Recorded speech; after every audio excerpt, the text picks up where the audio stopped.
way too late, especially towards like that second dragon, for an second herald spawn. By the time they got there, it was gone, and they didn't even cross map or plan ahead and think, let's go try trade something on the side of the map. Let's try to find the objective. Oh, we arrived too late, so DRX needs to rethink the way that they approach advanced position. He goes to clear as short. DRX continue their battle against the T1 prevails. Empire. Check out their pick. 5 versus 4. That's about to get a lot more bloody. Song that represents the their commit. playstyle. Headshot exchange. LOL playlist Gap in the smoke. Perfect for the frag. And a second as well. Sjuush just farming. in towards the sandwich position. Tessus will propose and heroic speed running this defense. As you said, yeah, it's T1 we've definitely seen a prevalence of almost so fitting CT side runs. But if you can keep it perfect, keep it spotless as long as you can, it starts getting rather intimidating for Fnatic. They also had blue side, this smoke, we've seen so much of it in recent times. Remember we were coming off that 9C game, and they were just consistently using that and abusing that little gap in the smoke, jumping up on the box, using it as a buffer to get in towards the side here. If you can retain that late and there's that walkout, what are you meant to do? Because it's no longer just one angle. And Fnatic in 8 rounds, well, let's call it 9, just this one's about to get underway, have already used 3 timeouts. This is like, these are free, boys. I mean, I've got nothing to say. Yeah, you guys have a chat. Beautiful, especially with Pyosik investing into the early game allowed this buffer to be built with, and then some of these rounds have fallen by the wayside, so there's enough cash for a future purchase. Lots of liquid jerseys in the crowd might be inspired by Fallen's short stint. Everybody thought they would get the goodies, but they didn't really get to see a whole lot, did we? How fast this time? Yeah, Crim.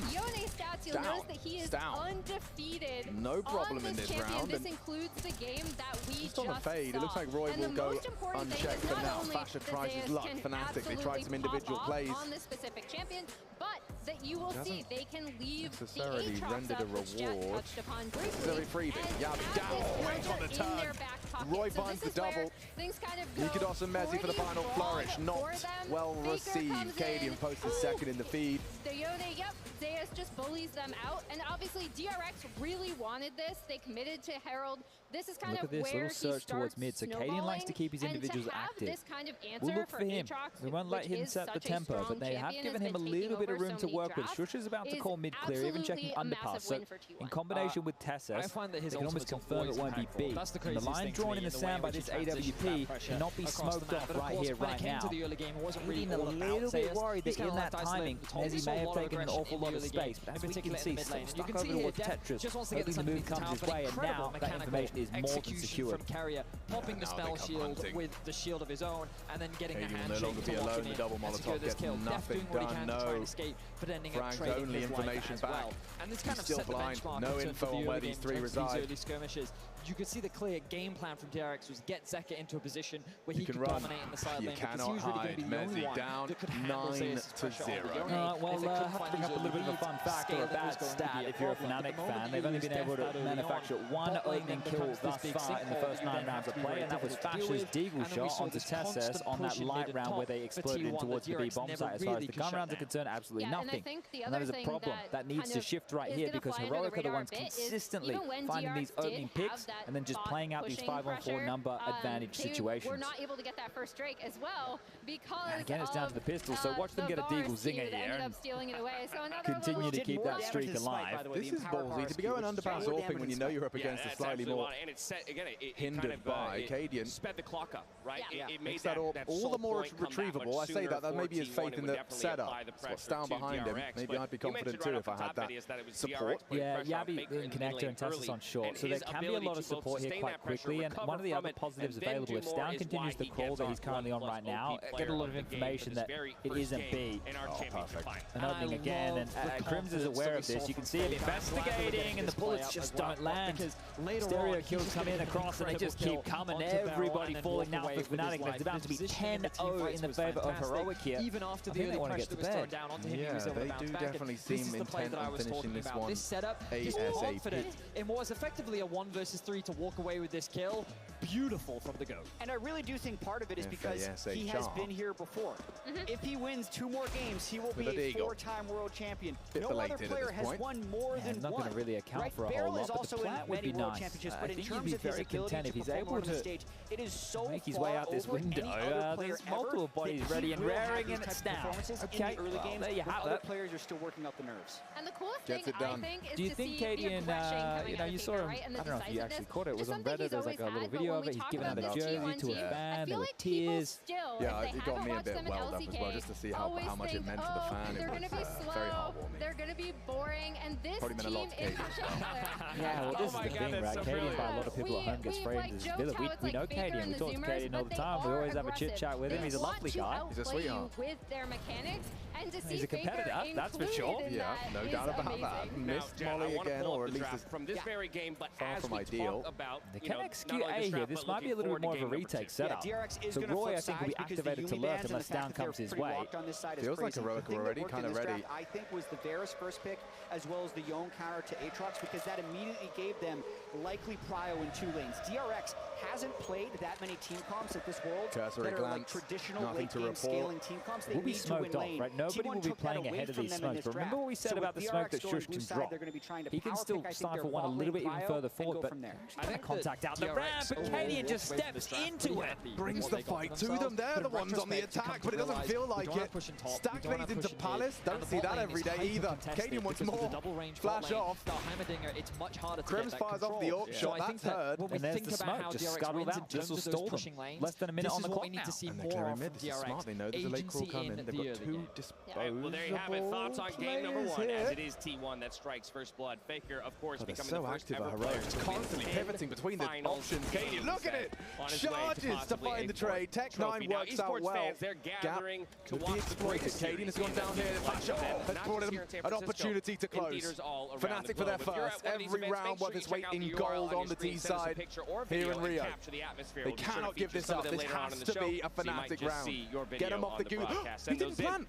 He fumbled it, and it's all good. If Crims has anything to say about it, I got nervous there. Cancelled the plant as he rounds the corner. Good grief. Understandably so, because that just took him out of the equation, having to replant at the worst possible time. Still no opening kills as far as these gun rounds are concerned, but around nonetheless. So Roy did a great job on this low. I don't know what made him hesitate the initial fight. If he did go quick as you like, he would have gone down as well, but Thatcher with that double, that's the difference maker. And Crims, not known to be an all. I believe that's his career 7th frag. So you look at his and Reigns and you go, oh, they've been banned from this. Can someone have a look for me and tweet it at me? How many orc kills has he got in his career? Crims, have your guesses in the chat. Let me know what you think, because we are going to dig for that number now. Probably not too many. Nikodos. A few more on his chart for sure. Maybe not in this game. Sitting on a meager 2 as a deep flash into the ramp. Swallowed. Cadian made for good measure. Sunk to lower, and oh, that's a dead orb for sure. Crims. He closed the previous. He's opened this next round of play. And Shush, aggressive to finish the job. He actually just charged through the ramp smoke in order to find that. So leaves us in a 4-on-4. Behind 1 billion hours of drop jaws. Crims is hard work. Equalised now, and you can see Fnatic looking to retool. They know they've got Crims party connector. Every broadcast, so quiet about this pullback through T-spawn as well. The shift key all the way, and they have so much room, but it's a gamble stack from Heroic over towards B. They're hedging their bets that might be the finish, and even Shush looked like he was going to be called over to the party, but standing and ready to deliver. Teslas has cleared out behind that smoke now, and that should free up the rotation of Yabby and Down back, but they need to be careful because Mezzy was close towards the window, and he's just running cruise control, and Shush has info. Has to be A at this juncture. Teslas is on a massive flank. He didn't kill Mezzy. Back to Mezzy. Should be a freebie. Mezzy's going to surely get this flank for free. Can't mess this one up, does it? The round falling into place for Fnatic, consecutive fashion. Another tap to the head. Shush now dead. 4-on-2. Tessa's flanked though. It is big for the first. Roy silences another. 1 versus 2. Time sensitive, but he's got time to at least have a glance at Palace from behind. Mezzy will secure it. And this is all they need. You know, if they can keep this up, finish strong. We just saw Furia finish in a similar fashion. They were 11-1, 10-1 down. They finished it with 4, and it was enough. Fnatic 2. Couple more. Yeah, it's never too late here, especially with how strong these CT sides have been. Great work from Mezzy. You know, he's down overlooking this position. He was going to investigate a little bit closer. That was not the case whatsoever, and Yavi is looking the complete wrong direction here. Did just have a look at Crim's career AWP. Maybe we've been sleeping on the Crim's orb. In 2022 alone, he's got 45 kills with the AWP in all time, considering how long this gentleman's career has been. Played a lot. An awful lot of Counter-Strike. 579. I think today I saw that after that first game, he had played his 100th match at Majors. 100 match at Majors. I saw Simple got like 2,000 kills or something crazy, but let's get into it. Okay, well, one more, and they might even break the bank here over Riot. So Fnatic, this has been a late resurgence, but it doesn't matter when these rounds come, just as long as they do. All to play for Heroic. Different approach this time. You can see just early. Oh, tickling the toes. How is he live? Just spamming his jump. He's hoping to live. He's going to hunt him down. And Fasher does so much. Considering the situation, he's done more than enough with a frag. On to Shush. And there's opening kills in consecutive rounds here for Fnatic, so the tides are shifting. And things will settle. Look how separated it is on the map. They have so much faith in one another here to be able to make the right decisions, look for the correct fights. Stark contrast to the Brazilians we were watching in pack rolling. Fnatic tend to split and pick. Wow, the fact they're able to isolate these fights, or maybe the fights are being isolated for them. Check this next one out.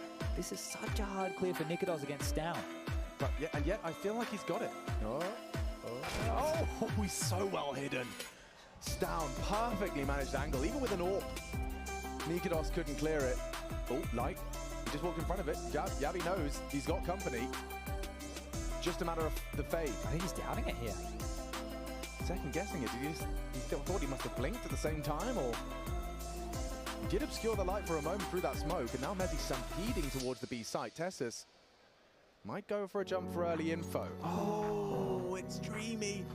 It's creamy. Crims, King of Kings, has got them on a hot flank. Tessa still catches one on the apps. Crims, this has to be a free frag onto Cadian. Rune walking with his knife out, still a 2-on-2. Hectic round, coming in from both sides of the site. What are you supposed to do? It's 1v1 now. Tessa's head exposed, and he topples Fnatic with a 3. What a round. That could have been anyone's game. It really did just constantly change hands, that one. And you know, for Heroic's finances were up for debate there. It comes down to 1v1, so it's not going to be pretty. How crazy is all these different fights across the map here? And I think Heroic were even doubting that it was going to be the B finish after they had that first kill, and Crims made it through the window. That's some strange scenes right here, but 11-2, and both teams with broken buys into round 14. Towards mid. This time there's actually intent behind it. It's not just Roy, he's got a pack. A unit here, and they are going to stretch their legs and take this room. And look what Cadian's calling out here. This is 3 players close towards the A ramp, hunkering down. On the fade through connector, there's nobody to worry about towards short here, so there's a real opportunity. Fnatic can take some liberties, and spotted towards the site is Stown, jousting with Roy. Nabi. Company cleared and fragged. 1 HP in it. Nikodos has provided Fnatic an opening. One of the 3 AKs in play, utilized well. They are starting to pincer into this B site, or at least considering it through short. They'll use Nikodos as a scout. And 1 HP probe. Oh, just a slither. All it takes. Tess is still a problem. The turret of B. San Francisco is an incredible city and the perfect place to host the final here in Worlds 2022. Y'all just saw some City Scenic straight to the dome. Mezzi handing out headshots. Shot on 1+. A flash for the finish. They need to find Stown before they can get that bomb down. 6 HP. Beautiful from Mezzi. Flank is great. Bomb is loose. They always fall down. They fell down against that long range MP9. They fell down against EDG, and they always find ways to bounce back. I think in this series, blue side he's got a good idea of where his opponents are and where they will be. Cadian, though, wants to perhaps punish if the smoke does pop. DRX got their hands on a lot of picks that they excel on, and T1 managed to beat seconds. them all. Yeah, that was one of the things. Even though you have leeway to be more creative on blue side, he's from red side. Cadian's round. The answers that DRX had were very good. And very good champions for their players, felt like he knew. That game number 1 he knew what was so up. much down to outplays from T1. Had a very good read of the situation to Crims there. It's just not enough time for him to be able to work that type of round out. And this here from Shush, that was the difference maker, right? Saying the rotation's coming, it was taking Mezzi way too long to clean house towards the back of the site. No fault of his own. This is when they're so spread out, the rotation coming in, they're hoping the duels get taken. And it's 12-2. Now a 13-2 scoreline, that might be too difficult to come back from. To pay the taxes, they have to get rid of those OPs. But not a class. It's going to be the third and final ban of the first half of draft here for DRX. Interesting. So the three bot lane champions, of course, are gone. And DRX think that Renato was a pretty big problem in the last game. I wonder if they first pick Varus here, if they think that this is the most powerful pick in the current series. But that's the definition of this team, is having faith in Cadians, make these calls, and not doubting. When he says you do, and that belief he's got heroic deep. Because of the Renata, I feel like plenty of tournaments, is what is their signature style here.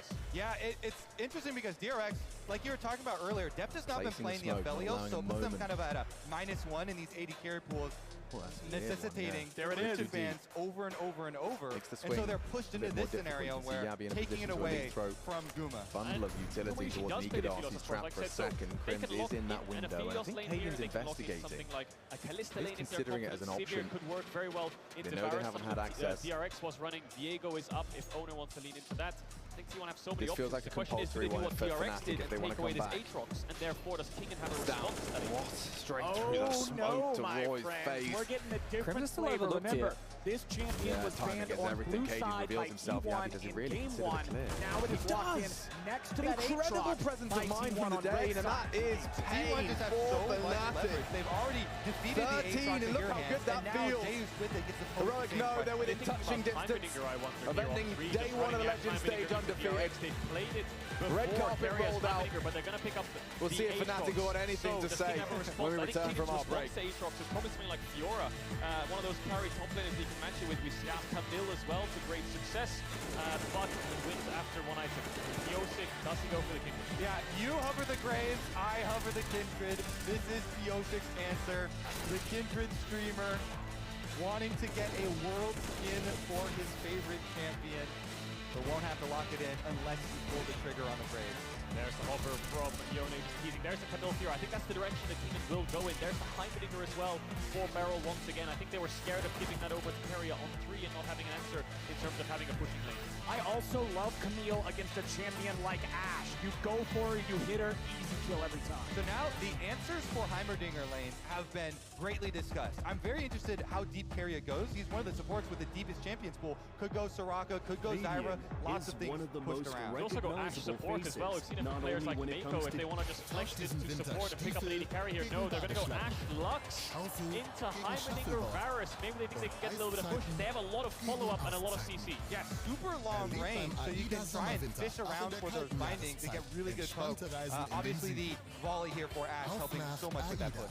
Plus, Heimerdinger's normally good at blocking certain skill shots with the turret. Lux binding will hit the target directly behind, so it can go through that little bit of a shield he likes to deploy. Very true. The E and the W from Lux and Ashe respectively will be able to burn through those turrets as well. Now we're going into the 4-5. We've got top and bot, both side lanes picked from either side. It's mid-jungle where the focus now comes towards. We've seen picks like Lee Sin, Graves is still up, Diego is still up, Sylas is still up, and the Azir from Faker as well. Yeah, you have to think, with the Ryze already being banned out, Sylas priority again rises up in this one. Azir answer is still possible, but with a Kindred ban, that also raises the Grave possibility again. If you've got no answer there for the PO6 Kindred, it's going to be such a tough jungle camp to deal with. And T1 have a lot of damage right now. They have range jungle, they have a push both double range. They can play a supportive mid laner in this comp. Something like Galio or Lissandra would be amazing for T1's comp. We'll see what DRX rounded out with in the mid jungle. Yeah, I think you want more aggression because the best pairings with Graves are when you also have Ashe lanes with the hawk shot to be able to find your opponent and get those Graves in phase off. But T1 really setting Owner up to be the star this time around. Might just get the same mid jungle from last game. Diego Sylas coming out here from DRX. They're confident enough to not find the Graves, take away the Azir instead, and then match the Diego into the Graves and something like the Sylas as we expect. That takes away the Lissandra, that takes away the Galio. I think Galio and Lissandra are very difficult to pull off against Sylas, so we might see more of a control mage here from Faker unless you want to lean to things like the Ahri. Exactly what I was thinking, the Ahri, which Zeka himself used. Let's see about it. Last pick of the draft on red side for Faker. They know exactly what he's up against. They know exactly what else they've got. And what will they choose? It's Victor for Faker. Control Mage makes a lot of sense. You've got 4 range champions on your team here, T1. So much poke, so much lockdown, so much damage. DRX have a comp that has to commit into it, so T1 wants to tighten back. Yeah, there are so many options when you have Graves right now. Premier invade jungler, farming jungler, with an Ash Hawkshot to support you in information, and a Victor into silence, range versus melee matchup in mid lane Fnatic against the wall. If they really wanted to dig themselves out of trouble, it would have to start now, and maybe Heroics monitors would have to start. Black, I don't really know if there's a way back in for Fnatic. 2, a meager haul on your T side. And they've got a tough task ahead of them now. They're going to be within spitting distance of the win after a pistol win, so let's see what they've got in the T side game plan. There's been some gnarly comebacks throughout. This one here is difficult to fathom as a 3-1-1 split. Pretty standard for a CT side pistol. Crim's going to investigate swiftly towards short. Flash is not playing ticket. And right now, Heroic, they're not going anywhere. Just in a spread across the map here, hoping they want to be ready to go. Aggression. We've got Zeka back on the Silas. He has styled on countless opponents with this champion so far at this tournament. But now, with Faker in front of him, the stakes could not be higher. Okay, shots DRX exchanged. are one of the only 2 reverse sweeps in world history. With the they P2K, definitely can make see these which PP comebacks comes out happen. on top. And I'm very excited to watch the process. If there's one thing about this team you can be 100% sure on, it is that their mentality, this is all part of Cadian's game plan. Things going to start whirring into action about 60 seconds. Values. They crawl through mid. He's ready to punish Nikodos if he does take a cursory glance. Crims and Nikodos are both overseeing that mid perimeter. That's the first frag. It is from Fnatic. One backs down. That glass cannon P250 goes far. And solidify and swung through your team play. Tessa trying to flash through. Once down, gets a second. He may not be done. Crims is there, and that P250 Faker here again. is stunning. Not running any big tank on their squad, but the same can still be said for DRX. This one, both sides again, this one is done. Someone get me a fork, stick it in this game. It's done. Pack your bags, boys. I think we might be making our way on the shuttle home pretty quickly here. NIP versus Outsiders on that secondary stream. You know, when the action's over here, you can turn your attention over there. But Stown, in back-to-back pistols, and correct me if I'm wrong, has just locked things down. I think he managed 4 kills in the first pistol round. I can even flip back and check for everybody. Can that guy see the screen? I don't think. I'm not sure he can actually see any of the action that's going on there, but I do respect the specs. Yeah, I think you could. That could come into the modern technology. What are they, Google Glasses? The other thing is Barrel on bottom side with the sweeper uses it to clean out those side managed 4 kills in the first pistol and 3 in the second. So you do the math. That's 7 kills over both pistol rounds. That's impact. That is exactly what you want from your star player at the major. Yeah, this is a bit deflating if you are Fnatic just getting blown out, right? Heroic are one of these teams who didn't play in the Challenger stage, and they're not having any issues with it whatsoever. Yeah, we talked about that Challenger stage buff. Some teams come in hot. Doesn't seem like Fnatic got the memo. Oh, this is cruelty. And we literally looked at the live in action as the 15th round is just secured by Brute Force alone. Fnatic very low jungle ready to have another go tomorrow. So we want 1-1 column. It's not too bad to find yourself there. And I know we're counting our chickens before they hatch, but only 1 egg left. Nice and early as Gumayushi and Keria are fighting back in this 2v2. Zeka forced them to the turret early on as the melee into range matchup, and there's the hawk shot. This is such a problem to deal with as a jungler against because it evolved from something else. Yeah, able to find him there with this snipe. As he expected, Sprout here clearing up I don't know if I'm right or if I'm wrong, and nobody will. That's the beauty of the discussion. You know, you can just have an opinion. Now, look, I'm playing a little bit ahead of myself here, Alex. I'm having a look at tomorrow's potential matchups. Continually exchanging with Zeka, pushing in on this mid lane, setting not an easy one for Furia. Heroic versus Big is a 2-0 game. Now Big have surprised to be in this category, so a good opportunity for them going up against the Danes. Navi Liquid. Teams like BLG in the LPL. Now, look, this might actually been a favorite at all in the LCK, but here he is, and he's having the tournament of his life. He just needs to get out of this lane phase. Faker will have the advantage in this part of the game. A lot could change if Outsiders win. Yeah, look, if everybody at home wants to check it out, it's not like Major's Zeka was a IM. bad head over there. It's a nice little simulator for the Swiss. Yeah. But we'll give this the attention it deserves because Fnatic, 15-2 down, have force brought in again. This time a little bit spicier. As Owner makes his way to the bottom lane, Feral and Dev trying to get away. A lot of damage comes out. They will get the flash out of Dev for the gank.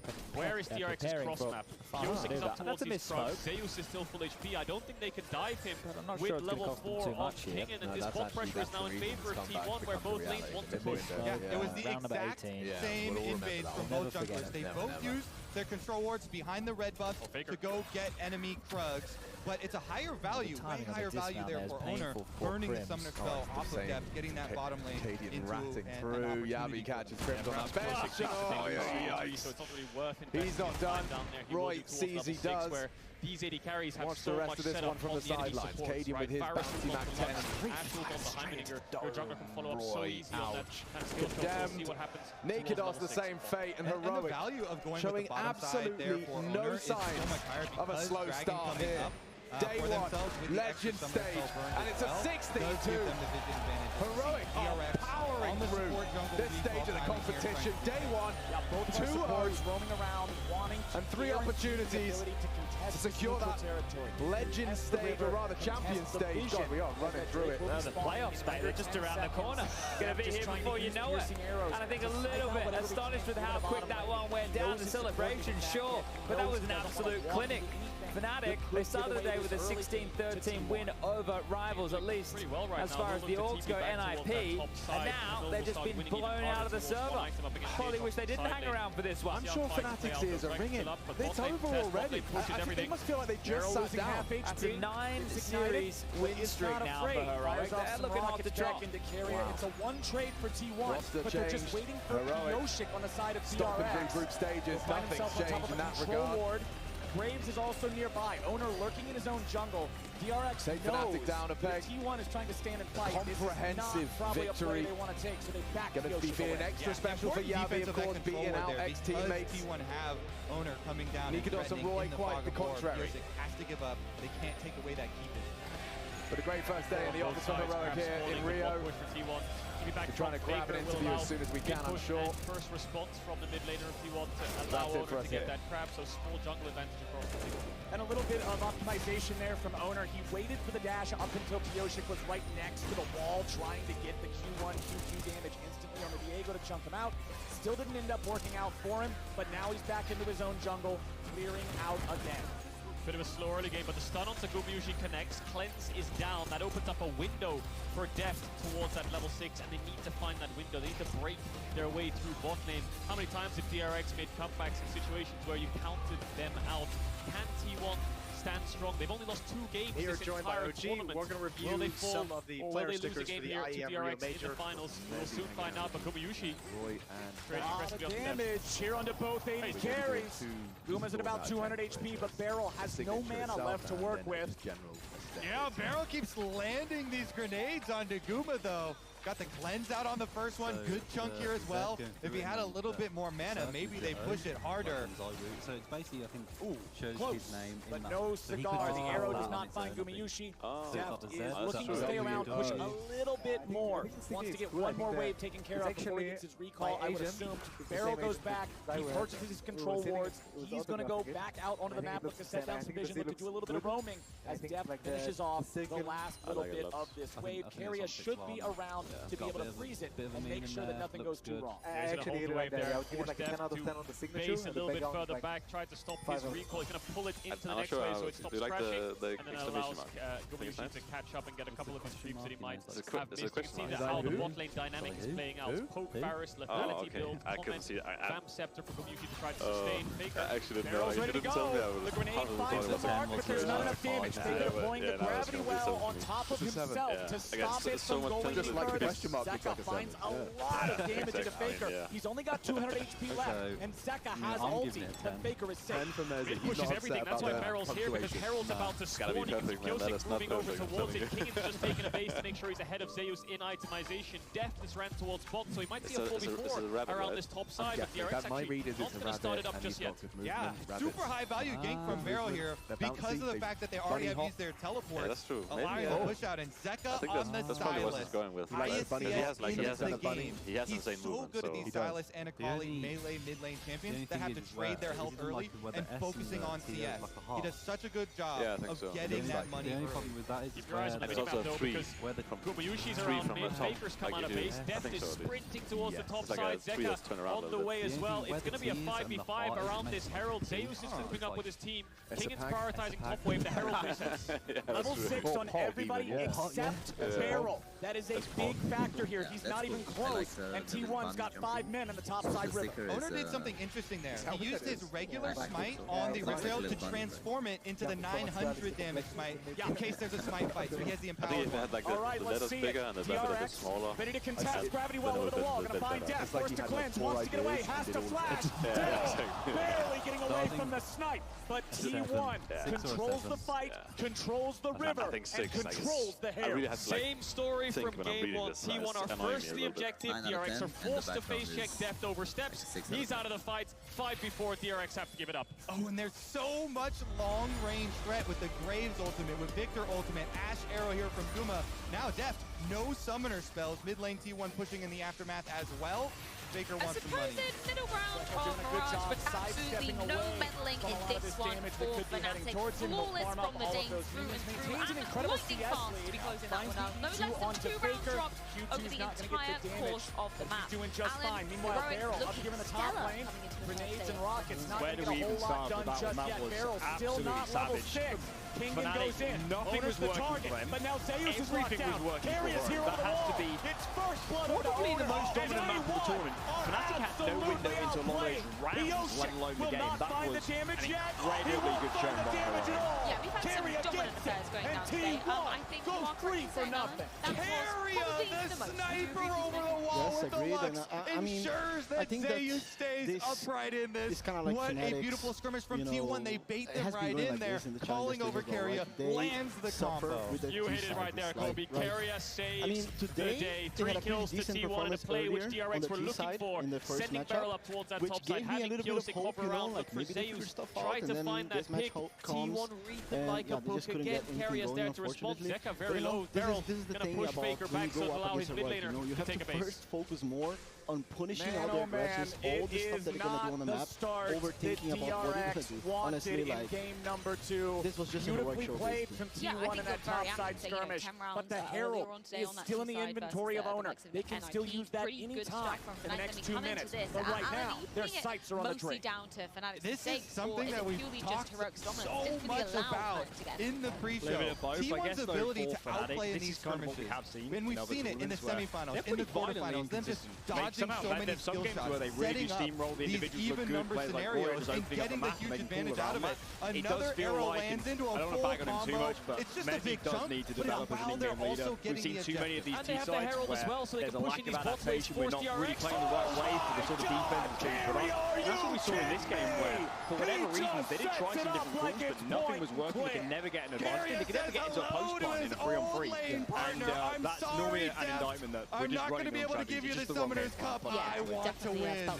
Alrighty, let's see if Faker can get away from Pioshik and Zeka. Faker doesn't make it on the wall. He's in trouble, but he gets to safety. He flashes forward. It'll be a 1-for-1, but Pioshik's in trouble. He uses the Heartbreaker to get away. Zeka getting back now as well. They'll trade Barrel for Faker. DRX will take that.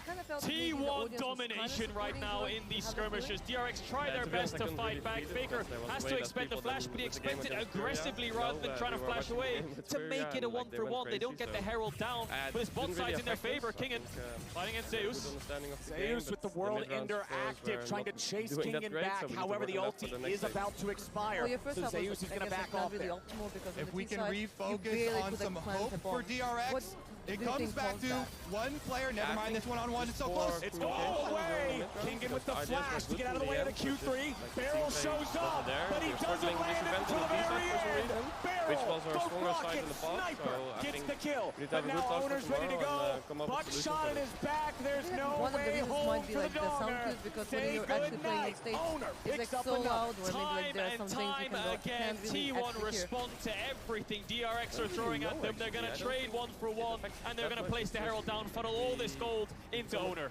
Straight from draft, we talked about Owner being set up to be the one for success this game. And in-game, he is going to be rich, getting all the kills, getting the Rift Herald activation on top lane turret plates as well. And we talk about depth and carry, you know, 2020 DRX, one of the best bot lanes in the world. Everyone was celebrating them as the lane kingdom, and they thought that they could get a trophy together, but it was Owner and Zeus in 2020. While they were trying to chase the title, they were trying to win the Academy Series, and they did indeed. They won the Academy Series 2-0, looked so dominant, and that's when they got put onto this main roster. You fast forward now 2 years later, and Owner is just so strong on this Graves, level 8, 3-0-2, has the Umbral Grave, and it all comes off the back of King and trying to find the 1v1. The flash away from the Q3 was great, but there wasn't as much follow-up damage as you might have hoped for, as Beryl did arrive slightly late with the grenade, but he managed to pick him up with the missiles. Yeah, look at the mini-map. Beryl gets here a little bit sooner, but Owner right on the way. Snipes him with the rockets here after King had set it up, and from downtown, Gumayushi hits the arrow. Owner finishes the job. Yeah, the Ash was nowhere nearby. He's all the way back home in bottom lane. That one came from across the map to guarantee they get the kill back onto the support. Thank you very much. How is it for you then, you know, coming into this new stage? Obviously, we didn't see you in the challenger stage. First of all, what do you make of the crowd here? It's absolutely mental, isn't it? Yeah, it's insane. Like, when we're setting up for the game, facilitates that so well, so bot lanes towards mid here. Herald spawning in 30 seconds, pick onto Faker. Yoshik gets Spectral Maw, Kingan's ready to follow. Hextech ultimatum to stay out of the gravity well. Faker will buy a moment here with the Zonias. He dies. Kingan grabs the kill, but now he's going to get away. Zeus lands Q3 on 2, but the damage ain't there. Zeus tries to get out, but Death is ready to go and shoots him through the heart. Zeka took away Gumayushi's arrow there and shot it into Carrier to stop Carrier from being able to peel for the solo lanes of T1. Explosive fight in favor of DRX. They're going to chunk down this mid tower, but more importantly, they're going to get the Herald off the back of this play. One of the first neutral objectives DRX have picked up in this entire series. This is huge. This is the first step in the comeback for DRX. Zeka, the most fed member on the team, 162 CS with the kill, steals that ult you're talking about. That's 2 for DRX and the Herald. No more Rift, or no more turret plates left on the map for them to cash in quickly, but it'll help with taking down one of those outer towers. It's not just what you get, it's what they don't get. You must slow the bleeding. You must be able to stop T1 from running away with it, and DRX are finding their signs of life. 40 seconds on the next dragon, neutral objective spawning up. T1 currently have a little bit of control around it. Carrier has placed the vision down, gone for a base, refresh those wards to make sure he's ready in case DRX tries to contest. Zeka still yet to base though. Faker has the TP, he can join that fight whenever he wants. Does DRX want to press the advantage and look for another fight around neutral objective? We'll see this one again because it's the initial pick on the Faker, but it's Zeka. Look at his positioning. He's in bot lane. I think he has an Ashe ult that'll come up and hit Carrier a little bit later on. But this stopwatch from Faker here was brilliant because it denies the Q2 from Pingin to allow the Chaos Storm to do damage. Arrow comes through from Zeka all the way from downtown, stops Carrier from being able to peel to save Zeus. And get more used to that environment, more used to the pressure, more used to communicating when there's a lot of background noise and it's a bit crazy. Nicely done, but now we find ourselves ready for another neutral objective fight. It is still almost a 2,000 gold lead for the side of T1. So DRX, they'll have to play smart. They'll have to find their moment, and they'll have to find a pick. Yoshik already going to start up the Drake down here. Nice TC on the barrel, but not enough follow-up to take him down. First turret's going to die up there in the top lane. It's Faker getting credit for that one. T1's not going to contest the Drake, so DRX will trade it for the first turret. Yeah, smartly cross-mapping there from T1. Faker saying he wants the top tier 1, but I think DRX are going to herald here. Yes, they are, so Faker will move down. Zeus will move up. They're going to get a bit sandwiched here, DRX. Barrel's very low. The herald won't kill the tower, so they need to get the next wave, and Gumayushi has to use the cleanse. Nicely done. Gumayushi getting himself back, but the shutdown on Owner means that DRX now have a man advantage. The tier 1 turret still standing for now, but DRX wants to take it out. Minion wave's going to collide. They're playing it safe. A little bit more damage into the turret is all they need, but they won't be able to find it. Barrel with a flash away. Zeus can't get the kill to follow. Lux Laser's going to be sidestepped. Another kill over to DRX. This team is ready. They're doing it. They are making the comeback a reality. They're starting to believe. A tower down in mid lane. This opens up the map for them to get that vision back in their favor, so they can actually set up their own plays for once. T1, of course, are still in the lead, 1,000 gold, but DRX back-to-back successful plays. Beryl is such a legend. I'm just going to say it right now. 3 finals appearances. This grenade across the top to land onto Ogre to get the first kill. I think the Mikhails came out from carrier there on top of a cleanse. They were focusing so much on Gumyushi. Keep your eyes on Beryl. This guy's 30% HP on Highbringer just walking up to T1, baits them into it, forces Zeus to flash to try to get the kill on the gap close, and then they turn it into another kill, another tower. Look how much confidence this player is playing with. Flashes out away from Zeus. Zeus tries to follow, can't catch him. Laser walks away, and T1 can't get any money back. That was a beautiful CC chain from DRX. It was the grenade into the stun from Diego, into the extra stun as well, burst them all the way down. King jumps over. The gold lead has shrunk to less than half of what it used to be. DRX are finding moments, they're finding moves. Stopwatch available on second Silas here as well. Still the only member on the team without a death for DRX. Tier is also stacked halfway up for depth here on that Barret. As the Eclipse, as the mythic item, so you know he's going to be spamming out some of those high damage arrows the further we go. DRX playing mid to top here. Zeus ready on the face check. He knows he doesn't want to go toward the top side because the wave isn't in great state. Arrow misses there from Gumyushi, trying to force the cleanse out of Death to make it so he has a bit more pressure on this lane. Does Death want to ult him back? He's going to throw the Q. Doesn't have cleanse there, Gumyushi, but carrier. First item Mikhails to keep his AD carry up. And you're going to have a side lane problem here for T1 because Camille's got a double stacked wave up at that outer tower. DRX are going to take even more objectives right now. Kioshik cuts off Zeus, so Zeus can't go defend that tower. And look at the work Kingen is putting in. Great shift here from DRX. What you innately do is you push T1 back from mid lane to make them take a longer path to top. You take a shorter one so you can respond if they want to defend. Kingen doesn't have vision around the jungle support right now, but he knows that he's taken the objective. There's nothing left to be done. Zeka in isolation against Faker, who has a little bit of wave clear. He's going to proc the crown. Yeah, that was a beautiful intercept. Here we go. That skills the ultimate. Zeka's ready to go. Everfrost to lock Faker down. He walks away from the stolen Chaos Storm. Faker's at 40% health and no mana, so he has to fall back from this structure. Zeka has control of the bottom lane and may just be able to take another turret. As Kingen backs up from the top side, respecting the fact that T1 recently had a lot of men up.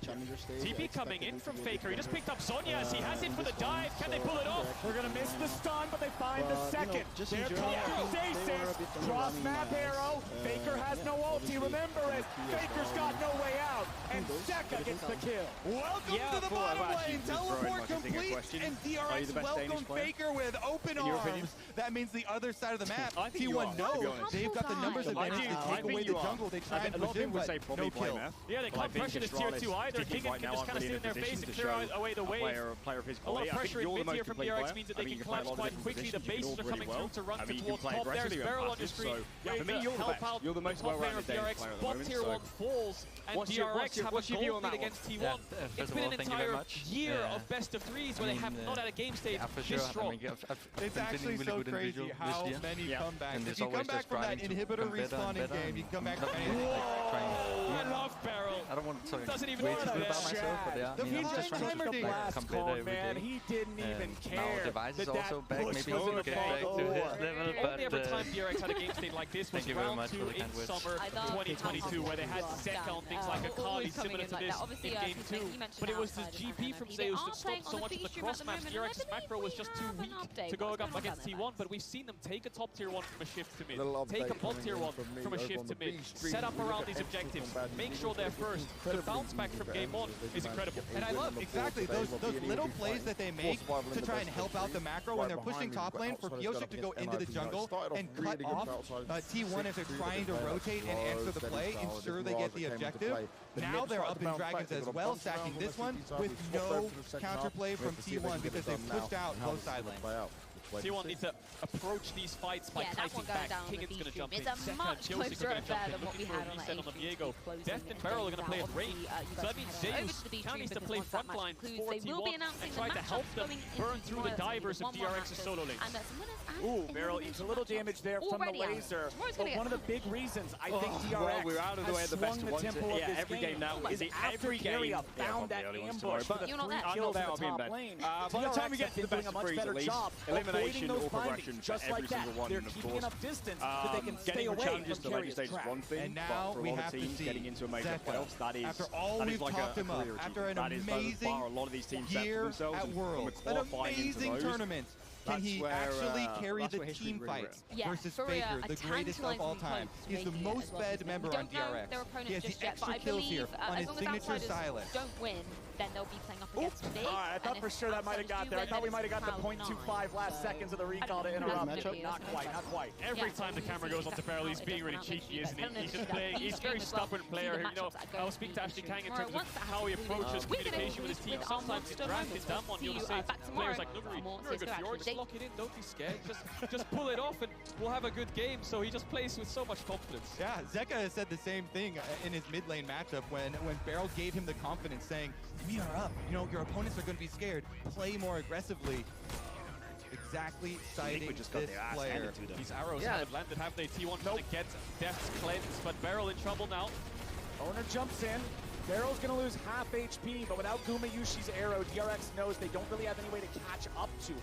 3 minutes on the Dragon. There's nothing to really fight for here for T1. They just wanted to get the crab. Pyosik will face check Faker. Will get chunked out a bit, but T1 need to force this cleanse out of Death so they can get some kind of mid push. While he has cleanse up, he has that defensive summoner to push them back. Pyosik's doing the same thing. He's trying to cut off people going to answer the split push for themselves. They've got Zeka topside. Silas pushes the wave all the way to the tower. Faker has to go respond, and they get a little bit deeper vision here for DRX, taking over behind the red buff.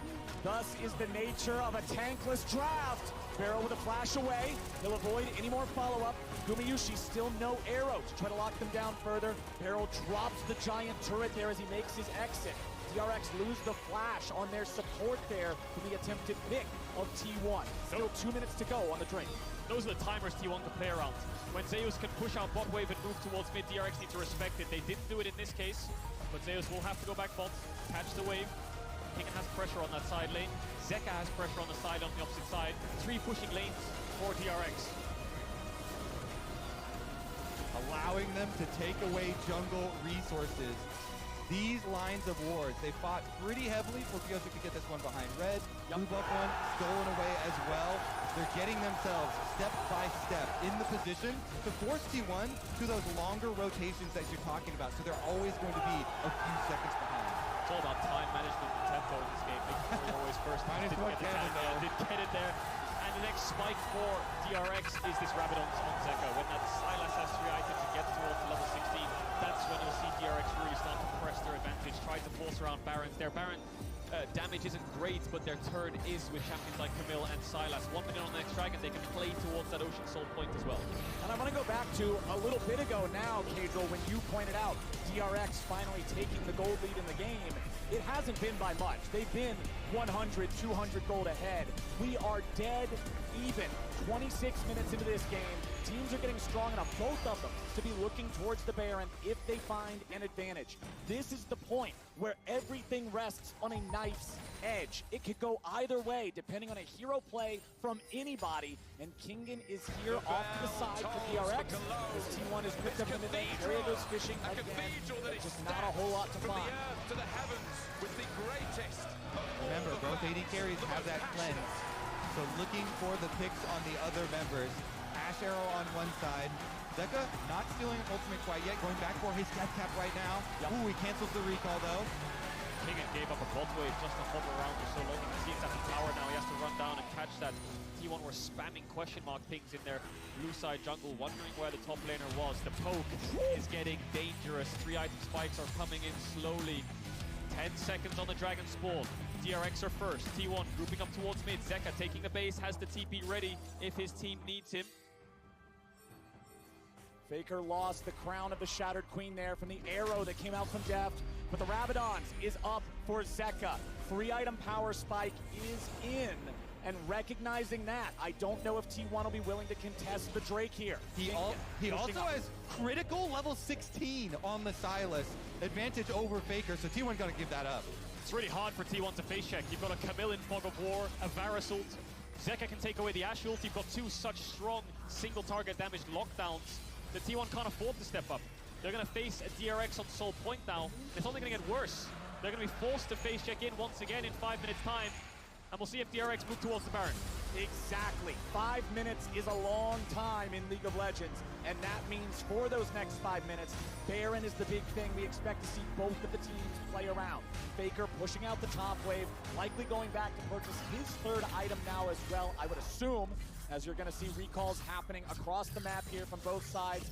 Everybody regrouping, stopwatches and control wards in inventories. We know the Baron dance is about to begin. Let the dance begin. All the talk of Death's last dance. Will it be a happy ending or will it be sad? DRX getting there first. Control wards already inside. Hawkshot's such a big advantage for T1 though, in being able to very, very safely keep their vision. King is grouping up. They're not actually playing side lanes right now, DRX. They're just all hovering around this Baron pit. Kingen is going to move towards bot now. Pings on the tier 2. T1 have a window to find a fight. Whoa! Beryl the target of the enchanted crystal arrow, but he gets away. No flash as well. Beryl's just in their face. T1 now have to retreat backwards. Waves coming in. They have to catch top. They have to catch mid. Kingen still in this fog of war. Not pushing bot. He really wants to fight. Here we go. DRX in the enemy jungle. Beryl's going to be found by Keria, but he does not step into the CC.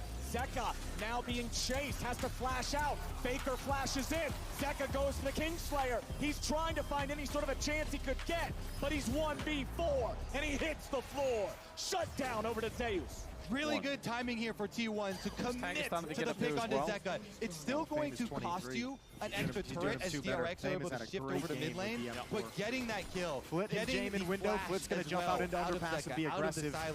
Roland's going to be moving down mid quick. There's a chance for Flit to have impact in this round. Faker will also have to play a lot perfectly timed late flashbang from Kicker activates him. Surely he gets taken down through the smoke. It was only a matter of time, and it's chaos on the map into a 4-on-4. 45 seconds away. He did manage to throw that nade, even though he died for trying. So a lot of damage at least onto S-Tag back there. Rez also up top mid, feeling pretty beat up down to 31 health. This entire game open either way. He can win this fight, but he's looking for the blue buff. They've got one flashbang left, 2 level smokes, 16 compared to the level 15 of Zeus. Pretty big difference. Oh, beautifully buffered with the hook shot. Kingen gets out from what would have otherwise been a very precarious situation, as Zeus now has to retreat, and Kingen has backup. Yoshik will clear some of the vision out of this bottom side jungle. Barrel's hanging around nearby now too. Kingen keeping the push going here. Lux Laser to thin the wave.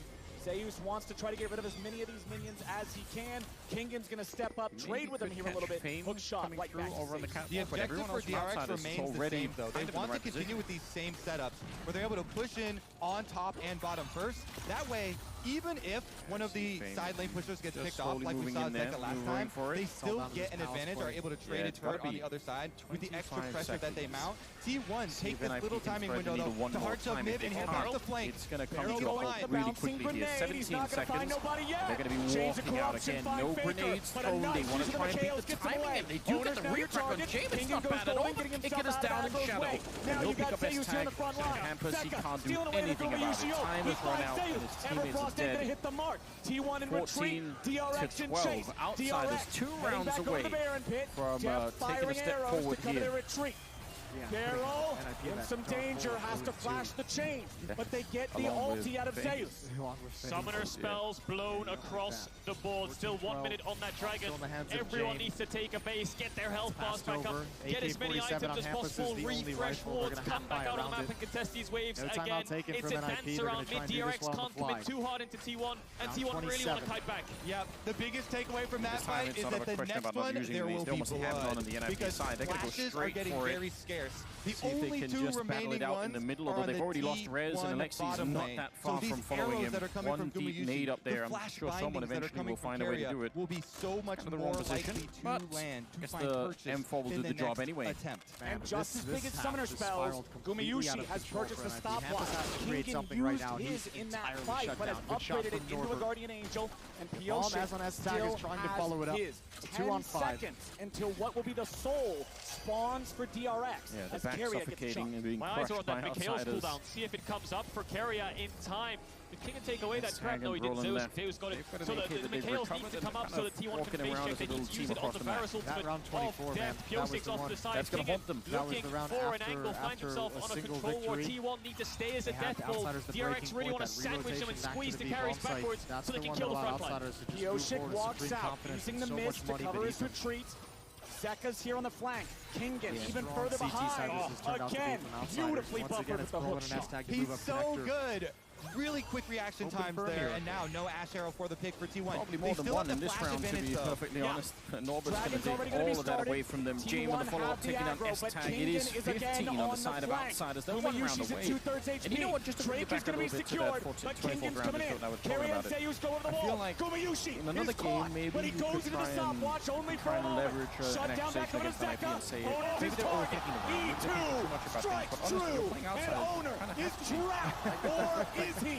Now he's finally going to be killed. Double kill back over the There is like some weird outsiders effect. I feel like this way when I watch but they're still retreating.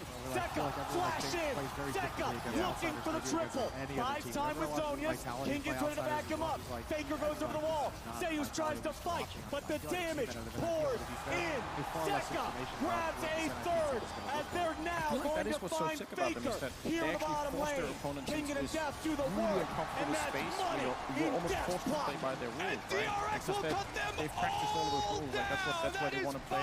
Members such an T1 advantage. in the dirt. DRX turn towards the That's exactly right. They are making the push. Lead. And it all comes off the back of Zeka. This kid is the real deal. You give him these playmakers, he will make magic happen. From having a strong lane phase up against the greatest player of all time to being the driving force in that team fight to get them this Baron. Name is on catwalk, Jame in window room. No arrow steal, no chance, no shot. Of the middle of the map, and that allows them to be very mobile and very fast to rotate with a to both A and B. 35-minute bear. Zeka has faced every challenge in front of him standing up. The only last question was going to be Faker, and he stands tall again. Take a look at it. They gave up the dragon. They were looking for the collapse the entire time. All eyes on Gumayushi to get that AD carry out of the fight first. And then they know they can go for the chase. With Silas and Camille, some of the longest range chase for solo laners you can have in the game. Zeka, as well as Kingen, finding the collapse. And that's it. It's Zeka and Kingen, the driving force. Feral right behind him. Pyosik's just fishing for resets. Death missed his ult, missed a couple Qs, didn't get as much impact as he would want. Zeka didn't go for the Q there on Keria. Maybe could have picked up the triple, but T1 just don't have the damage for this Silas. He's just running straight through all of them, picking up all the kills, and eventually Faker falls to Death and Kingen. To Outsiders. Faker without enough mana to try to fight back in this 1v2. He's got the best chance. He's moved all the way up runs himself into the turret, he's got to do something to alleviate the pressure on his teammates in middle. They've got way too many bodies focusing on that. With one more, there's the pounce, but is it too late? They command a Baron and a 3,000 It's a good opening. It might be possible, but James has shown up. Hold me close, holding that crossfire. Trying to peek it out. Rez is ready for it. I thought he was just going to jiggle it, but he actually committed to it. 9 seconds on the clock in Fame. Started the run in, but it's on the other side of the box. Otherwise, it would have been a nightmare. Nice little peek coming out from Rez, finding his second kill of the round. And Norbert, they know where he is. King take him down. Oh no! Every single time in the back of the site, very low on health. And Norbert, dodging and diving away. He's got the It's time. a 1-4 right now. King is pushing mid, all at the 4-man top moment. for DRX. He's Feral is the eliminating a bridge lot of between them. angles, and now he feels quite Looks sure like where it is. He He can't stand up to it. He didn't have the help. 16 to 12. Outsiders, they find a way to choke NIP out of this game. It's a 5-round run from Outsiders. I mean, they just gained complete control of this second half. NIP's offense looked good to start, looked good a little bit in the middle by eye test, but they could not close out any rounds. That is a difficult loss to take. Right there. That pick alone, T1 has dealt with this critical timing window. While DRX are wearing Baron for another 50 outsiders seconds. 1-1. A nice recovery after loss earlier in the day. The pressure. I'm excited for the draws. We're going to go to a break. We're going to get the death. The draws for tomorrow's matchups are going to come, and then we'll see you guys. He realizes Faker has so much damage, and the arrow missed from Zeka. Tries to run away. The flash didn't get as much distance away as he might would want, but here's where he eased the wall, looks for the fight. Arrow misses as well. Faker doesn't get stunned, and then King realizes he's made a mistake. Has to run back around the tower in case he'll get stunned. Flash doesn't really avoid anything apart from the Lux ult. He dies. Yep, this is what makes the difference. The moments on the biggest stage in the world with all of the pressure. DRX still can recover though. No problem for them. They've got the gold lead. They also still have Dragon's soul point. Dragon arriving in 50 seconds. Exactly, and that afforded them a good fight last time. Death for the clans, death for the flash. That is both summoner spells of the DRX marksman. That is huge for T1 in this upcoming battle. No ultimate as well. He should be in time for the dragon spawn. T1 will get the mid tower though, and they will keep on going. The solo lanes are here to respond. Pyosik is lying in wait, waiting for this dragon to spawn, waiting for T1 to move into this bot side river. T1 should know that he's around there with the mist and the wards being down, so they'll stay as a death ball, stay grouped up. Death will rejoin Zeka. Zeka walking right into a brush. Everfrost on 3. Honestly, Graves' collateral damage barely tickled him. That's half HP on the DRX mid laner. Yeah, T1 are fishing for big chunks on health that would allow them a better setup on Dragons. It's going to be a teleport back from Zeka though. Level 18 on the Silas carrier goes. Oh! Flash binding. If they grab Pyosik, they guarantee the Drake. Pyosik with the flash back over the wall. He has Guardian Angel too. Oh Chain, CC. Pyosik goes into the GA. He's just buying time. The Dragon's already up. T1 trying to chase, but are they going to lose out on the Drake? The Dragon's still being burned. DRX are going for it. It's stolen away by Owner, and Zeka has to flash him the wall to live. Kingen stuck in the pit, tries to jump out, pulled right back in by the Infernal Chains. He'll resurrect as well. That is 2 Guardian Angels wasted on the side of DRX. Carrier finds the enemy jungler. He sniffs out Pyosik, flashes on him, forces him away from the dragon. They kill the jungler. That allows Owner to flash in on the Graves and steal away the dragon. So my goodness, it was at their fingertips. Carrier just does not miss, does he? With the Everfrost, with the Qs, he knew how much time he had to help Kumayushi gap close. We'll see it again. So pops the E to get a little bit of vision onto Pyosik. Then he just instantly Q flashes him the second he sees him. It gets better though, because as Pyosik also watch this Everfrost lands the tip of it onto him as well to allow Kumayushi to get damage down. Jungler falls. T1 are in time to take away the dragon. These last 10 minutes have been immaculate. Then Owner knows, I've got to get to Dragon. They're burning down Dragon, so we see Owner rushing for it. Zeka tries to delay him. Zeka stunned him up there on the ramp. He ults backwards, flashes forward, and gets there in time. Split seconds determined that soul, and Kingen gets pulled back across just to rub salt into the wound. They lose another member. They lose another Guardian Angel. T1 are relentless. Oh my goodness. Such a close one. So well fought here as well in the setup, and we see the reaction. Joy on one side, concern on the other, as DRX have had this game going their way for a while, but now T1 have swung it back. I think that's an incredibly accurate way to put it, because T1, they've got so much pressure on their shoulders to deliver. You know, trying to reestablish the dynasty here, coming in as the favorites. No overreactions for one fight. We'll see if DRX are unfazed by the last 10 minutes. See if they can still pull this through. It's a very even game state now. Gold within 500-600. Dragons even a piece. And there we have it, ladies and gentlemen, everyone at home. We cap off the inaugural day of the Legend stage here at the Intel Extreme Masters Rio Major 2022 with an outside victory over Ninjas in Pajamas. Ninjas now 0-2 in our Swiss format. Outsiders 1-2-1. And we have a special guest joining us on the Death Raid Winners interview with myself, Assad, and Yanko. You're going to see him shortly. Yes, the score was 16-12 on Mirage. And here is the man himself. Give it up for Fame. Congrats, mate, on Faker himself.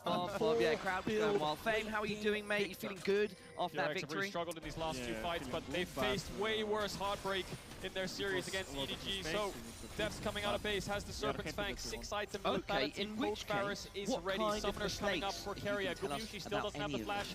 Neither does Owner. He had to use it to get the Dragon. Does T1 started up? They have pretty good vision to do so. Zeus has the TP, but they have a free bot tower as Kingen decides to group DRX as 5, trying to get this next mid. In the studio. Number one priority there for T1. They were trying to find out all these wards so they can't get flanked again. The flanking power of the Camille, of the Sylas, has been devastating. Trying to clear all of these brush and control the side lane push first. What a major it is to make sure it doesn't happen again. Debut. How it's been for you. Gonna find Faker, but they're also gonna find Beryl.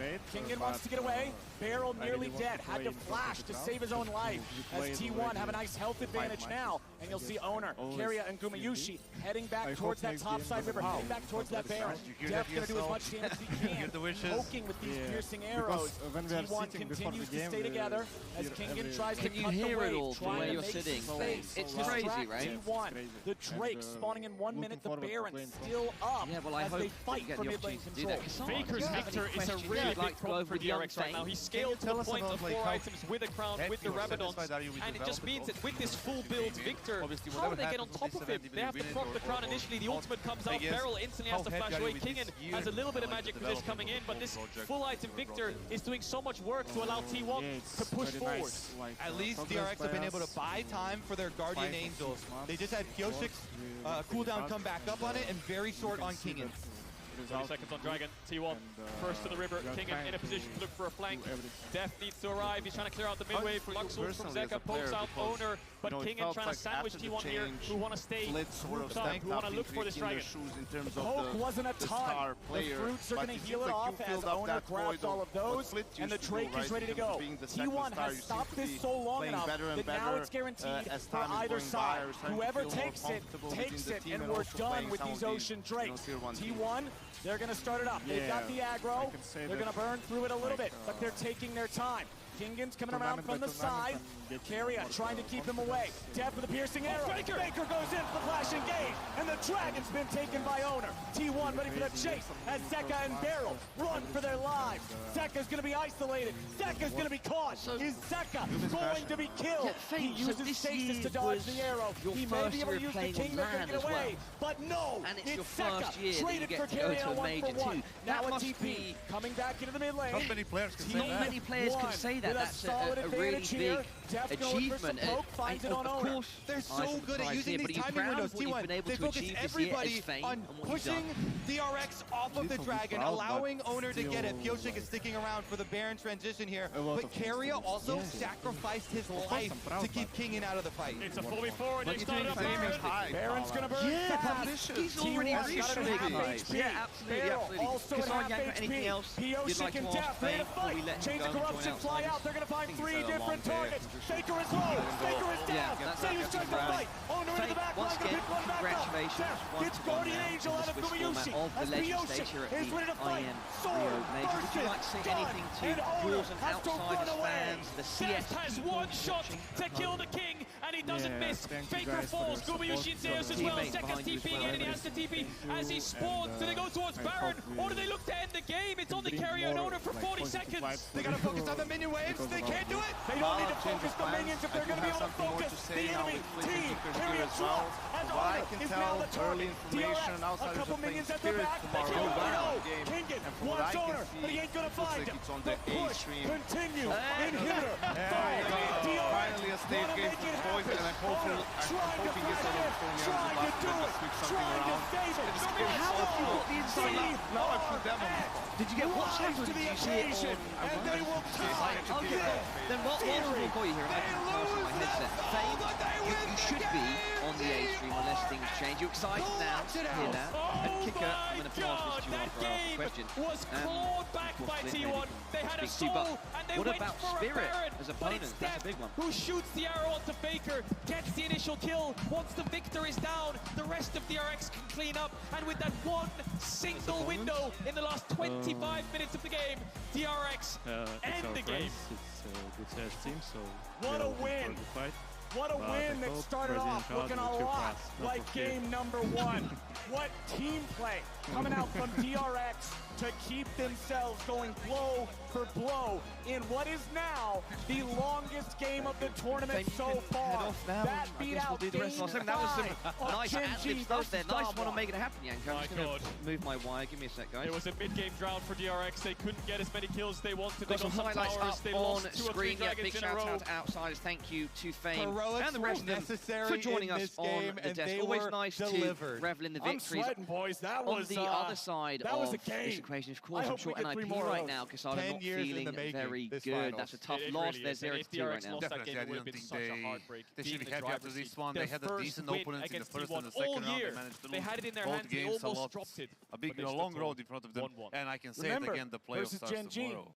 Yes, they are tomorrow. Now, Casado, Yanko has disappeared. What's going on with Yanko? I'll tell you what's happening, everybody. We've got a Yanko breakdown for all of you at home. Yanko, over to you for a particular round between NIP and Outsiders. The best way to keep up with all the action It's not a breakdown Paladin my haters are hoping for. This is actually a round breakdown. It's round 6, I think this is very important, right? We need to keep eye on the score.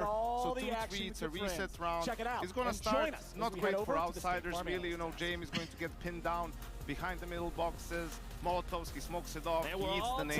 Great play like there from NIP, right? 5v4 situation, but pay attention to this now. They're 5v4. Pay attention to the nades on these players. They're going to make the call to crunch mid. They lack information, so they have almost 5 players there. Aztec is the furthest one away. He's going to turn towards the B bomb site. And at this moment, you'll see where the rest of the players are for both teams. You can see Fang gets a great kill there. Now I'm back and forth and back and forth and back again is how this game felt. Because right here, after another smite secure by Owner, I thought T1 was going to do it. I'm thinking, this is just like the RNG series. Are we going to see a sweep? Is DRX going to be able to get through for a sweep? 2v4 in that area of the map. You can see further back. He already jumped out of the way. Norbert is out of slope with the C4.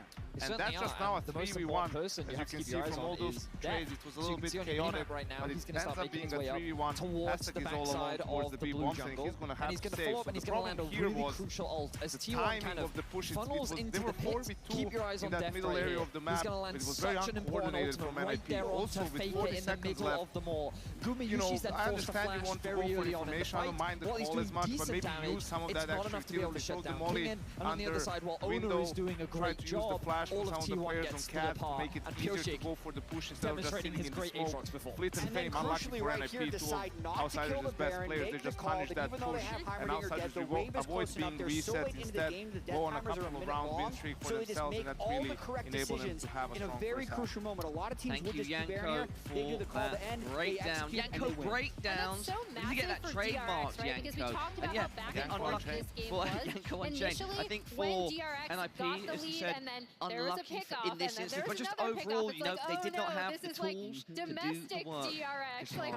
You know, with Outsiders, they play default D side. The usual response to that is double off or a pushing middle. NIP has basically and I think that we kind of have to go back to the beginning of this game where it did feel like it was just going to be but, you know, a T1 domination can be a little bit risky. The fact that they were overall, I think Outsiders kind of strangled them with that default, and on the other side, to DRX being able to gain a huge advantage this early on into the game, but T1 just did not let them as carrier just dominate on the lines. It was just beautiful early game plays and constant impressive performances from carrier throughout this game. For them, it was the economy, right? Losing a round like this, where they couldn't get it going, and just some of those crucial rounds, even, you know, they won that 3v5 in the second half and couldn't build on that in gun rounds, so fell a little bit flat. Outsiders got the best of them. Up next, our Air Force aim high, head to head. Let's see who is it going to be. So that was T1 setting the pace early with a couple of quick kills, but DRX not to be outdone, found their opportunities in the early game as well. Meanwhile, Feral here, I think I also want to point out both of these supports, right? Because I feel like people aren't necessarily going to think of Feral when they think of creating space, but he, like, not only Roland was a bit missing. We need that young gun firing for NIP. Boys to perform optimally, and then just quickly yank from Outsiders.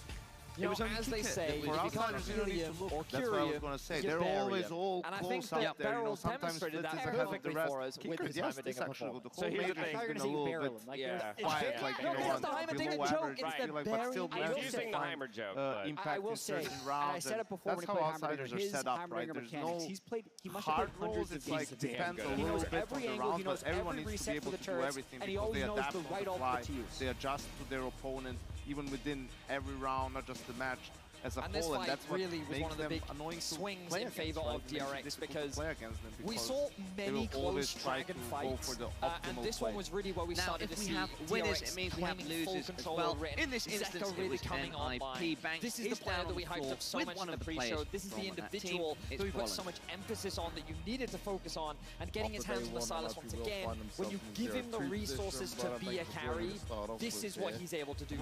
And the setup for this was also pretty impressive because they were actually able to get their 1-3-1 setup with Kingen, with Zeka in side lanes, and that was actually, again, such an improvement from what we saw from DRX in their domestic league play. So while it was DRX, obviously, that took the victory in this game number 2, I wanted to point out a specific T1 play, and it keys into Keria and some of his top performing here in the series so far. As we know, every second counts, and thanks to the reliable Cisco network, in this play here, it's a twofer. First, T1's Keria pulling the trigger the moment he sees his opportunity, lands every single one of his skill shots that is CC related on Pyosik to make sure the jungler gets eliminated, and then of course T1's owner will have a couple of impressive mechanics himself to secure that dragon. It was feeling like this was going to be the moment that T1 has the sweep in hand. As soon as he gets all of the movement abilities, all thing backwards, like every split second counts in this sequence. I like it, we're updating the tagline. It's not just every second, it's every split second counts now. Yeah, such an amazing play by T1, and there were so many little moments throughout this 45-minute long game that could have gone either way, but it's so fitting that we are tied 1-1, guaranteed wins. Exactly, and I just wanted to show that because it goes all the way back to your initial point, Jet, that when DRX takes a punch, okay, sure, but they get right back up and they look for that next fight, because we were pretty much ready to call it when something like that happens in a high-intensity game. So here we are, reminding ourselves of the draft here from game number 2. T1 on blue side, what do you want to see here, Jet? Yeah, I want to see DRX, when they do the switch up, to have a better answer to Varus, because Varus has been the first pick champion in both series. I don't necessarily think that DRX is going to be letting through any of their major champions. I think that DRX just needs to keep getting these power lanes. They had it in top, in mid, they had good control of the investment, and in bot lane, they're contesting that wave. Push is important. We're all tied up. We are guaranteed to not have a sweep here in the World Championship, and I couldn't be happier about that. Let's see if we can get all the way to 5. There is so much action that has led up to today, and while it can't, or rather can be hard to keep up with, Spotify and a few of our colleagues, this big one right here, have got your back. Be sure to download the newest episodes of both the Rip Reaction Podcast and Dive for you to get informed and to revel in the anime arc of our finals. While you do, we're stepping away when we come back. It's game number 3 right after this. So how ready are you? Kingen goes in, owner's the target, but now Zeus is locked down. Carry is here over the wall. It's first blood over to Owner. And T1 are absolutely outplaying. Pyosik will not find the damage yet. He won't find the damage at all. Carry gets it. Faker goes over the wall. Zeus tries to fight, but the damage pours in. Zeka grabs a third, and they're now going to find Faker here in the bottom lane. Kingen and Death do the work, and that's money in Death's pocket.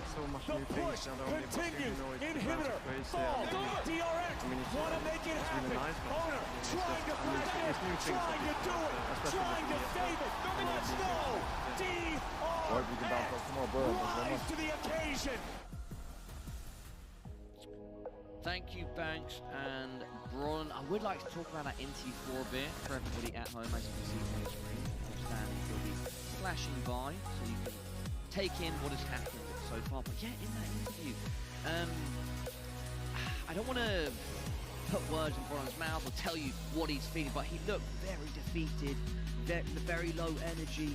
I guess I'm not surprised, but completely understand. It's just, I guess it's sort of tough to see him sort of trying to process exactly. It's amazing that he gave such coherent answers, actually, because he did really, he looked struggling to sort of figure out what's just transpired. The thing is, like, that's understanding. After a good boot camp that he said, like, they were doing the right things, the right calls in the game, and like, you're down 0-2 after the first day, on the major that you've been waiting for so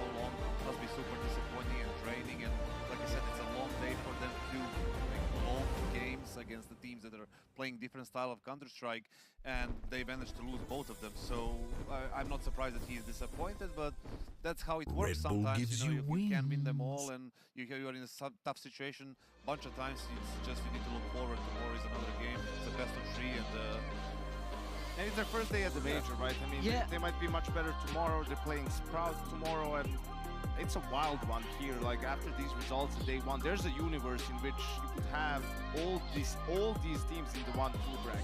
FaZe, NIP, Outsiders, Vitality, Na'Vi, and ENCE. Like, this could all, they could all be in the 1-2 bracket. So it's, you just have to kind of take it game by game, try to play your best CS. He was talking about, you know, distractions in terms of the environment. It's pretty wild. First time in Brazil. I tweeted out, it's like, there's nothing. Fury ENCE were the first game in the 0-0 bracket, right? There's nothing ENCE or their staff could have done to prepare the players for that environment. Like, there's no way. Like, you just have to come and experience it, right? And you might be able to, you know, rise to the occasion or whatever and handle it, or you may not be. It seemed like Spirit was able to handle it. They were up 10-1. But how did the game end? They lost 16-13. So once, like, Fury started coming back in the second half, probably affected them a little bit. Must be so overwhelming to be in that sort of situation. It's mostly seen when you play against a Brazilian team, but it applies for whoever the crowd is favoring, which is usually the big names, your Simples, your Zywus, Crims, they recognize him. They cheered for Fnatic in the OG game or whatever the other day. So yeah, it's just something that you have to kind of figure out as you go. It's funny you mentioned Crims, because if we're talking ends of the spectrum in Swedish Counter-Strike, Crims is one end in terms of pure veterancy and experience, and then Roland, who at this point has been competing for a while, but we have to not forget, he's just 20 years old, as he mentioned, first time in Brazil, sort of traveling to a huge international event like this. If he was one of your players, Kassan, how would you try and swing him and his teammates' heads back into the right space for their match? I think say open palm. Well, it's not that extreme, but, you know, not far off. The thing is, like, you just keep players occupied with the goal that's in front of you. You just focus on the games and your preparation. You just stick together all the time as much as you can. Just try to shut the noise off as much as you possibly can. Obviously, like Janko said, it's very hard to prepare for something like this that we experienced today and the previous days in the arena, because that's very unusual for esports. You know, it's not a football game, it's not a basketball game. Even though it's an arena, it's a different vibe completely. We had different arenas in Cologne, in Katowice, in Sydney as well. But every tournament, every other tournament, you ramp up. Like, you start in the gym or just right here, like this sort of a setup without even background noise. Like, yes, they're here, they're not at the stage, but they can hear, you know, they can feel the vibration. So that's also different, like, for every single player at this tournament. Yeah, we can't stress that enough for everybody at home. I'm sorry if I sound like a broken record, but I keep bringing it up because where we are on this desk and the other desk, and where the players behind us that aren't playing on the stage are playing, we're just a few meters away from where that main stage actually is happening, where the crowd is situated, and it's so loud. The tension, the drama, and the passion from the fans, you feel it in some way. I'm sure that is affecting some of the players. Welcome With that being said, everybody, we're almost done here. Let's take a look at our tournament here in the update. Finals, no, sorry, not a tournament. Here in a tie series. Here on the B stream. I doubted them a little bit there, DRX in the game, but I guess when you doubt them, they only get stronger. The trend of amazing gameplay, and actually, you see all the matches on screen, some big ones there. Every time an arrow is shot at him, it looks useless. He wastes so many of those cooldowns from opponents. On the first graphic there, on the second graphic, that's the A stream. I didn't plot it. I single-handedly made this happen. You made it happen. You're opening the stream maybe to Na'Vi Liquid game on 1-1. That's going to be a spicy one. Who do you think the crowd... Okay, never mind. It's fine. We can leave that graphic. You guys have seen it at home. Furia Big? Yeah, Furia Big. That's a really good chance for Furia to book a spot in the playoffs. What a message it would be to the international Counter-Strike community if Furia got through the Legend stage 3-0. And also a statement for my pick. Are they your 3-0 team? That's amazing.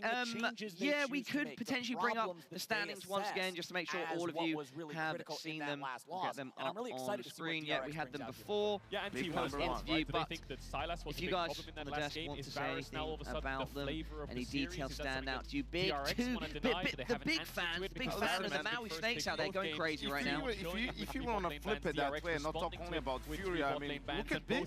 They could be in the playoffs tomorrow after beating Fury, who they already beat in the Challenger stage, albeit in a best of one game. You want to make a meal with the Yone for themselves, being able to outplay it. So we'll see about a lot of adjustments here. On the red side of the DRX, so it's so hard to get away from the Don't turn to me and say Parla. I'm never a setter.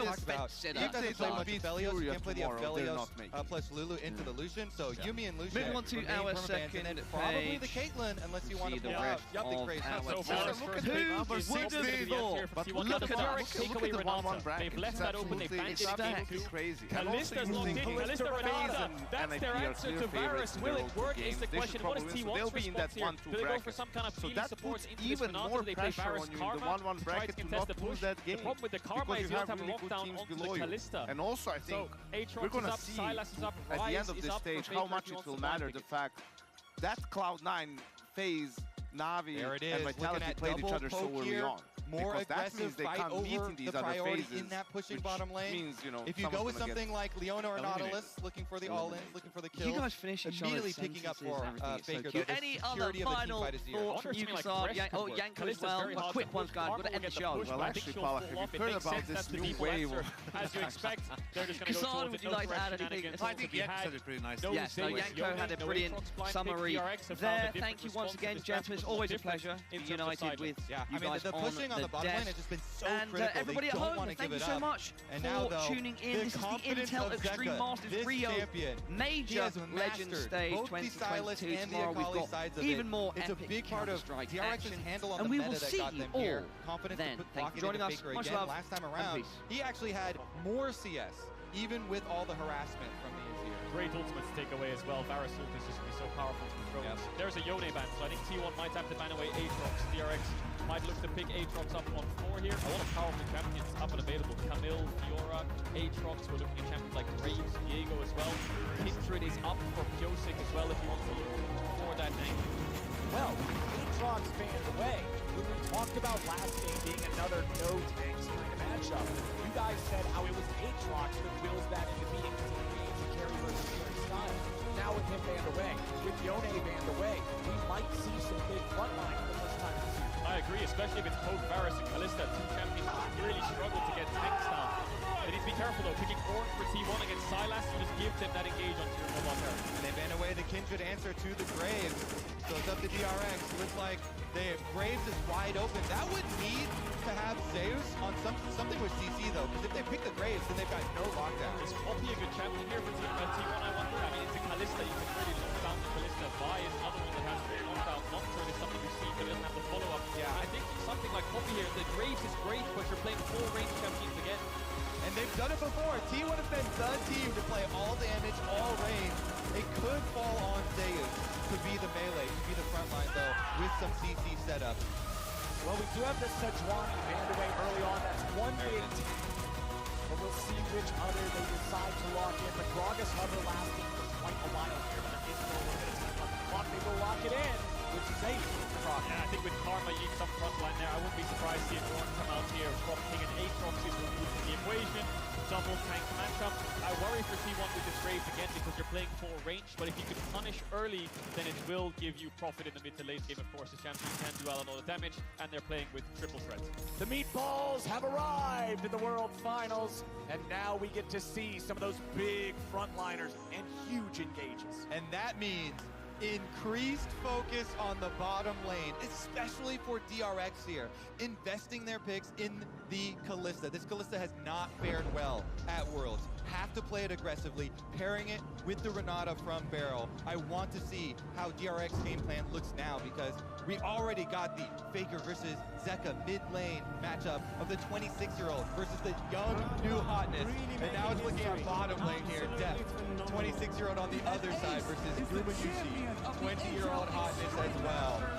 Opposition opposite sides, of course, from both respective veterans, like you highlighted there, Kobe. And bot lane will have to be a pivotal point of focus for both these teams. We saw Pyosik go towards mid earlier on with a similar kind of matchup in game 1 to get Faker's flash. Why did he do that? Well, it's good to get mid lane flash early, but in the Sylas matchup especially, it allows the Sylas to get the push into Azir early on, which he doesn't normally get, which allows him to get towards bot lane first if the mid laners decide to roam down. And I'm excited to see how the early game objectives go in this one, especially now that we're back to an even series, or an even state of series, excuse me. T1's objective control in game number 1 was absolutely dominant. In game number 2, DRX and T1, they had one dragon each at the very start. There wasn't that same level of, man, we're losing everything for DRX, and T1 is grouped up as 5 here at level 1. Yeah, 5-man bot to get middle brush control. I expect them to either sweep or put a ward down here to make sure that the Varus Karma doesn't get any kind of cheese from the Kalista Renata, make sure they can poke them out with things like the Mantra Q. They don't see anything yet, so they're going to walk their way into this bot side jungle, but they know that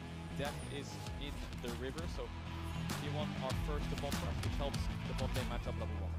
Yeah, of course. So much focus on this bottom lane in this draft. With the big tanky boys on the top side. Especially when you have Graves too, Owner trying to get the early information.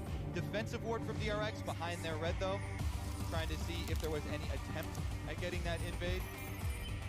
DRX showed themselves in the entrance. Owner is being a bit careful, they know there's a ward.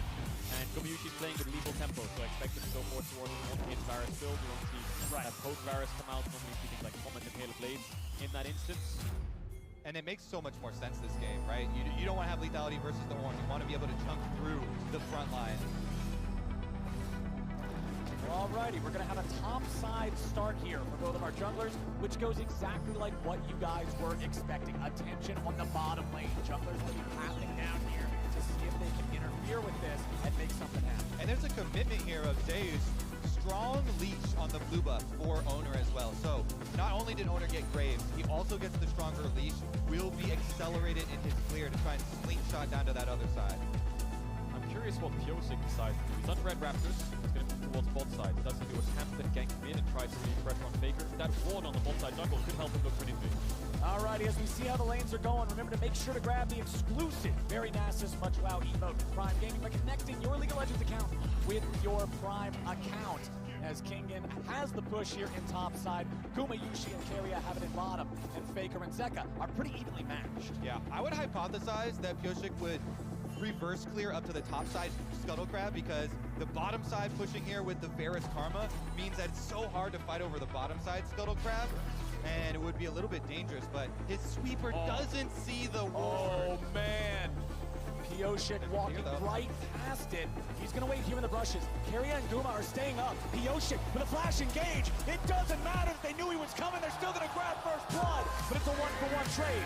Barrel now trying to get away. Should be fine. The DRX killer instinct still comes out on top. Great first blood for Def. You have to wonder if Gumyushi, he should have known that something like that was coming and maybe tried to react with the flash. Either way, it's a one-for-one. Despite it being first blood to Def, I think this is actually good for T1 because look at his CS now, Def. He's lost a lot of that wave. It'll start to bounce into Gumyushi, and they traded 2 flashes, 3 summoner spells from DRX just for a heal for Gumyushi. Yeah, T1, they saw him coming. They had the information.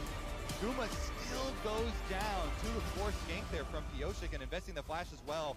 Could be troublesome for the jungle. Graves could be very abusive going to harass the Viego. Faker meanwhile forces the teleport out of the silence in mid lane. And yes, of course, ours, we already know. Did not quite catch it. And T1 are saying, get over here, Graves, right now. These are the comms.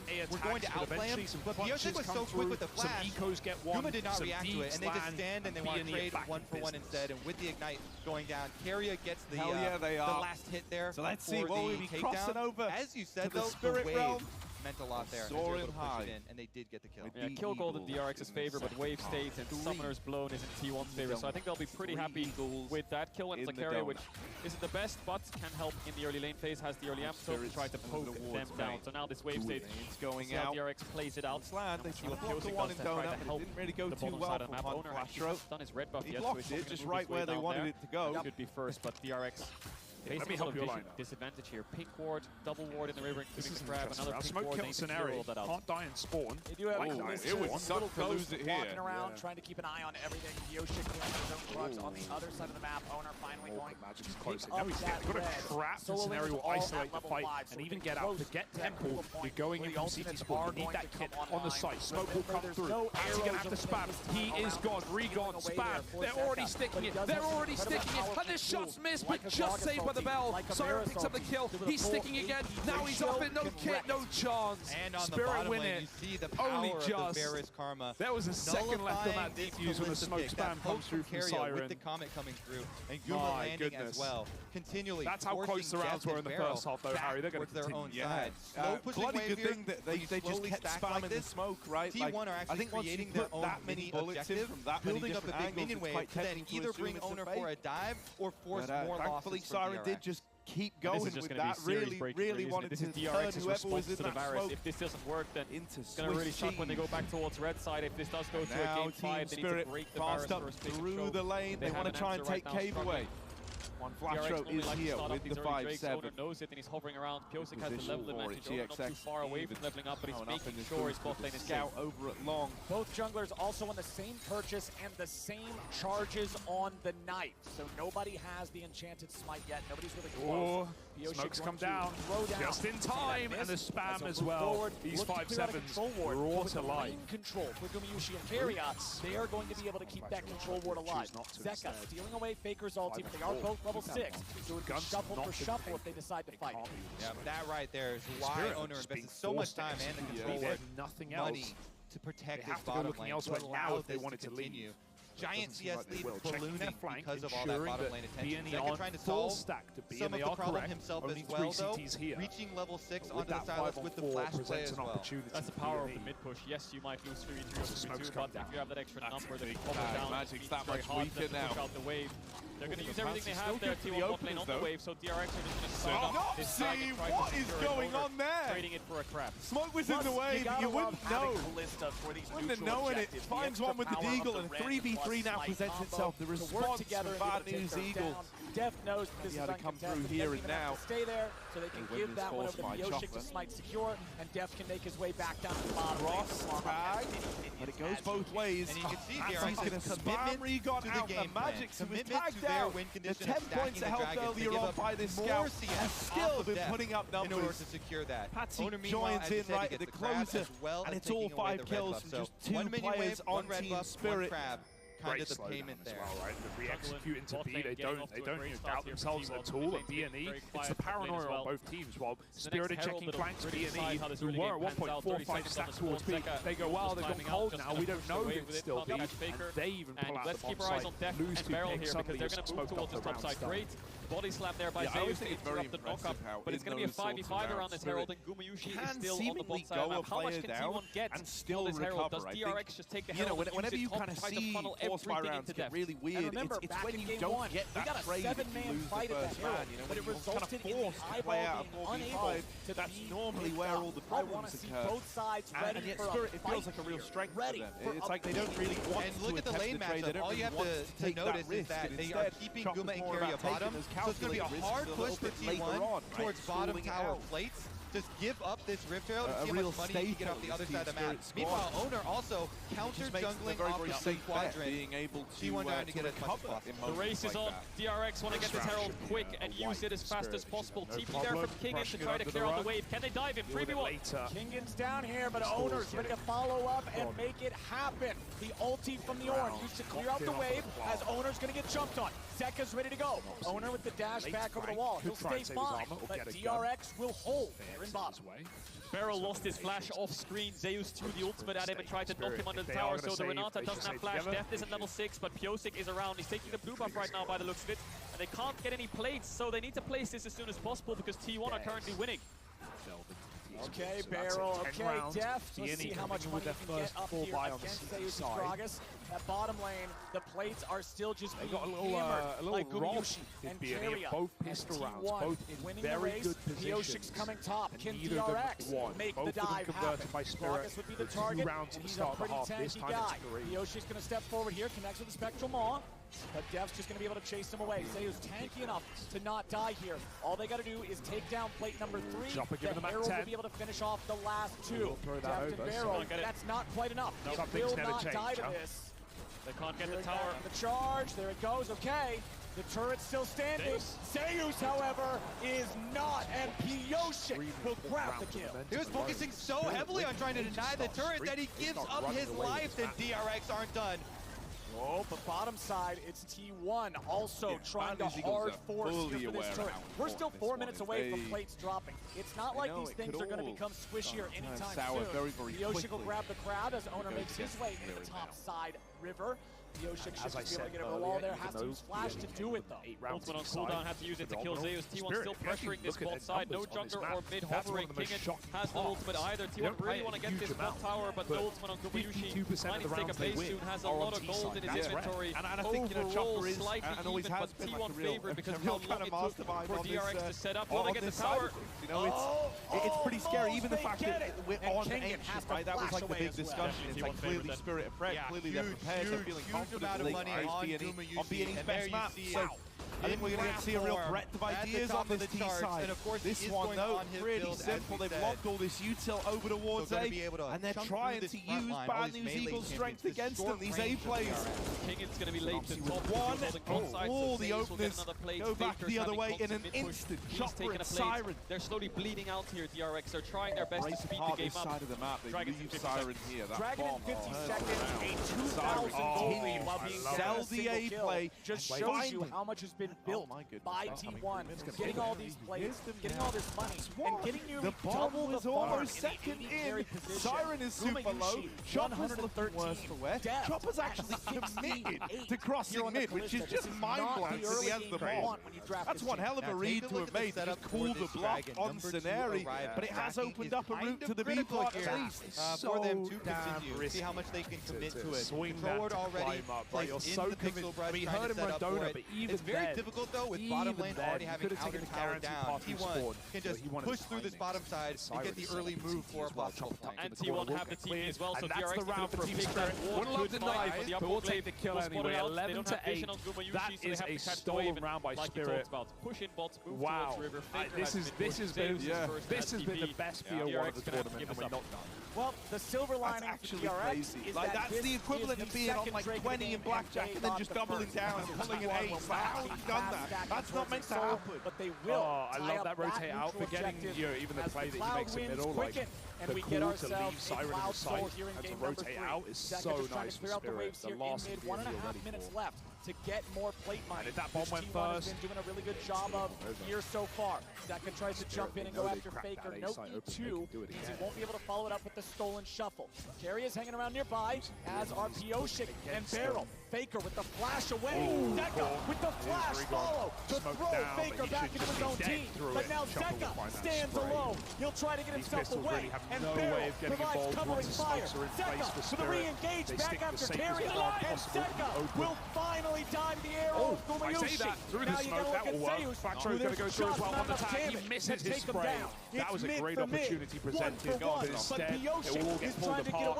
Behind enemy line. Another engage comes out here in mid. Gumayusi with the chains of corruption onto Kingen. A flash miss comes out of the arrow, and Gumayusi is punished. The bailout will not save Kingen. It is another 1-for-1. This is where Spirit run away. As Oga shunned up. There's the ball. There's the kill. There's the money in Death's pocket. Piyoshik never recalled. He ran into the enemy jungle and hid there, lying in wait, choosing his time correctly to strike. He takes down Owner. They get the extra kill for DRX in that scramble. And he came back for revenge, didn't he, Piyoshik? It's a 3-2 roll in favor of DRX. Zeka lived for so long, so it took T1 so much time to get it down. But the rest of DRX arrived. Great land of a skill shot here by Zeka. Faker can't get the sidestep. They both push each other back, but Faker dies fast because Piyoshik can dash over the wall with his ultimate. Zeka kites into the hostile takeover. Looks like he's gonna live. And as Zeus comes down, he re-engages on Terry, and here with the barrel he's gonna live, but it's just Gumayushi's last auto attack that finds that kill. But by the time he falls, the rest of DRX arrives. Exactly, and then look at the mini-map. You've got Ballista all the way over here, only now starting to run, and Piyoshik in the mini-map cancels this recall, waiting. As soon as the fight starts again, goes in for it. It's the overchase actually, isn't it? Gumayusi tries to get Kingen down, and Death arrives in time because of this overchase. T1 forcing a bit too hard. They're up in the lead at 12. Owner, no flash. Pyosik stays around. They land the stun, they get the kill. Spammed, actually, yeah. The patience out of Pyosik there as Def gets hit by the ulti. Has to retreat a little. Hostile takeover, a really good disengage.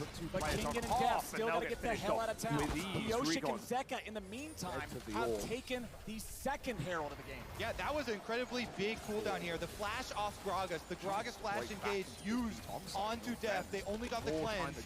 No kill secured for T1 there. And remember, Zeus is the last piece of this composition. He is the critical playmaker. It has to be the Gragas. And without the flash, those big surprise plays. Faker, no flash. Here comes the Ornhorn, finds the knockup. Zeka with a little bit of follow-up CC, but that turret standing at 2% health saves Faker's life. Yeah, Zeka didn't have the ult up in time to take Faker's, and I think he thought he was going to get pushed back if he went in. Save him, does it? Chopper with the opener. Owner either, but they force Faker back, and their objective is the top tower, which they will pick up. So these last few minutes, DRX to win the whole damn thing, and yeah, Chopper looking the wrong way. One flash throw out of ammo. This is going a little closer. Maybe ever needed to be. Oh man! 1 versus 3 down to the 1v1. A wonderful. Will finish that tower off, and then they hang on a moment. Now he knows. And that's a quick turn. Ideally, stylish they could try and get a setup here for mid in the to round push down that mid tower and allow them much more control of some of the This kid is the real deal. That is a freakish clutch, Harry. Obvious first I think he doesn't know. His team are probably screaming. They say, "Ramp, no cave. The ramp, cave." To give him that ability to jump into this largely couple of guns swapped out and just be a threat. Meanwhile, on the other side, 2-0 and 2 for Piosik's Viego in his 3rd game of 3 playing it in this series. Yeah, specifically that Glaive turning off the vision and finding wards, combined with a zombie ward talent there from Owner, leads to this balloon and vision score, so that he's got even more than the supports. Yeah. Dragon spawning in 30 seconds. Gold is almost dead even. Mit dem neuen Google Pixel 7 und Pixel 7 Pro kannst du deine Fotos ganz einfach bearbeiten. Mit dem magischen Radierer. Einkreisen, antippen, fertig. Lass störende Elemente verschwinden mit dem Google Pixel 7 und Pixel 7 Pro. Tausch diesen Winter Stiefel gegen Badeschlappen, Schaufel gegen Shuffleboard und Eiszeiten gegen Auszeiten. Erlebt beim AIDA Sommerwinter, auch in der kalten Jahreszeit, entspannte Reisen in den Süden. Auf nach AIDA. Gumayushi trying to fire out some arrows. Remember with the DPS build, the arrows aren't going to hit nearly as hard as we saw last game. Der Winter kommt. So DRX could just push this mid wave in and look to try to herald to force and engage. Ornhorn's ready to go. However, they aren't going to find what they're looking for. Kingen tries to get away now. The bailout won't save on T1 are just ready to play. Barrel continues retreating. He's under a lot of threat. But down on the unkillable leader. And he dies here today. Zeka looking to keep the charge going. And Bläschen oder wenn die Zahnspange drückt. Mit der Kraft der Kamille hilft Camistat dir schnell, jung und alt, bei Schmerzen im Mund. Camistat, Kamillenstab für jeden Mund. Jetzt neu, Camistat Mundspray und Camistat Mundspülung. Zu Risikonebenwirkungen lesen Sie die Packungsbeilage und fragen Sie Ihren Arzt oder Apotheker. Gute Neuigkeiten! Faker going a little bit too deep there, despite getting the kill of the King. Die neue Staffel der Simpsons ist da. Oh, the slimmest of margins there for the DRX bottom lane, but it is Faker who steps too far forward and gets punished immediately. Zeka takes away the Varus ult, Drake's still up, Faker's just TP back towards the bot lane. Everyone's running in for round 2, they don't want to give this objective up. DRX's Herald is timing out, so Pyosik will place it in mid, Gumayushi to clear out the way, no ultimate up just yet. 41 only Zeus. Yeah, exactly. Keep your eyes on Zeus. His flash is back for the Gragas, so he's going to be looking for the engage on deck. No summoner spells for Kalista. And Def needs to join the fight soon, he's clearing out bot way, but Zeus might just force it. Pyosik has to flash. Pyosik flashed over the wall, he's all right. But no ulti, no flash on the jungler. T1 with control over the mid lane. Zeka steals the chains, finds a little damage. Owner chunk to half, but it's still control over this neutral territory in the map here for T1. You can see pings coming out onto the Drake.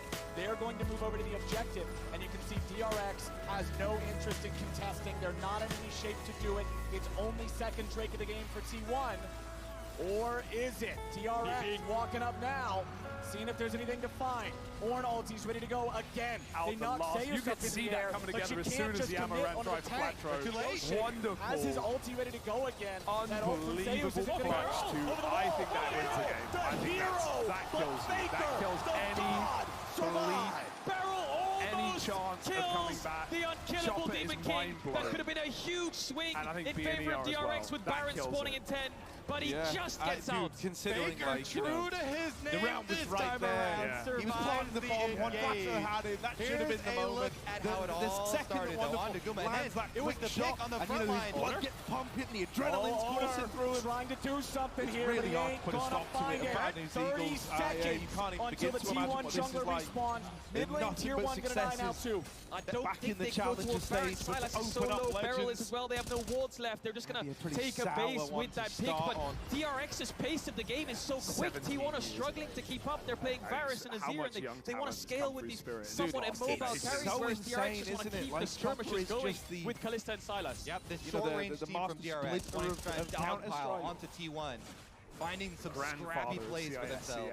And we've talked so much about how DRX has this edge versus Graves, where you have Pioshik willing to lock Kindred against it. But Pioshik's confidence with the Viego, expecting a lot of pressure on Wonderful and had questions on whether he would perform with everything going on outside of the server. But one of those he's kills. put a lot of them to bed Honestly, already. having a great time here on this pick, making it look good. Here As to T1, make a Ruthless name for 4 himself. to push Spirit down mid lane. 3 rounds Tier 1 away turret on the other from side an is still opener in the standing. Legend stage. Ornn ulti's not going to find anything but the wave.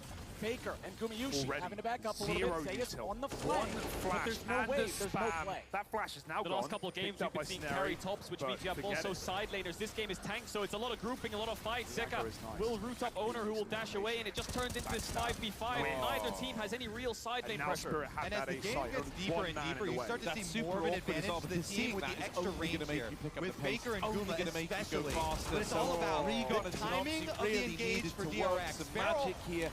Rigon knocked out. Time that right. They wanted to use hostile takeover on an overcommitment. And maybe that gives Bad News Eagles a way back in. T1 are 5v4. Yeah, you can see the angle Barrel is looking for, right? The surprise ultimate over the top because they need a split-second engage.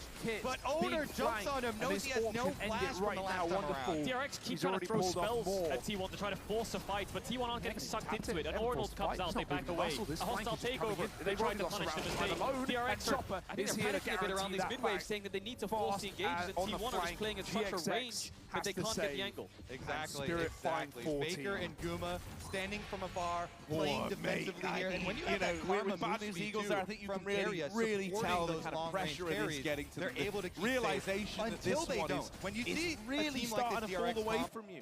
And maybe it's already too far gone, right? All at once. So flustered in the 2v2 that, as you say, they never even tapped the bomb. They never even forced that fight from Wonderful. They hope that he's feeling the pressure in the same way they are. He's going to make a mistake. But if he's showing us anything today, mistakes aren't really in his wheelhouse right now. And the question I brought coming into this game, like, would Spirit fare as favourites? Would they be fine coming in cold, having not played any matches? Even Magic showed some worries with we'll see if Zeka tries to cross-map the tower. Right? B&E just rolled their way through challenges. World, Owner and Faker will work together to take that down. They're going to build T1 back up to a very, very modest gold lead. But Zeka's about to get one back just as and he has TP, so if T1 stay around for too long, once this tower dies, Zeka can TP in and they can look for the 5v5. Here he comes! Alright, TP ready to go for DRX. Pioshik had to ult defensively. There's the shuffle getting DRX away. They're getting juggled around a lot, but Faker's alone. You really wanted that to continue coming into Legends. The question for me is like, what's next for DRX? They've got a stolen Azir ulti. T1 grouping back up in the top side. They know their opponents may be looking for the Baron. 30 seconds on Faker, he has TP. Does DRX start Baron? Beryl has no flash, no ultimate. Zeka has the shuffle though. He has no flash, but he's looking for T1 lying in wait. They know he's there. They have started it up. T1 needs to find a response soon. 15 seconds on Faker.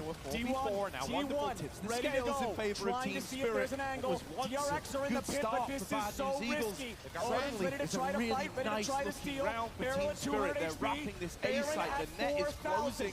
Zeka ready to use the stolen ulti. He throws Owner away. The Baron is stolen all the way through for crying out loud. He's trying back with the main players. He's not even fighting anymore. He's coming to where everyone else was. And then left scratching their heads. How did he get there? It doesn't matter. No time to think about it.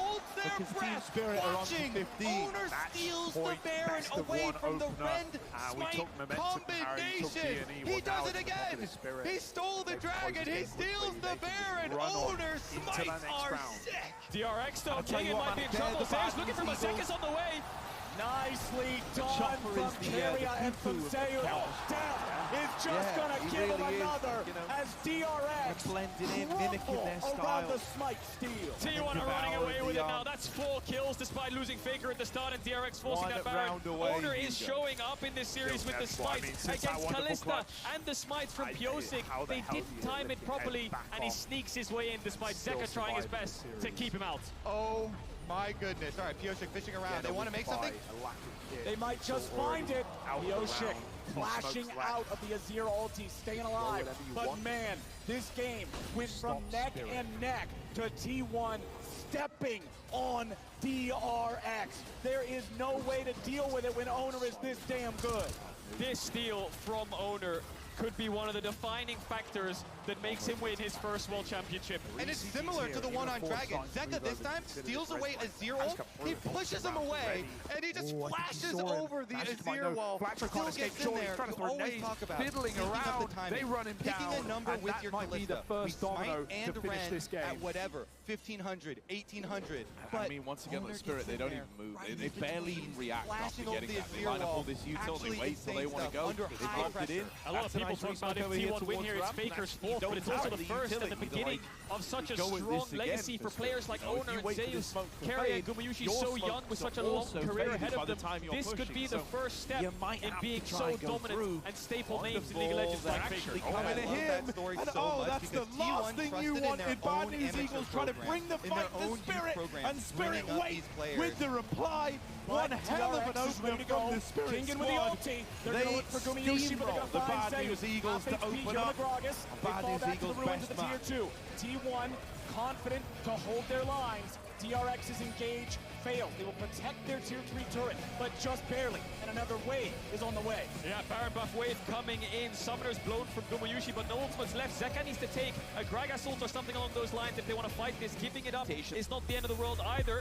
Takes the Varus ult. Does he decide to throw it out, or does he hold on to it till the next couple waves come in on mid lane? Bot in it falls. They find Zeus there with the chains. Locking him up with the Everfrost now too, but they got to be careful. You don't want to engage on the big man. And that means one inhibitor over the side of T1 thanks to that Baron that Owner stole. Owner. Funny origin with his name as well. When he joined T1 and was brought up through the program, he had so much respect for the T1 organization. He wanted his name to be Oner, like T1. But everyone just started calling him Owner instead, and that became his name. Full respect, full commitment to this organization, and really paying them back. Definitely owning this game as well, despite a couple of hiccups in the early to mid game, and Pyosik getting the better hand. That one Smite just turned the entire tide of the way the jungle role has been playing out. Now the siege will come in through top. The next objective for T1 is this tier 2. Pyosik getting caught on the recall. Oh, Pyosik, I don't think this is where you should be, buddy. Zeus on the chase. Pyosik still trying to get away. Juggled back by the Gragas ulti. And it should be nothing but the cleanup here. Faker gets a kill. 5v4 for 40 seconds for T1. T1 will break open this top inhibitor. You have to imagine DRX could use the Ornal to try to clear out the wave because there's no more Baron buff. And this tier 2 will fall. How much will they press the advantage? So with that numbers down for DRX, 25 seconds left on the Viego. Tier 3 turret getting pushed, but there's no Baron buff. It means DRX can actually clear these waves out. They can hold the line. Owner already has another one prepped and ready to go here in mid, but again, DRX can clear these. The turrets will take a little bit of damage. They'll suffer the poke, but they'll hold on. Yeah, with this composition, DRX have to choose their moment so wisely to go all in. They have to wait for Pyosik to revive, and then you find a flank with Zeka. He's got teleport right now, or an ultimate, and fully commit to the play. That's why they felt so pressured. You can see it from their eyes, from their angle on that Baron play. After they got the pick onto Faker, they're thinking, we are going to get outscaled. We're so short range. We have to commit to a Baron play, and they think they've got the advantage with the Rend, but not the case, and they have to pull out an amazing one now. They do, and it comes down to this Dragon. Soul for T1, 25 seconds on the spawn. DRX didn't lose the top inhib, so they can find their way in. Double TP's up, but there's no wards in the bot side jungle. Rabadon's finished for Zeka. And Deft has evened up the items against Gumayushi. Only a stopwatch is the difference. DRX trying to find an angle into this river. Bot side looks like their best bet. No mid push for them. Need to be careful though. Zeus here, stepping up, dashes away. See Deft trying to push out this bot wave so they can find their way into this river. But T1 are trying to keep this mid push so they can threat an inhibitor. Yep, Faker done this before for T1. They're trying to pull them apart. Inhibitor down on the bottom side, and Faker shoving up mid. Well, we've got a 4v3 standoff here in mid right now. Owner gonna join up, Faker gonna join up. Exertion with numbers that we've never seen. It's all coming together here in Rio. And we've all come back with a day's rest. It's time to pop off on the Legend stage. So here we go, Mo. Team Liquid and Mouse duking it out on Inferno. But it's coming in pretty late. They try to go in, but it's gonna be the objective down to the side of DRX. They go for Zeus. They're gonna find a ton of damage. Owner's focused down on RP. OC's up first. He's going to find himself the kill towards Boiler. Comes in, throws himself in the gunfight. We've got the recovery though for Mouse. It was that deep apartment push. JDC attacking it from the other side. You know, now he came out to help OC on Boiler, but that actually just opened up the flank inside apartments. This looked like it was all Team Liquid for a moment. Just little bits of help left for Mouse to finish off. But we're going to get a retake in the very first round. Alrighty, let's do it. Zeus is going to have to disrupt a lot here. Carry a look at his own barrel away. Deft pulls him right back to safety. First clean one, so it's going to fall onto the NA-IGL. Such little HP left to deal with here. And Frozen's pinned into the backside. Nitro loses the duel. And we've got Mouse with what I'll call a recovery in the pistol. Just bounce back and make it happen. So, of course, the tone is set here by the crowd. There's a lot of Liquid fans out there. Alicia, of course, very proficient in Portuguese himself. I think he'll be a fan favorite moving forward. Team Liquid, the story of this is, you know, the team that's had a very low resistance run into Legends. It's over. I think T1 can look down. Who we 30 seconds know on are ranked higher, coming in, favorites, down. They're don't pushing. have experience right now on the stage setup in front of the crowd. This Not to say this is a roster that would get nervous or anything, but this is a sizable crowd for someone even like Nick Kidzer, who we know tries to is give going him to be as much comfortable, but time still, as they can. Nice hostile takeover onto 3, but it will not be enough. Gets some Carol is not openers, back. Kinder gets aggressive down middle, trying done a ton of damage, so you can't tell me Mouse will be T1 comfortable knows what they no gotta matter go how for. this one goes or where they head. They'll take it down. We're gonna go sky at the top of the net first and foremost. Over here we've got Lee boosted up. We've got Nitro Twice in a holding row, contact. Pyosik. One was against the Spite, but Gumayushi steals it. They had Kalista and the Spite both tied. This is heartbreak for DRX. so it's kind of hard to scare Get the me a CPs replay when you're in of this that position. You know second that Baron you've already given right them 2 clear tags, now. but they Get me cause the that right rotations now. I actually. The need to overstack see towards that, the my B-side, smoke goodness. going down. It's a risk here for Team Liquid. I don't think they're going to get off of this. They are so now it going comes to in the face direction of Napli, another elimination game.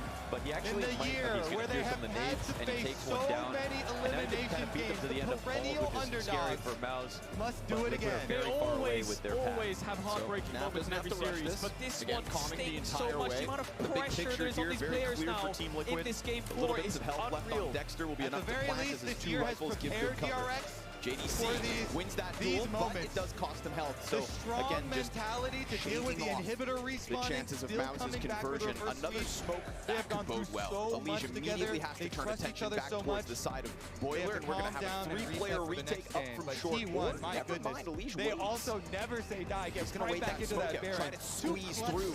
But JDC up on the apartment, he's going to fall to the scout. but no the real timings on opening in. Steals too. Already OC starts to peel back, and Alicia's just going going to go for exit. So Maus do manage to get by Nap as he was left on his own for so long. They'll find that second despite the damage in the frags. It's a very hard round to win right there when they're low. So they do a good job of selling the smallest fake over towards the B side. was taking the Baron when they turned. It is easier to influence rotations when the other team has pistols, but that was almost a situation where Liquid would be comfortable splitting up 2-2 and waiting after especially hearing and seeing these dinks. Those empowered Nafly nearly makes this possible again by keeping on to like the most important post-plant position, but JDC, once he finds this trade, actually takes that spot as well. And maybe a little bit more patience there out of Naf would have been welcome. But for Mouse Sports, they'll be, I think, quite pleased with themselves. You do have to hold your nerve in those spots. No exception, but with DRX's defeat, we are readying up for match point. Chance of something easier. Exertion gonna run that MAC-10 into the B site. OC Scout, which has found its target a couple of times already, will be dropped by JDC. Gives cover as, of course, Exertion goes on that tear forward. Nice double entry here on the B site. It's the Hail Mary for Team Liquid. No flash, just the smoke on the leash if they wanted to try to block off Banana, but Exertion, again, just on skates. Fast as can be with that MAC-10. They're going to chase down these frags, make a little money, and continue to grow. What is a strong start here from Mouse's T side. Fired up from the first stage, the major, and already striking down rounds from Team Liquid. A large number of people heading up towards here. The ultimate has already come across to the side. And initially, this is looking like a pretty promising fight for T1 that ends up going in the favor of DRX. So let's start rolling out the clip now and see how things pan out. So because Faker gets isolated on the side, he's going to end up dropping. On the numbers advantage, DRX is seeing a window of opportunity to force the first Baron. And this is really one of the big break points with which DRX can run away with the game. But as long as T1 members are alive, that is one of the scary things the DRX has to be cautious of now. You'll notice as well on the backside, Zek is going to try and flank, create pressure on the side, but Barrel's already being forced away. They're being funneled into the back of the pit, and then this gives Ona access into the Baron itself, which means that with the smoke screen being thrown down, and Zek doing his absolute best to keep him out of it, flash in, smite, and the smite doesn't actually come out from Pioshek. So the moment that the rend is popped, that synergy needed to be there, and all he really did was set up the Baron reading into something here to come and steal it away. And now, if they just follow through with this slow crawl, they are going to find an incredibly compromised B site. The JDC here, who he can smoke off arch or try to lurk up really late quietly as the attack comes in, but this is going to be a low telegraph play from Mouse Sports. Smoke comes in very quickly. Nitro holding his utility as long as possible, but he's let him through. They're past it. Frozen gets cut off, but we've got that MAC-10 on Dexter. And then he throws the smoke in. Nitro gonna spam. Expected of Dexter, and oh man, loses to the MAC-10 point blank. Basically, took too many shots on the spray. Gun was half empty by the time Dexter presses through, and now with the flashback, he's gonna go in for second servings. Yakinder's in the smoke. We've lost OC in the meanwhile. Yakinder will find that point blank frag, but Exertion's going deep on tree, and we've got Maus just chopping down that B site with not even a sweat on their brow. Yeah, seriously, way too easy. So that was a huge gamble right to play the 4-on-8 and no banana control whatsoever. And JDC's not going to give them space. Comes up through the arch side. They think they're transitioning into the two-man save. We've got Yakinder on OC's off, just trying to move it to the next one. And there is no sanctuary for him. JDC, sharp couple of kills to give Maus a clean sweep and a fourth. To be fair, it's a little bit worrisome on that pistol round. It was it didn't look too good from Nitro aim-wise on this kill as well. He runs out of bullets, but he has, Nitro usually is going to be able to get the punch there. And it doesn't seem like he's playing his best CS at the moment, but it's still early on in the day. We're going to pull but up yeah, some that is something that the team that we're watching here cleared the last stage, got lots of experience overall, played a ton of rounds, got the nervers off if there were any. And in that sense, that's not home field advantage because again the crowd's going for Liquid, but they've getting accustomed to your environment is definitely important. So no questions about them. And Exertion shooting over 1.40 rating in the challenger stage is absolutely absurd numbers. The last addition to this team to come on, and it seemed like come on a little bit late just because of some role overlap, but they made it work. And I talked to him yesterday, and he said that there was not that much role trouble, and he's playing almost similar positions to how it was on Maus NXT. And clearly it's working really well. It was a bit of a shame, right? When the original swap started to happen with Maus, I was quite surprised to see JDC get that call up when Exertion was really kind of touted as that hard hitter from the NXT team.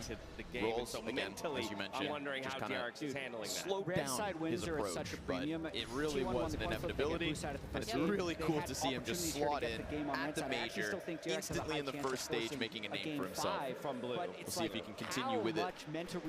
Tries to take a peek towards mid, no contact. Liquid pistol stacked up. Gonna use those smokes to maybe just burn down time. It's the same 4 stack as the last, but now it's no rifles, Liquid. You have to wonder what the idea was last time if they're just playing very gambly. It's not actually like Liquid to do that, to play on low information.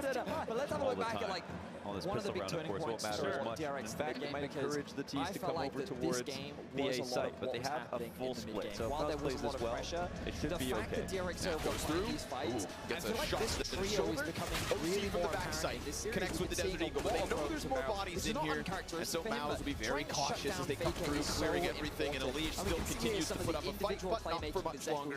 Frozen alleviates the pressure, beauty of attack from downrange. Yikinder keeps this one alive, albeit desperate, into the mid lane. but alive. We end up with T1 almost overextending, but it's a game where T1 as a team are very comfortable skirmishing. It'll make you wobbly in the knees, but that nade well puts Yikinder in the exact same boat.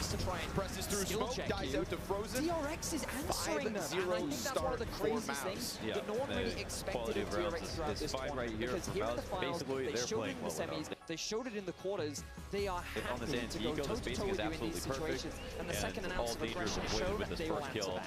Which is the third leg to the split. It's really interesting to see in the Gen G series, right? DRX there's something to be said about stacking aside on a pistol round, but if you have absolutely no aggressive position whatsoever, and they make full use of whatever free map is there, then of course the advantage is going to go to the T side. They keep those long distances and make sure to pick off those pistols without giving them too many openings. Gold, in particular on Faker, where they were able to rely on playmaking later on in the game. Yeah, well, Faker has fallen down a number of times. Be careful with Torres around. Amount of pressure going. Gotta be careful. Yikinder doesn't even show skin through the smoke, through the wall, through the eyes. While they're putting that pressure towards Faker in the mid lane, we saw those CSD numbers for Guma in the bot lane, and so imagine adding a piece into the wall, you got to put two together in response. We still got Nitro at the front of it. Faker has absorbed pressure. He's trying to set him up to succeed. This series and these drafts will continue to focus around the bot lane. There has been an absolute arms race for being able to have bot lane push. The answer here that was tried by DRX to the Varus was the Callista Ashe. This is 3 games and where Varus he actually has 2 flashes. They're not letting one go early. Nitro just the first. Is the king. Flashbangs never come through to help them. It's just a matter of timing. That are there, but it's just they're going down the tier list of what can get that bot lane power, and that's really what's going to get caught by exertion. I don't know. Yeah, I don't. And help that lane more. I don't know if he real question tried to line up and missed, or if he freehanded and it got caught on a wall. But that is the round right there. So, but once you get out of lane, the pressure that he offers is ridiculous. That gets amplified, of course, by somebody waiting for any kind of mistake to come through. An opportunity for Mouse Sports and a clean close. And I feel like there are a little bit of some sticky hands going on right now when it comes to getting rid of utility. Nitro, when he was up on Coffins, T1 are only one game away from carving their name. Shoot his Molotov off too early, and then when it was too late, he let people through. If he did throw it in a little bit earlier, could have had a better rotation into the site, could have had supporting flashes from CT spawn. Barrel continues retreating. He's under a lot of threat. Super loose, then you're not going to be in tune when you just get rid of your grenades. And right now, Mauser are doing a good job of punishing them when they're holding too long. This spawn when they're just straight up missing. More CTs die in the post. Both players. JDC gets them again, just like he did that one time in CT spawn. He just cleared out off as well. Yo, Liquid just took a drop kick to the chest at the end of that, because they're going to just go spiraling back into the pistols. Yeah, that was a nice lineup from Torji, just waiting for that spam to come through. Superb. And we looked at Mouse playing against Outsiders on Inferno, and it was a really, really one-sided game. But it's also a map that, with Outsiders, we don't know exactly where the map pool is right now. They're barely playing anything. And it's their one loss on Inferno, so we don't know if they're going to, in the future, try to avoid it, work on it, or whatever. It's kind of a weird way to measure how good or how bad the map was for Mouse. When I think it was like a 16-6 game. But we do know they're comfortable still. But this should not be a pain point for Team Liquid. They, of course, are quite happy here. Not only getting these exit kills, but 11-2. right from the pistol when he's able to get himself up through the apartments. We get his impact. Last Inferno is off the board as well. He was also the Colex player to watch. Dinko just kind of alluding to his impact and whether or not it could continue here into the Legend stage. Well, the first 7 rounds have his name written all across them.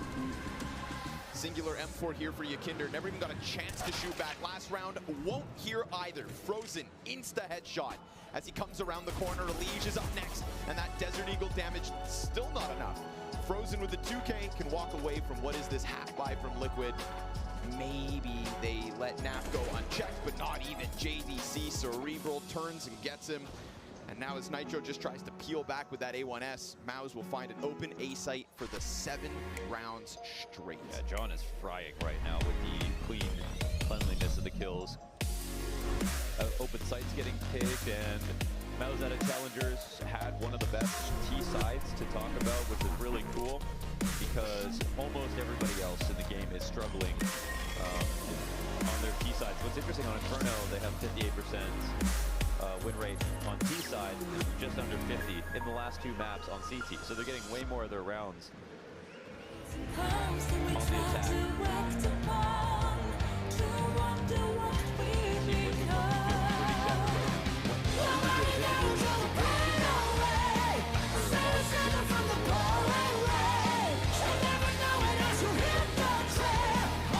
They said their map pool is feeling solid. They respect Maus. McCain Street Fries. Knusprige Pommes mit Soßen, die du lieben wirst. Street Fries von McCain. Jetzt noch mehr drin für noch mehr. This is going to be a one-sided game or that will even lose. They probably feel very good, especially getting Inferno in the first place. But they are waking up to a very fresh-faced Maus. And I'm not going to say Liquid are playing their best right now. We've seen some crucial errors, I think, in the setups.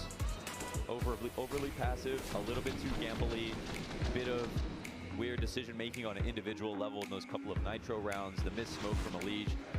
That might be a few too many mistakes to be able to stomach versus the Maus who feel good and look good at the same time. Yeah, it's double whammy of, some of Liquid's individual moments not looking too hot, and then just, strategic placements.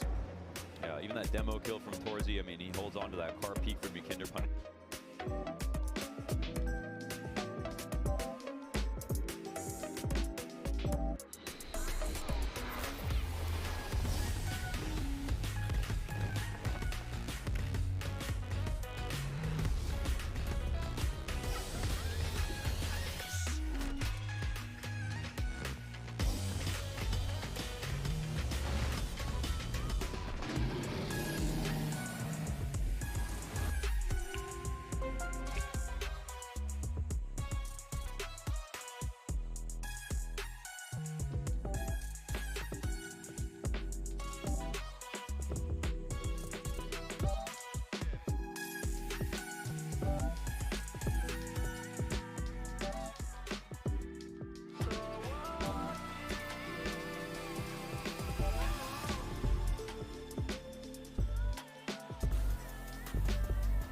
Welcome back to the World's 2022 Finals. The series has delivered over the course of 3 games. I'm not going to do any mid-series spoilers. I'm just going to say if you missed it up until this point, it's time to make sure you're watching those back sometime later. Coming into game number 4, T1 leads us 2-1. They do 1 win away from lifting the trophy, 1 win away from winning the World Championship. Will be first time for 4 players, and it'll be the 4th one for 1 player. Faker is 1 game away. It's been so long since he's been in the finals. He doesn't want to drop the ball now, but DRX have been showing up this series. They've been putting up a hell of a fight, and they're back on blue side. And if you hadn't watched the first couple of games like you're talking about, then you wouldn't know how crazy it was that we got here with all these objective steals. And Guma stealing with multiple objectives, by the way, with the Varus. This Varus has been a super high priority for both lanes, not just because of those lanes, but also so much coming down to these objective fights. And we're getting similar bans here. Like we said, DRX always have to ban the Lucian. They're even following it up with the Ashe this time around too. So it is going to be the pinch point again. Yeah, expecting similar bans here out of T1. Varus first pick as the answer with Lucian, Caitlyn, Yubi being down. Unless T1 changes it up and tries to flip the script a bit here on red side. We saw DRX try the Kalista Renata into it. Didn't work in lane phase, but they managed to funnel gold into it because of these Herald fights, getting Deft out of the lane, getting in some kills with skirmishes. T1, not a very Kalista Prio heavy team. It didn't work them very well in the regular season, so I doubt they'll lean towards it. Final ban for DRX on blue side. What's it gonna be? Rise, keeping that away from Faker. Makes sense.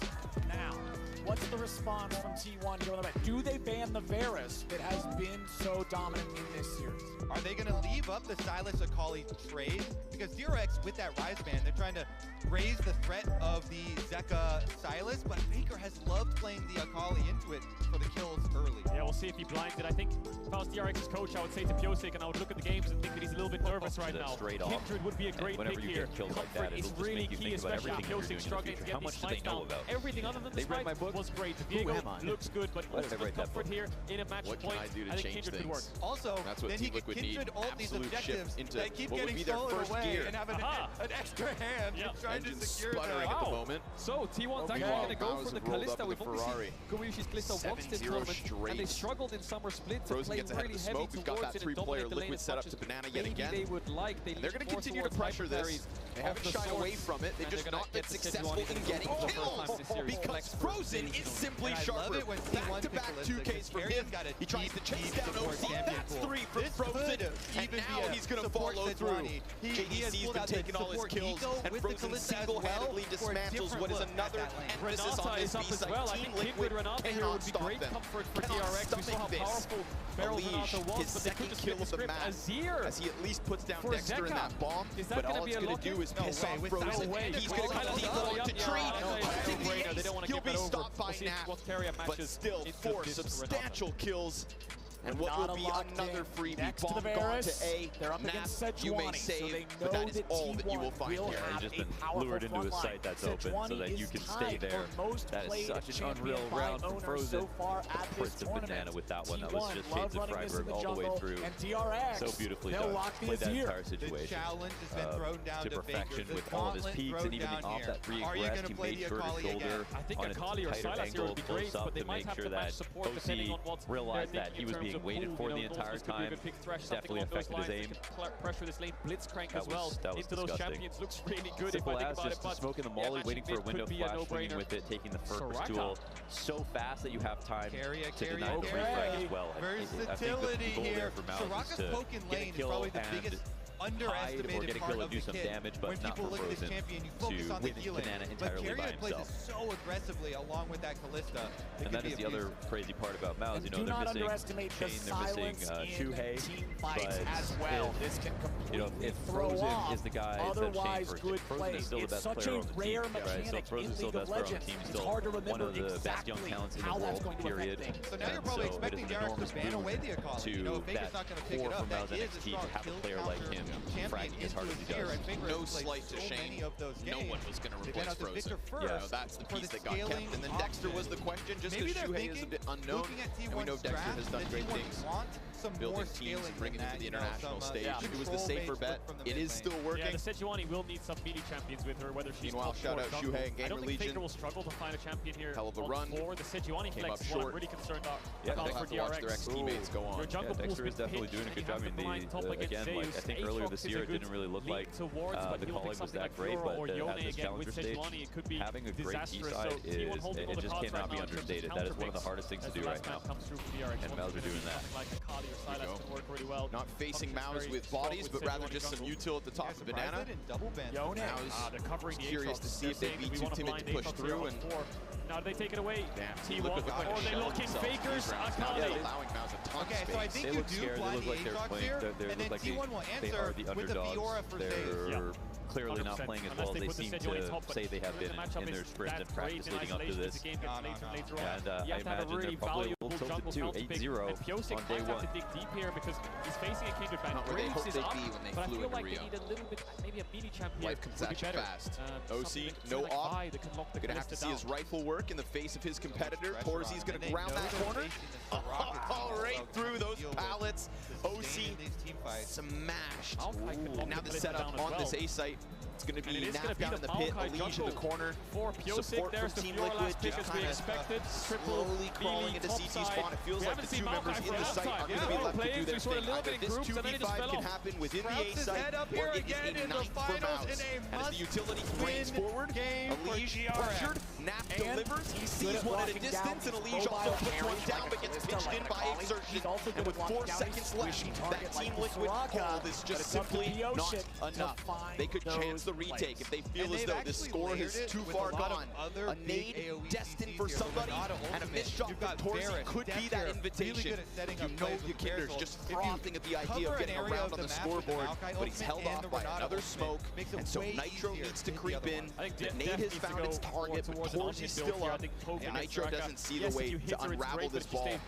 They don't have a they have a kill either, but just 2v3 and Smoke and Flash will just be kept in hand. Beautiful frag from Torsi on the wrap. I mean, the composure on the split is absolutely excellent from Mousesports. They move slowly, but when they turn that corner in 18 seconds, there are teams where I feel like, oh, you're a little bit behind on time. When I'm looking at Mousesports right now, I feel like they can see how all of those 10 seconds are going to be spent right before the bomb gets planted safely, and the two CTs are at their maximum disadvantage in their angles with the ability to trade from two different sides. We can see that take place right now. Your advantage over the Aatrox that we've seen be so and they actually were able to walk DRX all of their splitting players through Arch, through lane, and out of halls as well to make that as difficult as possible for Liquid to telegraph. World Championship. Liquid needs to protect Arch. The other 3 earned under the SKT banner. This would be the first time they claim it as T1, and they are a single game Something different, away. Liquid. Not going to sit in the site, but instead throw all A players, barring Yakinder on Arch into the apartments. And they had Owner go gank it. This is a throwback to another round where Nitro's going to be left on his own, and unfortunately for him, Maus are coming to sniff out top banana. Double tank junglers, but lots of CC. This is quite an interesting setup. It's countered by not working map control, so if Maus are going to just explode on one side or the other, then this is a real problem because you're very far away from the action. And right now, Maus are causing some distractions, and the tough part for Liquid is because they don't have any vision on banana. They don't know if Maus are about to commit or not, so they're forced to blindly rotate again. And luckily for them, because they kept 2 in apartments, they're not totally weak on A. They're still close. They can peek out Boiler. They can have the long halls exit, and it might be hard to read that there's 2 players here, but it looks like they might be avoided entirely, because most of the players are execing on B right now. But the bomb is actually coming back. Okay, so this is where the keeping Hall's presence actually could pay off. But remember, blue side has won every see if they can stop game JDC so from getting through apartments. He kills OC, then the boiler pressure could unravel. JDC, cautious as ever, catches a little skin. OC still sitting here, and it's Elige instead that gets stuck. OC's going to fall back on bound. Yakinder, there it is. Something for Liquid finally. And Frozen will succeed in dropping one at B. Forces Torsi forward, swaps to the AK. Yakinder, killer instinct, comes out wide, can't catch a fourth. JDC has done it yet again. Nap's close enough to stop this. JDC's going for the plant. Nap a little slow. Ooh, but he gets it. That bomb's gone down and Frozen has 16 health, but if he comes out apps, that could have been his only chance. He decides to concede it. And ladies and gentlemen, Team Liquid's first round win. Listen, it looks a little bit scary, but it's actually quite a nice round from Team Liquid because they start out with the Hall's control, ends up paying off later on. They even have the freedom to rotate out as they overstacked it with 3 players, and they left to go respond to some of the audibles that were being called on B, and that shows you this limit pushed to its absolute limit, or this setup pushed to its absolute limits, and it still worked out. There's still time for Yakinder to get back into place. Mouse felt uncomfortable even after they had killed those top players to figure out what the rest of the setup was, and this was with Liquid losing their first player at the bottom of Boiler, who I thought was going to be a critical part of the engagement. So really nice round from Yakinder, of course, but an interesting idea and a setup that I haven't seen Liquid use too often, if ever. And you wait till you get low to get that missing health fresh from the boot camp. Really high value out of it. He's also got here we have something we have seen before. Yakinder dropped out of that one. There's a chance, of course, for Elige to try and chase that, but you'd think with Yakinder going heroic mode in the last round, and that being the only thing that saves them, somebody else needs to use that as their inspiration. And OC, dude, Insertion comes around the corner with the insta-dink. OC never even gets a damn chance to shoot back. Nap inside of the pit, very much stranded, and he just gets gunned down by JDC. This could not be easier for Mouse. They're going aggressively, but the Flash Team Liquid looking like chumps. Yeah, they really are. OC's getting bodied. Gumayusi goes to the Pierce. Carry with a flash forward now too. Barrel's at 200 HP. Barrel tries to get away. Deft is at 100. Carry has low. Deft is going to block the bailout. Will he get the damage? No, it's first blood of the carry. Guma and Carrion do it again. This T1 bottom lane on point, but now Jungler's me mid. Junglers broke here, Faker at 200 HP. T1 can't take it any further, but the T1 bottom lane, the return to glory after falling short at MSI. They're going to fight every step of the way. No reason not to just go down, take every single weapon away from Liquid, shove them back down in the economic dumps that they've been struggling from this entire winning out on that bot 2v2. Guma and Carry have struggled so much throughout summer with Guma taking bad trades or dashing too far forward in lanes, which just hurts their 2v2. But it's this time where they get the advantage up against DRX. I'll let them there because I think Gumayusi dashes out of vision to stop Deft from getting the kill. And I want to see Carry silence towards the end. I think he silenced Deft on his Q to get the kill. So, Gumayusi and Carry. Barrel doesn't get the connect. They then flash forward to look for Deft, who then responds to this flash. Barrel puts the bailout on Deft and tells him to just run straight into them. He loses vision on Guma here. And I think Carry has silenced here just from about. Pistols. JDC's got a nice piece of cover in the doorway. That was meant to inspire Team Liquid and the chance of a low-buy win. No, deleted. As every other round essentially has been. The bailout. All summoners. Damn, also it's going to be turning some heads in the opening map. So you know there's blood in the water. Which I think coming off of such a dominant showing inside of challengers, this is the perfect start for them. Just continue forward, right? Because I'm sure as there are doubters around us, there's also doubters in their own mind in the sense that, like, oh, we dispatched of our caliber quickly. Can we go ahead and take down what's supposed to be the incoming legends? And Team Liquid, we're talking about to collide finals. T1 knows that Owner is still on the top big result to make it all the way to Cologne finals. Jungle, so that means they just have to wait. Play it a couple safe, of people, play it cool, clear out the wave. That's Yanko, exactly what they're they doing. didn't feel convinced. hasn't based yet. And I was surprised because I think I thought they actually did look really good. I think there were players, for example, like Kinder, who I put in the tier and caliber player, literally up with Simple right now, Shiro in the challenger stage side overall, that can win a game almost single-handedly. I say almost because we look at Shiro in his first two matches. With like about 60 to 70 kills over 2 maps, and they still lost, so it's possible to lose. But Nikinder, being the best opener in the world, even if he gets nearly as many kills, if he gets nearly as many kills as Shiro did, then he was around 30.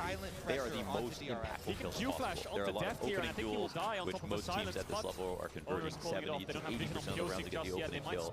So in some ways, Nikinder is the best rifler on the planet, just straight up in terms of impact. His dead-on impact rating shows that. And there it is, exactly as you say.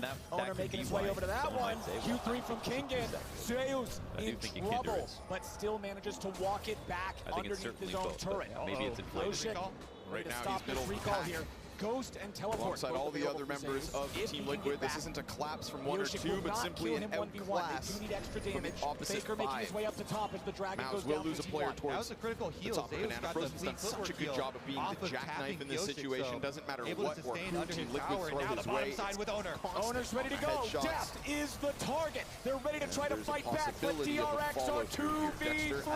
Gumayusi will not fall, and DRX will lose their AD carry for the second time. So close. I wonder if Deft had heal in that exchange. He could use it before the bailout. Either way, they don't get the reset. He dodges the Sejuani Q, which is pixel perfect. But they can't trade in the 2v3. They knew Owner was one side, and they still felt confident enough to take that fight. T1 come away with 2 kills onto Carry. Finally a chance, baby, for Team Liquid second. Unless JDC, who is very quietly, silently climbed up that scoreboard, sees Yakinder, topples him first, and now all he has to do is find Nap in these final 30 seconds. The bailout might be expiring, so maybe that's why he used the heal. So we'll look at this one again. Owner's there. Flash Q comes in and Deft. We've got Team Liquid, but it's only a second round. Yeah, it's a second round, so whatever, they'll still take it. I think Liquid still believe they can get back to the game. Of course, not to prove it, but in terms of just winning in the late round, it's not a 13-2 scoreline, which will still potentially be. I think there will still be hope alive for them. However, you know, it's a very competitive round still. Mal's come out with an excellent tactic to double swing OC on the off angle, so OC can get maximum 1. He can't get pre-fired by Cordial like he did in the previous rounds, but he can't escape when the second guy gets out. Ward's nearby. There's a control ward in the pit, but no other DRX bodies are even close, so they can't really do a whole lot to keep fighting for them. Kingen wants to keep these guys nearby. The Maokai ulti's not going to find anybody just yet. He has to dodge a flash and Frozen swings off it. OC really doesn't even have a chance to shoot back, man. He's enchanted by the brush, but he can't catch up in time. So T1, they get what they came for and they get back out. Now Zeus ready to issue a fight onto Kingen here with a grand challenge. Yoshik's showing up to try to help him. They're going to try to turn it around right back onto Owner. He's low, but Carrion's going to make the difference. However, DRX will outplay. Kingen still going to keep the fight going a little bit further, but he's got to be careful. He'll look for Carrion. Q2 lands. Where's Q3? Flash coming out from Carrion to stay alive. Kingen is playing this fight pixel perfect in the 2v3. Forced Yosik to take it, even though they have a Soraka. Carrion uses both summoners in that fight. Owner dies. That Q3 flash from Kingen was insane to turn that fight. Incredible stuff for him to be able to pull it out in DRX. Needed that to get leverage back in this game as well. On those support roam timers. Pieced up on opening duels, round after round. Liquid, their position falls apart so quickly that no chance to even think about how to play a mid-round. It's not even like that at all. Lose half of the map, lose control of it. Usually the bomb goes down with a man advantage for Mouse Sports. It's almost never been a situation where Mouse are planting 2vx because they snuck their way into a site and they put the bomb down. As soon as Mouse plant, usually they've already won, which is an unbelievable thing to say. And now we are, potential for a 13-2 half here for Mouse Sports, even with the crowd on Liquid's side. And JDC, man, 18 frags. He has been doing incredible work here. Back Inferno performances on the Challenger stage. Getting a small lead in this lane. We're very surprised to see Zeka not so much of a playmaker, but more of a scaler. But easy angle for exertion. These games are going very long. Final buy coming out of Team Liquid, looking for again. Yeah, and then the last game we just saw T1 utilizing the Azir plus the really hasn't had a chance to shoot too much. Very effectively. We look at the other stars right now. JDC, Frozen, and Exertion all shining. T1 have very, very good half of map 1. See if they can get to the backside. A lot of attention up here on the top side now from the junglers. After the summoner spells came back up bottom, it's back to what you guys were talking about as the game plan with that top side triangle. A week of warm-up on this stage in front of this crowd. Half the timer left. Remember, it's safe to say they have found their groove. They're in the zone. Can walk this thing around anywhere on the map. As Barrel goes into the hostile takeover, it hits Turn sees the Barrel. He knows there's a two-player setup here. Def trying to fire in a little bit more damage as the 2v1 guy goes out top. Zeus barely staying alive, quickly scrambles the kill. The opponent's hold back gets into away the with pit. a flash. Team Liquid are just hoping to hold on for dear life. The mechanics on both sides they plays from the DRX were beautiful. Barrel preemptively hostile takeovers in Kobayushi's direction, knowing he'll use the Fate's Call. And then Kingen dodges that URW to the side so perfectly. Both side lanes, a lot of fighting. And despite being behind, DRX are putting up a fight. And it means Nitro all that's left really far ahead here for Kingen. Into a 1 versus 2. They pause for a moment, put down that smoke, which has been this just really starting to pull ahead every single time. We've seen Team Liquid try to come to this A site for the retake. They're constantly diverted back around towards short, and then Mouse just give them nothing. Nobody to shoot at, no information in position, and Nitro's going to have to walk in and play this one blind. All 3 players around that 30 health mark. But now the weight of the world is on them. It's going to come down to the wires, bombs beyond the halfway point. Hopes of Nitro, seeming slim, looks backside, shows himself, and Frozen comes up with the first Herald in this game, both going over to T1. DRX grouping up mid, ready to fight back. Immortal Shield Bow and Crown of the Shattered Queen are both done. That is a big item spike advantage for the side of DRX, as their opponents do not have any complete items yet. There by Zeus who picked it up. Looks like it'll crash, and Kingen is going to stop it. He'll turn around here. I think Kingen might be able to take this down before it crashes. That's a lot of gold that can be denied. T1 starting to drag all. Meanwhile, it's a 4v4. Really nicely done from Kingen, but now what about the team fight here in the bottom lane? They're going in. They found a lot of damage, but they won't find a kill just yet. Now Kobayushi's going to be popped, and Barrel is not traded back. Zeka taking some damage. Faker trying to go in and find his way through the smoke. Now he's going to run. He's trying to get out, but Twisted Advance will find him, and DRX will win across the rift. They're doing it! The perennial underdog, DRX! They kill the Raptor on top side. Kingen takes it down. Then they get the sweep from Zeka into the ultimate from Deft, sniping the kill. 2 kills over to Deft as well. They don't have anything else to follow up with. They've got bot side vision. They got an extra 2 kills. They got the Dragon. T1 are the ones who pull the trigger. But look at the communication from DRX. Instantly, Zeka jumps across the bot lane. Dest is off to the side. Great Marisol. T1 have to retreat. Faker tries to salvage it, but it backfires. As he goes in, he has no tools to escape. The dashes aren't far enough, and Pyosik finds it. Beautiful stuff. Deft with the arrow right through the heart of Guma. Faker getting pulled in and killed on top of it. And DRX are not done with Worlds 2022. And the beautiful stop in the top lane as well by Kingen to absolutely halt any sort of a cross map with the Herald. Everyone on this team, once again, backs to the wall, and they stand tall. And you highlighted it, Flowers, before the fight, the shield bow versus no mythic on the side of Fusion. The shield bow saved Deft when Faker went in. If he didn't have that, maybe they could have turned the fight.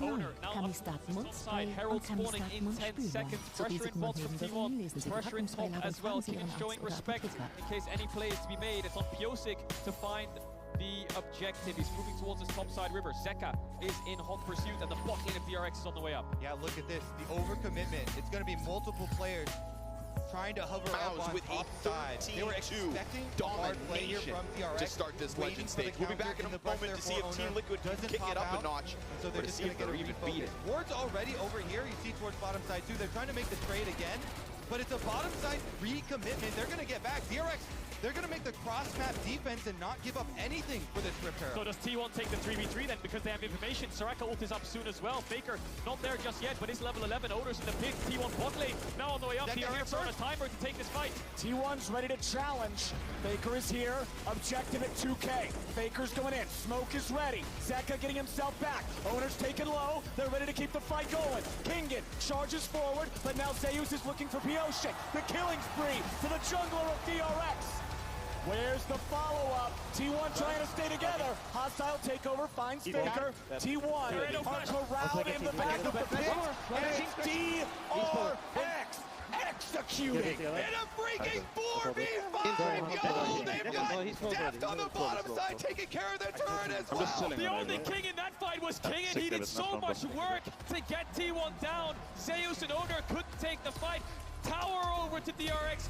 Herald over to DRX. Mid tower will fall. Top tower is going to fall as well. They just broke the entire map open for one fight. Even just being here in finals, DRX are already the greatest underdog story, the greatest Cinderella story of Worlds of all time. A fourth seed through play-ins all the way to finals, and they are on the precipice of pushing T1 to a final game. DRX have been through the trenches this year, and they have not heard a bell yet, so they're going to keep fighting in this game. It's looking good. Big gold lead, 4,000 over to them, even in Dragons. Next Dragon up in 1 minute 20 seconds. They're going to set up for it and try to build towards this soul. And the benefit of all of this is they have an Azir. Zeka's not even on a playmaker. He's on a scaling mage, so they have a very good, comfortable late game insurance. No losses in play-ins. First place in their group.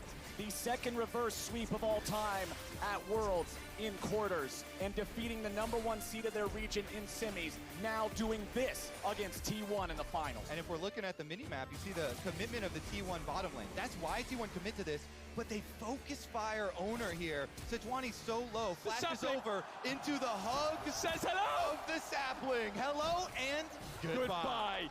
Owner goes down. Heroic sapling from Pyosik. Nice pushback by Zeka to stop Faker from being able to dive on top of them. T1 retreat. They run for the hills, but there's a wall in their way, and DRX sandwiched them down. Carrier no flash, he falls. T1 have the mobility to get the rest of the members out, but that's enough to put them at such a sizable advantage. DRX coaching staff elated with that fight. And the reason we're reacting so heavily here, League of Legends is usually a game of give and take.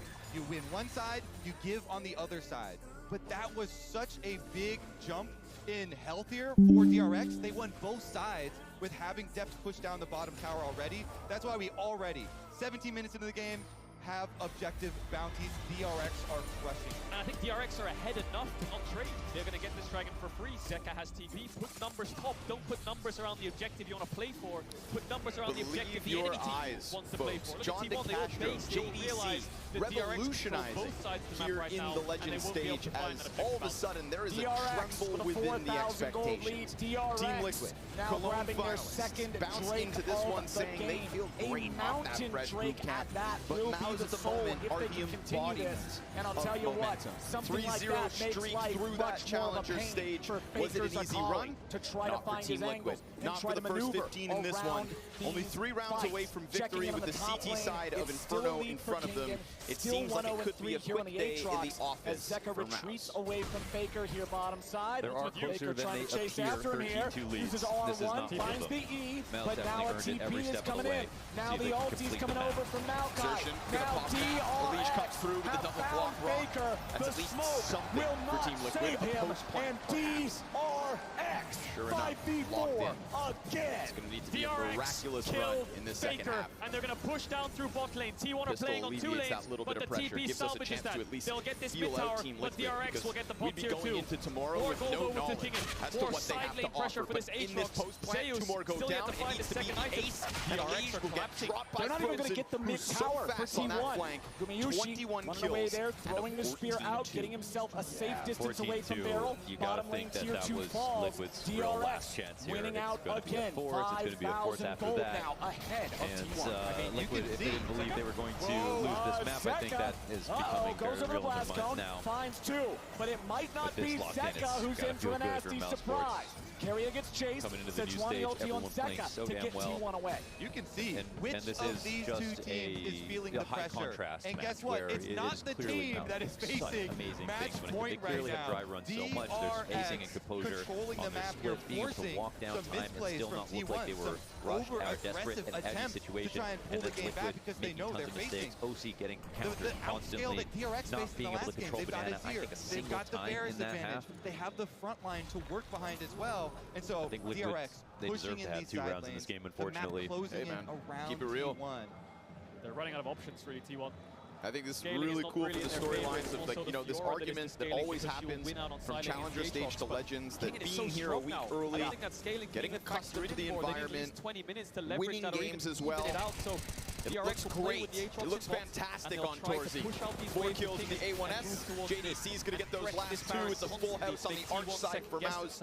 And an empty cathedral for Team Liquid. Kingen has 2 completed items. On their side of the camp. Has Divine and it's always Thunderbird loud, so, and still but this is the lowest loud. It'll be a while before he's able to deal with that Aatrox. The lowest loud. T1 can go for one of these trailing split It's still louder than most places. Try and hide the Sejuani behind one of the split pushers in events of this take caliber, somebody off, because that's what you have to do. One of these surprise plays. Sejuani ult into melee champions, rock the stun. There it is. And take away some of the pushing power of DRX. Look at that, they're playing the whole Even on map that last right round, they just ran into an arch setup with a crossfire waiting for that exact play to come their way. They can do this though, no tank in the pit. I think that's just going to hit it. Liquid getting red as and it's the easily solo as a lanes of picture DRX book right push, now. and it's Kingen who finished. We talked about it. He finished last place last year in summer alongside. No reason for Maus to let off the pedal. pedal. Zeka, who was a Massive margin of error for them. From the LPL and join the LCK and join him in the Confidence ranks of DRX. boiling over, spilling onto Team Liquid and burning them. Look at them now. As this is absolutely going to leave a mark on the out in their confidence. respective solo laners. Scorched and they really earth want to threaten this Baron. For Team Liquid as they try to get into that A site. Nitro at the forefront. He has got no some vision to work tidbits of with. utility. They're just going to have to try their best to fight through, but JDC will go down empty-handed. It's Torzi in the bomb site. 2 kills made easy. A 4 versus 2. And this result leaves the North American hopes whimpering. And Maus, I said it once, I'll say it again, the embodiment of momentum. That 3-0, no fluke. DRX ready to fight back again. And the result of it is going to be is shuffled a away. blowout to start this Legend stage. We thought these games were going to be action-packed every step of the way, but all of the action here at the start of game 1 is on the side of Maus. That should send a message to the rest of the Barrel may be Legends. the target, but Gumayushi is locked down. Gumayushi is executed by the sword of Kingen, and Owner is the only man standing wearing red. Guma does everything he can to keep T1 alive, but Kingen comes to collect. And he's looking for his crown, isn't he? He's putting the whole T1 is back in these fights. Zeka and Deft fall, but the last threat on DRX is King and Dragon spawning in 30 seconds. Even numbers distribution across the board in terms of deaths.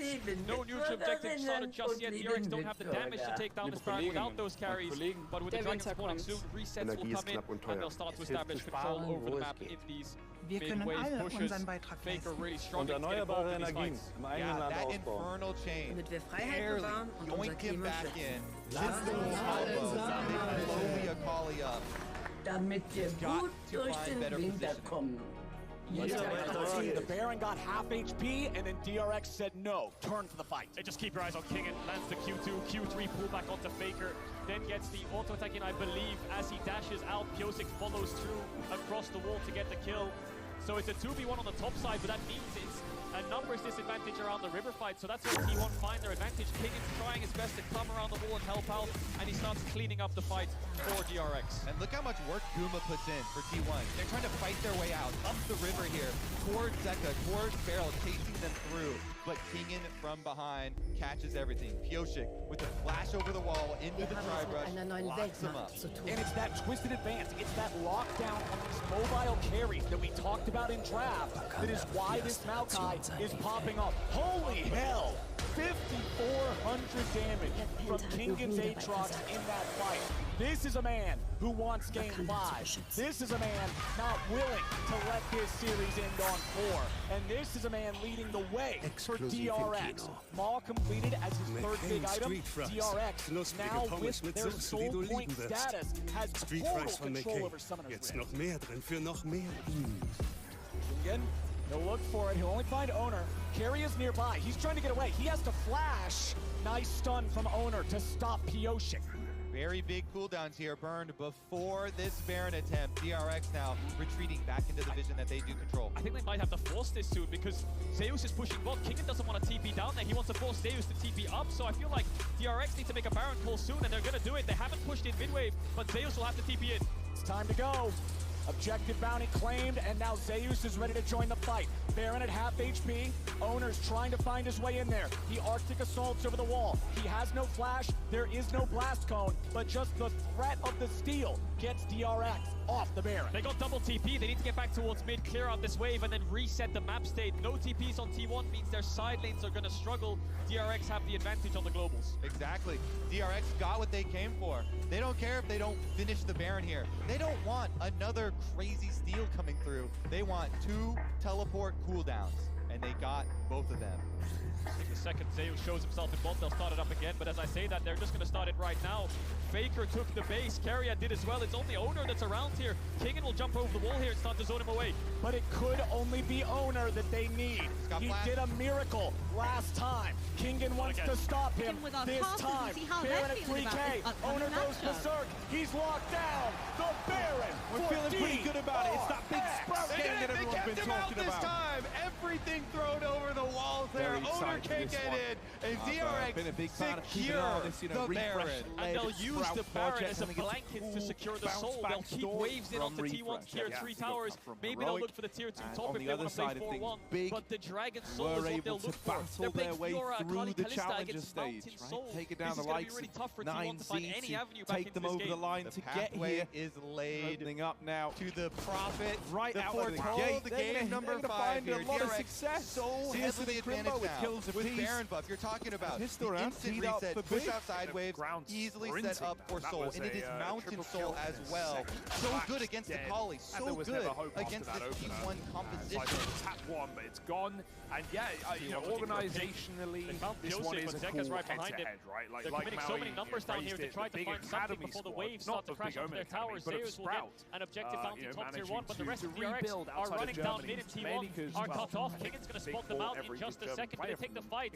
They'll try to stop them as much as they can. DRX is just controlling priority over the mid lane, getting that wave pushed up into the tier 3 turret. They've already taken half HP. T1 have now finally found their positioning again, but it may already be too late. The cannon minion's still alive. The cannon minion's still firing. The cannon minion kills the tier 3 turret. Zeus, in the meantime, is still top. He's taken out the tier 2. DRX, they're going for broke. They're going for anything they can find. The second inhibitor turret's going to be the target. Faker is now the target. They're trying to push all the way in. Owner's on full retreat. Zeus finally making his recall back into the base.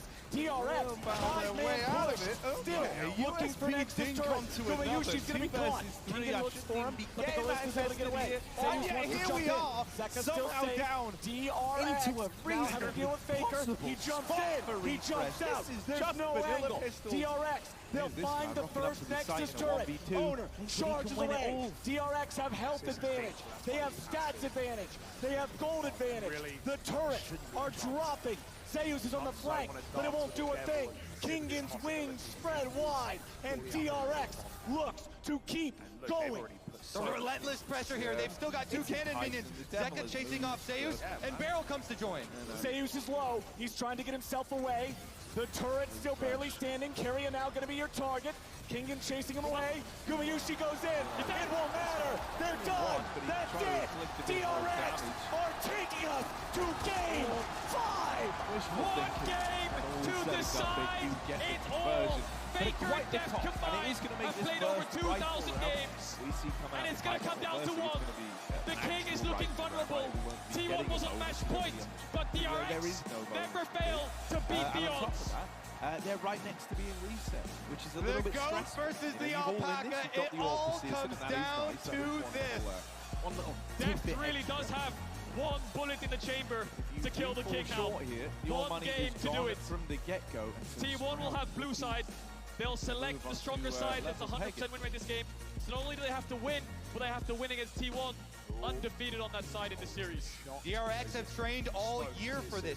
Every series to get here in summer, they were underdogs, eliminated in the first round of LCK playoffs, clawing their way through regionals, upset after upset, getting closer and closer as a group, trusting each other more and more. They talk about it in every interview, and now they've pushed the greatest of all time to a game 5. Look at Kingen's damage.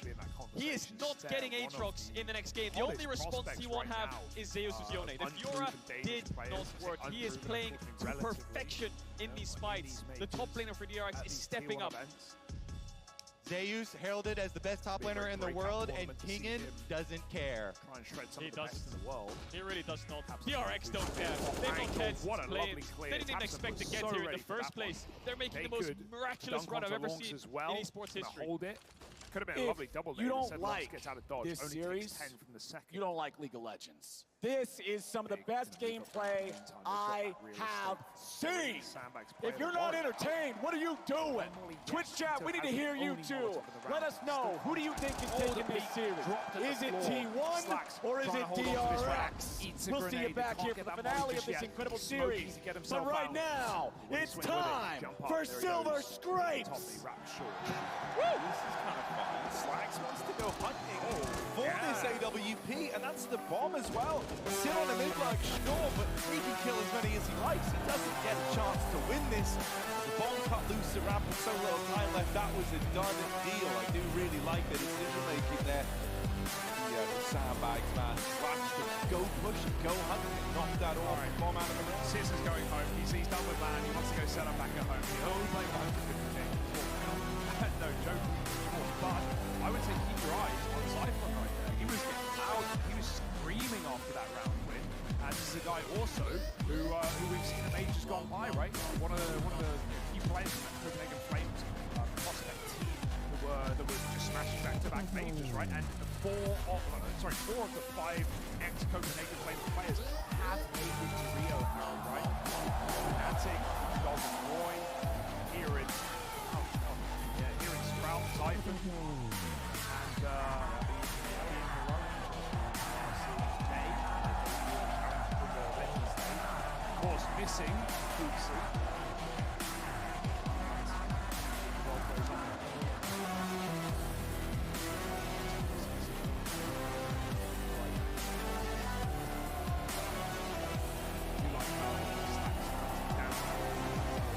That is definitely a point of contention. He doesn't feel like it's personal against Big here, other than wanting to prove himself. Slags, yeah, you do want to beat your country, and especially as a team playing against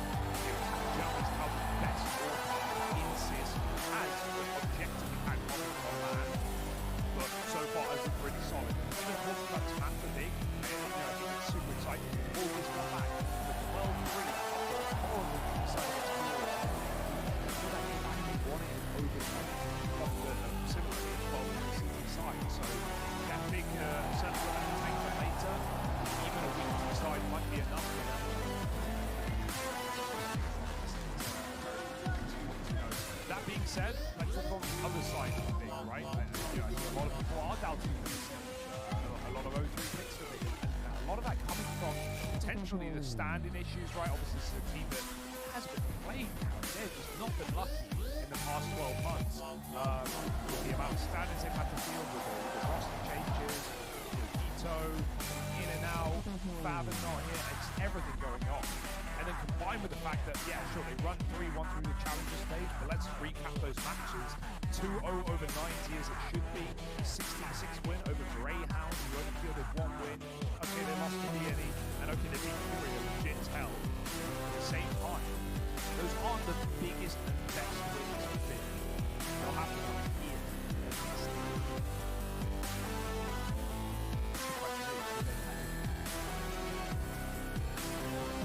Yeah, you know, I know let's try and calm down. One of our first days here. What's up, everybody? And welcome back to the Chase Center here in San Francisco, where we are going to Game 5! I also speak to Crimbo, and they kind of both echoed this sense. I hope everyone in the stadium has a little gas left in the tank, has a little bit left in their vocal cords, so that they can scream their heads off for this fifth and final game. Because I gotta be honest, I wasn't sure we were gonna get here. Can we just acknowledge how unrealistic this is? Yes, acknowledge. Yeah, how Faker, Death, same high school 10 years ago, World Finals now. DRX have an inhibitor respawn on them, have 2 Barons get stolen away with their chance of winning red side, but they just keep doing it. The more they lose, the better they get. It's unrealistic. And what I think is crazy is how everything has come together. The fact that this could be Faker's 4th title in his 5th appearance, the Death story, and the fact that there's speculation around could this be his last year, and like no one thought that this roster would take him this far in his final year. Like it is just a movie that we're all just a part of, and the games are delivering. It is constant back and forth. We are seeing both incredible league, sloppy league. We're getting all of it, right? And it's just a beautiful culmination to the year, especially being back in front of an arena after 2 years of finals where we haven't had that same opportunity. I'm glad you brought it to this DRX roster, because I kind of want to set the stage based on like expectations domestically, right? Because I was like messaging with Chronicler during the series, and I was like, I can't believe DRX are taking this to T1 in this game, but also they're doing it through topside and Kingen, which is not at all what we expected. Like, this team was not the worst in the LCK, but they were certainly not expected to be in a world final. They were not expected to be able to play together this well, even going game from game. I'm sure Pioshik, there are a lot of comments about his game 3, and none of them are positive.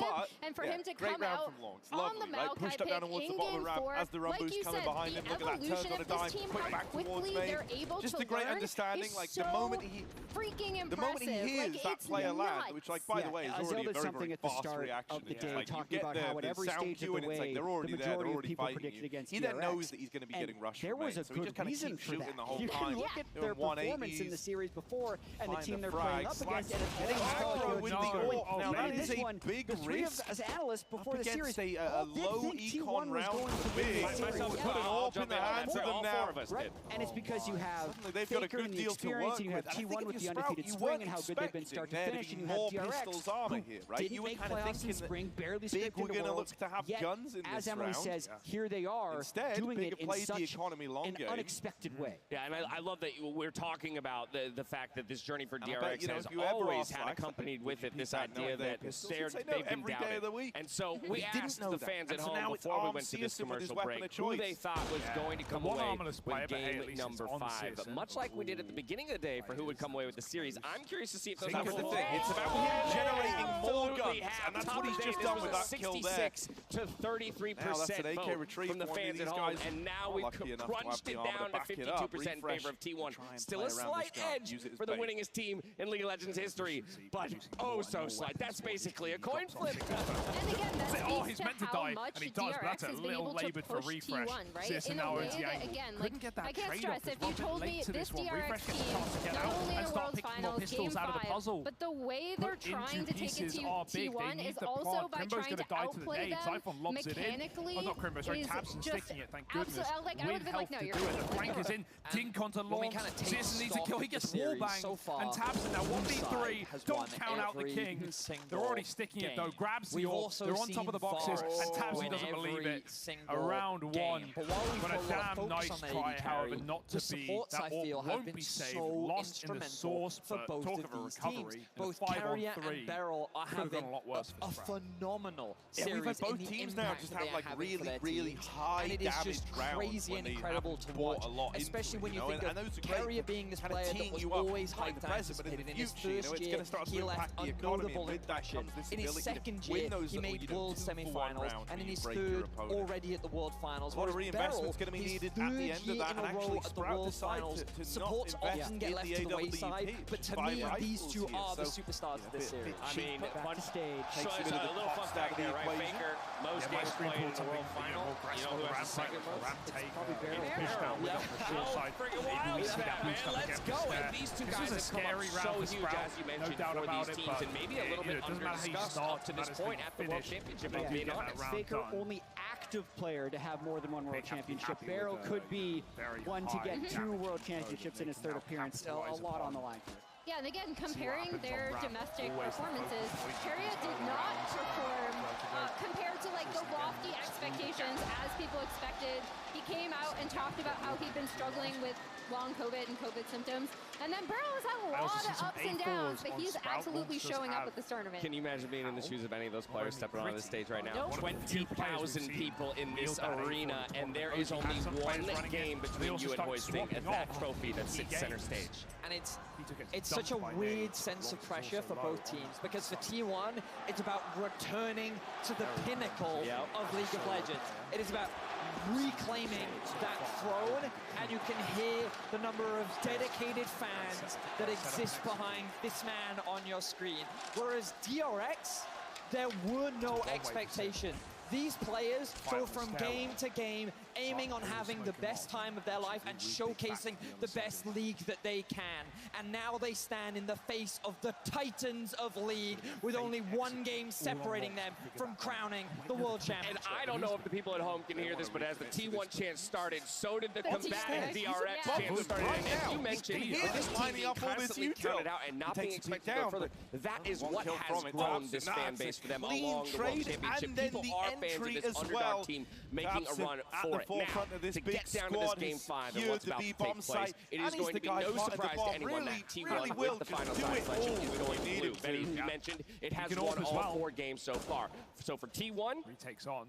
I have to imagine there's a bit of a plan, a blueprint that you can follow, given you're on that preferred side. For DRX, it's a little bit more in the unknown, and you're still left trying to find the answers. Well, what has impressed me about DRX throughout the tournament is that they found creative answers. And we only have to go back to Game 3 to remember that they were at the brink of winning that game as well. Things were looking very positive for them. So when we get into this draft, I feel like DRX will have a plan to the virus, and somehow they'll be able to come up with something crazy. Having what it takes to find the answer and actually finding the answer are 2 very different things, Jad. Let's talk predictions. Game number 5. I'm going to reset the scorecard for all 3 of them. Who takes it? Who's the world champion? The round not even attempted for Sprout. I feel like there have been 3 careers for Faker. His 2013 career when he out-mechanicked everyone. His 2015-2016 where he could play everything. And now where I think he has experience and is the best leader he's ever been. I don't think he's lost those previous skills. He didn't show it in Game 4, but when I see the way he is focusing and locking in, I think he can lead T1 to their 4th world title. All right, T1 vote for Jad. Emily, you're up next. What do you think? Everyone. So at the beginning of the day, I said 3-1 T1, and obviously that was wrong.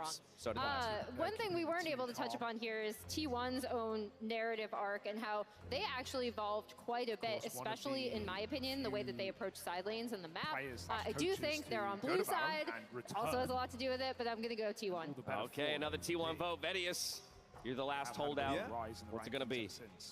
Our job as analysts is to find ways in which we believe teams will have the advantage to be able to come ahead.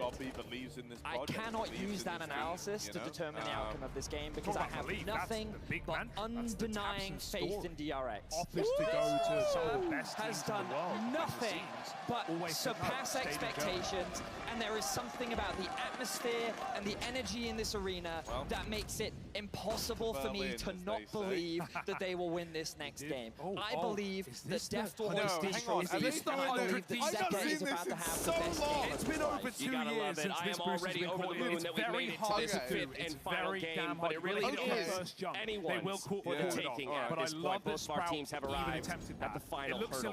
The final chapter of this legendary story, and we're handing it over to Kadril, Kobe, and Captain crazy Flowers angle from up there. You end up kind of floating on the scaffolding. Welcome to the yeah, that's insane. Because the last time we saw that was 2 years ago in the 100 Thieves Fury game, right? Back during the pandemic when everything was forced online. I'm pretty sure it was bought out in a final. I don't remember what event. Yes, yeah, the it was in the entire 2020 year Madness. for all What the 10 Fury of did these actually, players boils down to one more crazy boost. game. I'm sure we'll see another Fury you got thrown up there, if I remember right. Yeah, just wild. I can't believe they tried to do that. Okay, you mad lads. Still, you know, the boost that you attempted and failed, all well and good. You need to win some of these fights to hold the site and refresh. Dead after the first. Rotate, cut down, Searson. When he told everyone to F off and leave him alone and let him focus on his gameplay, I didn't realize this is what he was talking about. These were the performances we were going to get out of him. He is looking real good here. I'm sure something 9-3 related to the draft right about now, as it is on DRX to solve the red side conundrum. It is. It's the red side dilemma. We expected this coming into the series that blue side would always be favored. DRX tried the Kalista into Varus. What have they changed up? What's the final plan? The last dance is here, but what's the last draft? I really hope we see that re-attempted. One more ban to go. Essentially, Caitlyn? It's always been Caitlyn. Yeah, I think they have to ban Caitlyn. Heimerlinger's down unless they want to play Varus into the Caitlyn. But do you really want to give Gumayushi that champion? It's the Lux ban. So they've given Caitlyn, but they've taken away the Lux. You can pair it with Morgana. You can pair it with a bunch of other poke long-range supports to have a similar pushing effect. Gumayushi's Caitlyn is 9-1 all-time. Career record. What's the plan? Does T1 first pick it? I think this is a surprise to them as well, the Lux ban. You gotta throw out a surprise to crack this red side. You have to upset the meta. So they think the Karma is the pushing factor. It's not Caitlyn or Varus. So now does DRX take away the Caitlyn, but there's no real supports left that can contest this push. T1 have now picked away the supports for the push in face of this Lux ban. This is already spicy. The lack of Caitlyn ban is already changing things up. What will be the first pick in the final game? The Azir, I would not be surprised. It's been so powerful in the series, and it's locked in for DRX. You know, I think taking the Varus is probably the better idea. And then I think maybe we won't even see Caitlyn. No, they are going to go for the Caitlyn. They must have a support response. What has Beryl got up his sleeve? I cannot wait to find out. He can pair with Zyra, Soraka, so much stuff. Let's see what he goes really deep for on the other side. I do think T1, like you're talking about, with the Varus, high priority there. And then do they want to take the Sylas before we go into the next two bans? Because DRX will protect the ban. Entering up the ramp with the AWP. It's kind of wild. Could see Faker's rise for game 5. Bit tough in terms of range, but it's his Victor that is going back to. Nearly even hits the timing on this swing. Was incredibly pivotal when they're almost winning game 2. They've opened up this did round so much damage, but it was Deft who out of shut the him down. You've got to make the most of this opportunity. When he picked the Aatrox, 2 Keegan's Camille, really strong Camille from Keegan that time around, so they're not too scared of it either, and they're going to let it drop home as well. There's the Varus. So what's DRX gonna pick? They're gonna pick away the Aatrox and then ban away 2 top laners. It worked last game. The Keegan's Aatrox was absurd. So Beryl's definitely got something up his sleeve. And he's keeping T1 guessing. Something is planned. Remember, Beryl is the only player outside of the T1/SKT banner to ever make World Finals back to back to back. The man's creative, the man is effective, the man's impressive, and I can't wait to see that pick. Nice shutdown by Zyphon in the site. Zyra, shots Soraka. open. But dude, T1 even trying to decide what does Barrel have? Can we snipe it? They don't even want to try and snipe him. And they go to Sejuani instead. Sejuani ban coming out. Maybe they're going to ban something like Diego or Graves as well. I think Piosik looks really comfortable with Maokai, and against these immobile carries, it could work again. There's the Lee Sin ban targeting out Owner. We are in for a treat in this last. Yeah, I mean, it would be insane if he's able to kind of like. What has Barrel got for us? What has Zeus got for us on the top side of this Aatrox? Does he really want to run back to Fiora? Owner's going to have to. You know, when he first dig got deep for a jumper. Kindred is up. If Piosik wants to play a game 5 and he wants comfort, he can't go towards Kindred. But against champions like Varus and Victor with so much poke, it is very tough to pull off. These guys really are like the real deal right now. Away anyway. The final ban of the draft for T1 is that pocket pick, that comfort for Piosik. Where Big maybe pushed jungler themselves too hard and faced a bit of burnout towards the end of it all. I would expect to be the final pick of the draft.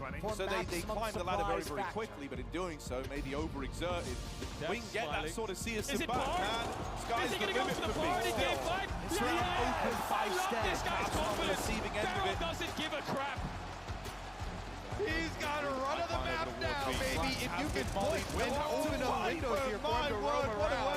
Visit mid lane, visit top lane. Barrel can be everywhere. Barrel can be in your dreams. Barrel can be right behind. He can be in your nightmares as well, because when he lands that Bard ultimate, the Caitlyn trap follow-up is going to be insane. There's the Viego from Owner. Now Zeus, can you surprise us? Is it going to be a Fiora, a Camille, or does he have something else in store into his Aatrox? Nar was one of his biggest comforts. Gwen, GP could be another one. We saw the Fiora fall short just last game. Is he willing to run that back? What will he take into this matchup? Zeus has been such a powerful player, such a standout factor, such a game winner for T1 throughout the summer, throughout this year, and it's Gwen in the age. Pulling the Gwen back out here. We'll see about the jungle pathing as well, if they can get up there. Those plus the support timing heavily influence that scaling. Gwen, if you can get to multiple items, what a monster. But here's the problem. T1 are very low on engage. They don't have a whole lot of ways to start the fight outside of corruption. Hecarim for Piosik. Both these teams have thrown everything out of the window. They've come in with different strategies. A little bit of comfort as well. Pocket picks a piece. It's the last game of the year. It's the last game of these players this year. And they're going to put all the cards on the table. DRX have drafted Caitlyn, Bard, Hecarim into these immobile carriers. And Zeus went to get advantage over King in the side. Stick around. Get it. Believe. This is it. This is your game 5 draft. This is T1 versus DRX. The Hecarim and the Bard of DRX going up against the Gwen and Faker's Victor. Yet again. Bit of money, and I think in a game like this, it's so important with what we've already seen out of close eco rounds and hunting players. No more storylines. It all comes down to play now. And display from one game in front of you. He just hoovers them up. He does. The draft. Brilliant, here we are, Big. Caitlyn finally led through in the last game Searson's got the of the year. Once again, taking it towards the top round, we're getting stuck in. Will it be enough? On the receiving end of that AEW. Will Barrel be the first person outside of the T1 organization to do it back to back in terms of getting those 2 titles? Fell short last year in the finals in that Game 5 Barrel. He lost to EDG, but now he's in another Game 5. Faker is also no stranger to these Game 5 scenarios. It's the experience from the players of Faker and Barrel, and 4 players on the side. Strike as well. It's not just a test of mechanics, it's a test of your mind. It's a test of your endurance. They're fighting him. Mental, emotional, physical, everything is now on one final game of League of Legends. Lackluster. Faker versus Zeka. The greatest to ever do it, and one of the most impressive Worlds performances we've ever seen from an individual, head-to-head, one more time. And Zeka has been a monster. Zeka has been punishing Faker over and over this series. Play in, what is Level the biggest 1 seem a bit game stock of many standard right now. Careers so far, and with every game we get deeper into the tournament, he's around there. Barrel's that will increase. Swap over to Sweeper. We'll see if Carrier great shooting for Zyphon. A little bit of support gold here. Yeah, for him and Refresh, these are the experienced players. These are the guys who you have to look to. Take away that buff. You have to dig deep knows it. And Needs to be very careful though. He could face check all of T1. If he moves towards his bot side jungle, he's around mid right now. Well, think that's happened. twice Arming about it. Searson of all people. Now, Is he gonna refresh. He should be able to kind of regain. Oh, they juggled the gun out. They juggled the gun out, but Tapson's burning. So is Searson. That's the bomb now. The bomb out in the open. So all to get the gun down the ramp. Rimbo has armor. That's why they're trying to get it to him. T1 immediately on spawn. Carrier can push him off these though. Piosik's going to lose his bot-side jungle.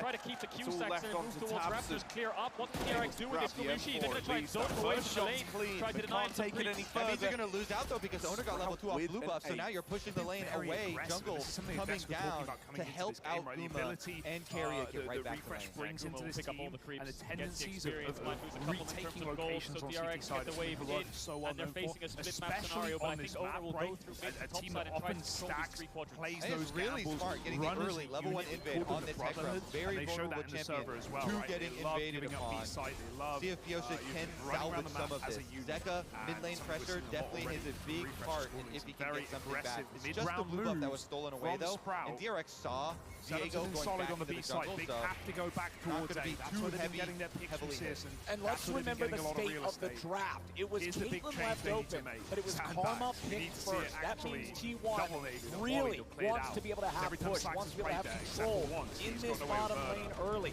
With the Karma and the Bears together, you can see Zeka pushing in Faker here early on in the mid lane matchup as top side Zeus has lane control versus Kingian. In terms of the state of junglers, you can see it's still just Owner passing through his jungle. He skipped Crush. The thing that's just so insane, like if Searson can't keep this up, is I think Big really are a team where it's like the all has to come out. Very low health he was. Recall early for Hecarim. It's not that bad. You can still get your boots. It's going to fade. It's going to clear, but it's only one kill there from the point man of Sprout and Wolves. As I said, yeah, the big system, it really values putting that AWP in the hands of an AWP. I know that sounds like a silly sentence, but a lot of teams are kind of fine to float the AWP on stuff. Big very much are one of those. They have real systems in place. Really stinks for DRX. They need this Caitlyn lane to get the push and start poking the Varus on the tower. The Karma is the factor that allows T1 to push back against Caitlyn. Zeka needs to react to this flash W from Owner. He needs to react to it, otherwise he's going to die. Owner does not give him the time. Zeka flashes late, and T1 takes first blood. Genius move here from Owner over the back of the Raptor wall, and it's even worse for Zeka. He flashes afterwards and still dies because Faker's got the Q-empowered auto in the air. Owner testing Zeka there. Zeka failed the test. First blood over to T1, and that kill will get him a fields in base. Owner now going to cycle back down his camps. Piozik struggling to find anything. All these lanes from DRX are getting pushed in here, but it might not matter if they burn out the Cajun are sitting on the tower. If Zeka reacts to this flash W, then it's just an even trade, and he'll TP back, but he doesn't. He steps back into it as he gets the auto attack weave in. And like I said, Moby, to rub sort of the move, he flashes and dies. Collect the free round. Big onto a 6, and Slacks left saving. Okay. Now for Piozik, what can he they've get got money. back? Last round of the It's half Owner up. first to the play. Owner first to get his team going ahead. Maybe I do something, guys. Let's find out. He knows he has a lot of gank potential. He knows that if he can find the angle, there's moves to be made. The problem is, it's tough. Right now, there is right now. Owner's coming around again. Zeka has no flash. They think he might have done it. No! Believe in yourself, Slacks! Really trying to invest towards Faker in this mid lane early on. It could have been everything! Again, burning it could have been everything! I don't think he was going to win it, but why not try? His own controller He's right hoping back for up here so he damage. can control this very important pathway here. Start up the Dragon. They've got bottom lane pushing. The multiple gates towards mid have gotten them mid pressure, so it's an easy first Dragon for T1. Pushing lanes because there's no real threat. The Hecarim needs level 6. Wasted opportunity. Like you just highlighted there, Kobe. The pushing lanes are so powerful and the huge objectives, and T1 are aware of it. Shut down the Hecarim early. Piozik needs to farm to 6 before he can impact the map, so T1 can start getting these early game advantages. Top crab spawning soon. Owner might path his way up there. Herald's in 2 minutes. Piozik needs to get 6 blood spawns. Looking for some Raptors though. Trying to steal him away a little bit. Walks on up. Pop Spirit of Dread. Gets himself right back out. God, and top side, the fights continue. Zeus versus Kingian. Zeus with the ulti finds a lot of needlework there into Kingen, who's not able to continue the trade after already using the cooldowns. And Owner will again look for Zeka in mid. He will chase him away as Faker approaches this wave. Meanwhile, back in top, Kiori hits the mark. Hits one of the Fertile Chain. Will get the kill. Still finds himself in a 1v3. Big in the top lane. Best top laner in the world. 2-3-6-9. Zeus is in discussion. Kingen's in the world final. Moving into the second half of play, and there's Sin with the final kill to make it happen. Big versus when the pressure is on, it's Kingen who stands tall. What a beast. And he's going to go for the recall right now as the wave is also slowly pushing into him. So Owner has to show himself on this top wave to push it in for Zeus. Such top lane difference here for Kingen. Back-to-back and Aatrox pick again. And this relieves so much pressure on DRX. Mid lane's been struggling, a lot of ganks towards there and focus from Owner. Death and Beryl have been on a split map against the Karma support with Bard under their tower. But top lane is now winning. Herald is spawning in a minute. Kingen has the early straight to Dirk, starts pressuring this lane. Zeus even had the counter pick here. He gets level 6 with Zeus, and I think he tries to find the ult, but Kingen gets a small trade off. They reset, and then on the re-engage, Kingen kills him. Exactly. Guzzler minion levels up, uses all of the needlework there. He knows Zeus has nothing left. The Ghost was already used here, so Kingen right on in, hits the Q3. Infernal Chain means he's dead.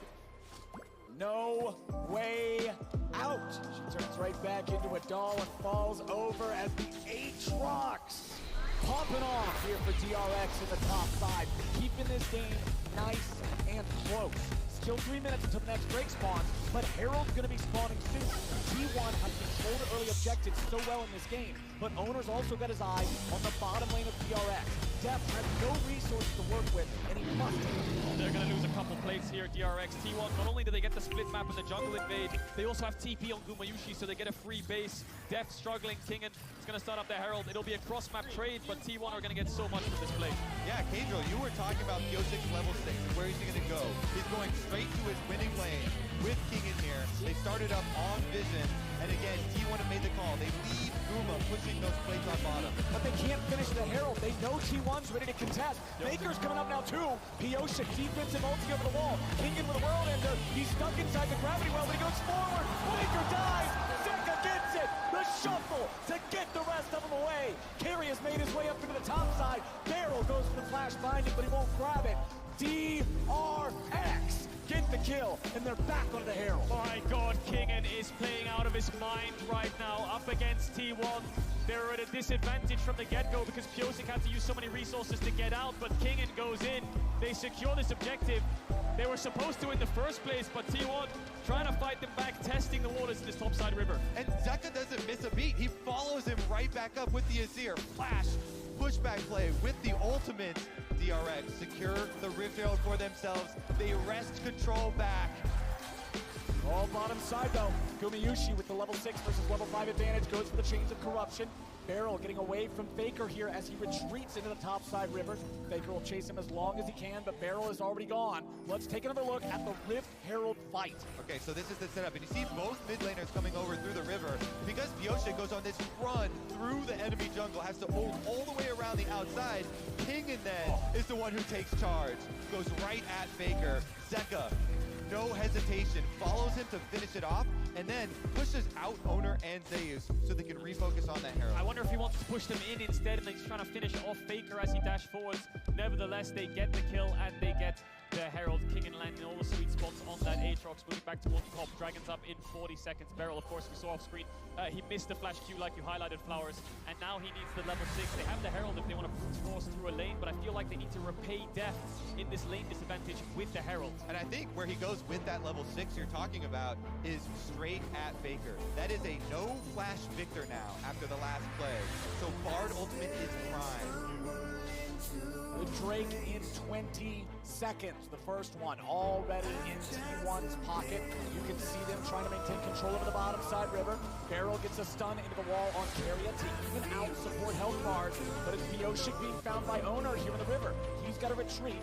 Diego's going to take care of him there in that 1v1. And with the enemy jungler half HP, T1 has control over the river to start the Drake. Now there's control ward for DRX. They're going to see what's going on here. So Owner drags him outside the wall where there is no vision. But he does not have the confidence to stick around. DRX is still willing to contest this. Kingen is the only reason they can contest this. He pushed it top all the way and he's moved towards mid. T1 wanted to start it up, but the Aatrox was collapsing down. Now in this 5v4 scenario, DRX will start it up. Zeus has TP. Kingen can TP back top though. Exactly, it's a beautiful plan. They can make the play on Dragon, force 5v4, and then just have Kingen teleport back to his top turret. Well, the Dragon's low. Owner's coming in. Is this going to be another steal? Barrel will block it with the CC. Beautifully buffered from Owner with a Heartbreaker to escape the Bard ulti. And that's DRX tying up the neutral objective count. Kingen here, going to go for the recall to purchase and then go back to top side. Because the wave already dealt with him at the tower from Zeus. Cannon minion moving in. No flash on Faker. Pyosik has the ult. Zeka has the shuffle. Not going to get the angle just yet. Pyosik looking for it. There's your engage. Knocks him back out of the gravity well. Knocks him into the shuffle. Knocks him to his doom. And Zeka gets the kill. But now he's going to run. Remember, there's no ulti for Owner, but he's still going to grab the kill. 1-for-1 on mid laners as Zeus wants to run down Pyosik. Owner's ready to go. Stolen his ear body. Means 2 for T1. They're not out yet. Owner now going to ult over the back of the Raptors to escape Kingen. Kingen. Kingen's ready to go. Zeus is trying to retreat. Q1, Infernal Chains. Q2, but Q3 ain't gonna hit. Zeus walks out. Faker falls, but it's the younglings of T1 and Zeus and Owner that carry him through the play. DRX are focusing down this mobile Victor, but they're ready to respond. Owner gets a couple kills back. Zeus chases Pyosik away, and it all comes off the back of this engage in mid, Kobe. Exactly, Zeka starts it out. He doesn't want to fully commit at the beginning, waiting for the Hecarim here to get just close enough. Ult Faker back into the wall. They know he has no flash, so he can't disengage. But Owner's not going to let them get away with that one. Nails the stun on Zeka, then picks up his body and is able to use his ear to get over the wall to follow up on Zeus' play. Owner has targeted Zeka twice now with that Spectral Maw, and twice now he has found his mark. T1 are fighting back. Herald used mid. A little bit of gold over to Zeka. Mythic in his favor, has the Ludens already. Faker has flash up. Zeka's ult's coming back off cooldown as well. 1 minute 30 seconds away from the Herald. DRX need to keep this mid pressure. Deft has been struggling in the lane phase. Herald used mid. Doesn't get a couple of plates gold. Needs to get towards that Mythic. God, Owner has done so much for T1 this series. So many clutch objective steals. And here, answering these kills in game number 5, setting themselves up to retake some vision. Now working with Carrier on that support room. Going into it, now the crossfire between CT and Elevator. Zeus also now without the W. Gwen is not immune. Pyosik with a devastating charge, bringing him right back into the range of Kingen. And Pyosik gets the kill. Great setup there for the DRX top jungle. Kingen is 2 levels up on Zeus. Mid and bot have been a little bit even and behind for DRX on the bot side especially, but top lane, Kingen has been taking charge in this game 5. And now bottom side, it's Gumyushi and Carrier trying to push up as they know their top side has just taken another hit. Gumyushi and Carrier, without having to deal with turret plates anymore, should be able to find the first turret of the game right here. Yes, they will. It's Gumyushi getting the credit. They've been so powerful, so reliable, and they showed it. The first pick, Karma, instantly locking this one in. And now the fact pay that their leaves it team all on back, Slacks, they take down the first turret. Really his best option, really his only option, but he's run out by Big. They trade their way to a win there. Dude, that's so sick for Sid to have caught the crossing, right? If you win that one fight, hitting the tide to 2v1, suddenly, you know, the round kind of feels as good as done. Barrel just trying to move up and down the river. You Bot can't tower is just down, rush so the the Bard is Bard. free to It's roam. super awkward And we can have them roam over to that Rift Trail. Rift Trail number 2 just arriving to the Rift now. Can sign So your see about death. this setup. No hesitation from So, DRX. They're helping bit of a Zeka rough get one the mid for push Sprout. first. Court crossing really was And the they're grouped the end up of it as all. a team. They're looking for picks. They're seeing what they can do. Tie this game up. Meanwhile, T1 again. They've got Guma on the bottom side, and with Guma channeling this recall here, looks like they always was more of not going to go for it. Teleport comes out here from Zeka, though. Guma also has a teleport to be able to join up. DRX have started the Herald, but T1's ready to fight for it. They're going to bring Faker into the TP now, too. Caitlyn Trap hits Zeus. He's going to lose a little bit of HP. HP, but a lot of patience being lost in the Herald now. Down to 1,600, down to 1,100, it resets. And now what about the fight? Pioshik at half HP, DRX still grouped up, T1 still trying to contest for this. Herald at 7,000, Kingen back into the pit. He stands alone from the rest of DRX now. He'll continue holding Herald aggro. This could be the decider of the championship. Kingen off the side, Pioshik getting chunked down. T1 get the Herald. Got to get that reload off. Dragon's coming up pretty quickly here in 16 seconds. DRX going to retreat through mid lane. Some things do go through, but Zeka's going to put some damage on him. Kingen staying on the flank. He's going to look for it, but a flash out from Faker keeps him safe. World Ender is a very important cooldown on a very fed member of DRX, but they've got prio, they've got first shot here at the bottom side objective now. And they can just trade it. That's actually a pretty good trade for them. Getting secondary tower. T1 though, you look at the response instantly with their macro. Owner goes topside, they've got the Rift Herald, they're gonna shove down these towers and make a hard push. They might look for tier 2 as well. DRX have to use a lot of time to get this dragon down. Kingen's moving up, should be in time to cover it, but look at Faker, he's trying to back up the top jungle of T1. Trying to look for that second tower will be a huge gold injection into Zeus if they can get it. Kingen needs to be very careful here. Faker is still around. Keria showing mid. Backing up his top laner. Zeus goes forward. Zeus trying to look for Kingen here, but Zeus losing a lot of HP. Still has the big shot of needlework, throws it out now. Kingen's gonna keep chasing him off. Ace in the hole, only hits Owner, no big deal. T1 will get the one turret there in the top side, but a defense with the tier 2 from DRX. Small gold lead for T1, but DRX have that second dragon. Mountain Soul, incredibly powerful the longer this game goes on. They're gonna have a chance to negate a lot of damage in these team fights. Zeka's gonna pick up the blue buffs. They're gonna have to wait. All towers still up for T1 though. DRX yet to crack one open. T1 found 2. Guma has been so good with this Varus, with these snipes. I want to see what he can accomplish this game because another Molotov on slow reduction is probably going to die trying to plant this bomb. And yeah, there it is. No. The Molly nade combo, it's a thing of beauty. Hitting the critical kill. Tabson given room now on the flank, and this bomb never even gets planted. The utility from Big is so brutal that they get locked out of the site. Slacks fighting forward, trying to secure a path out, a route to escape, but shut down by Crimbo. It's Big onto 10, and I said it would have had to come down to a retake, on their 80 carry, but Faker's now the target. Devastating charge, onslaught of shadows, but not enough damage.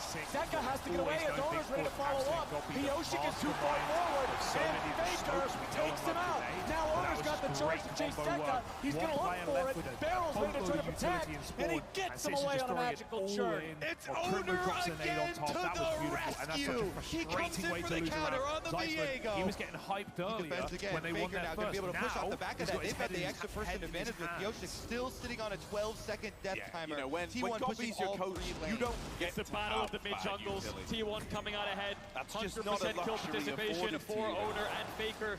Ever since the start of the game, Owner's been trying his best to get Faker ahead. He is marginally in levels. Look at this again. Faker no flash lands the fear onto Faker, but Zeka can't do a lot of damage right now, and Owner is there to follow up. Flash out to Pioshik, who has no ghost. They get the reset on the kill. They chase down Zeka, but he managed to get out. You in it every time they go out fresh ideas. Refresh doesn't necessarily have that, or at least not proven. My goodness, going down. This is a mow down round for him. Crimbo's even going to help out. Let's talk. B-site's looking like a big Omen Academy as they lock it in. It's all decided here. TP coming in from Faker. T1 want to pressure down this mid tower. DRX not a lot of wave clear to respond. Barrel's getting locked down, but he gets away. Lots more damage pouring in, but not enough to kill him just yet. Pioshik's coming around from the side. Kingen's on the flank now too. They're waiting on the TP to come in. Gumayushi's going to be targeted. He tries to get away, but he's going to die out first. Zeka's trying to get away. They're finding more damage as Owner's about to fall on Pioshik now.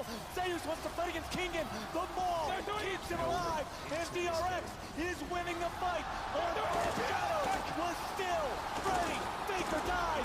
Zeka goes in, and Keria will die. 2-4 for nothing. DRX. Pioshik brushes himself off, he gets back up, and he gets the engage to break the game open. That's going to be DRX on Baron. They take down 4 of T1. The flank from Pioshik on the top side, and then teleport in from Zeka. DRX circled T1 like sharks, herding them in. T1 didn't find a response. Guma, can he steal it? Guma will have to fire right now.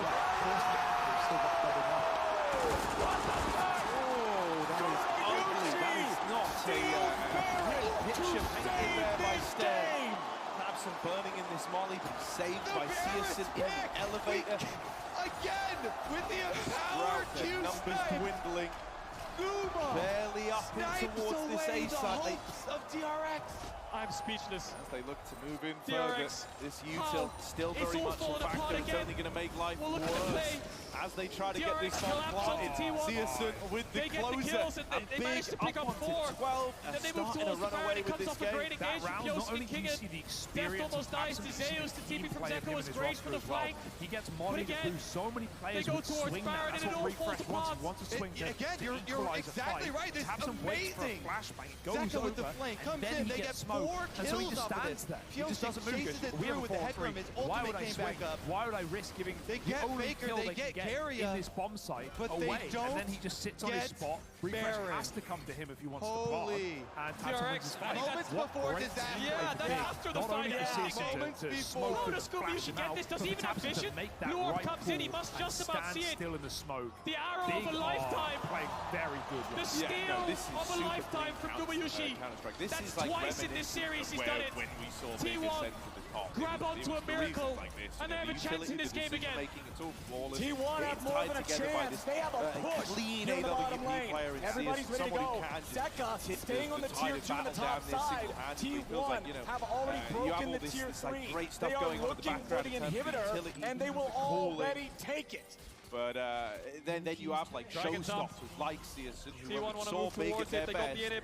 Tier 2 top fell as well. Faker has flash. He has the flash. Yoshik's trying to get it from him. Nice ulti coming up from there, but Kingen is here on a 1v4. Kingen is about to die. He will drop. T1 has taken out the Fed player. Daryl gets away over the wall. And DRX are collapsing. T1 are running this game now. The push in mid comes through, but Zeka's here to respond.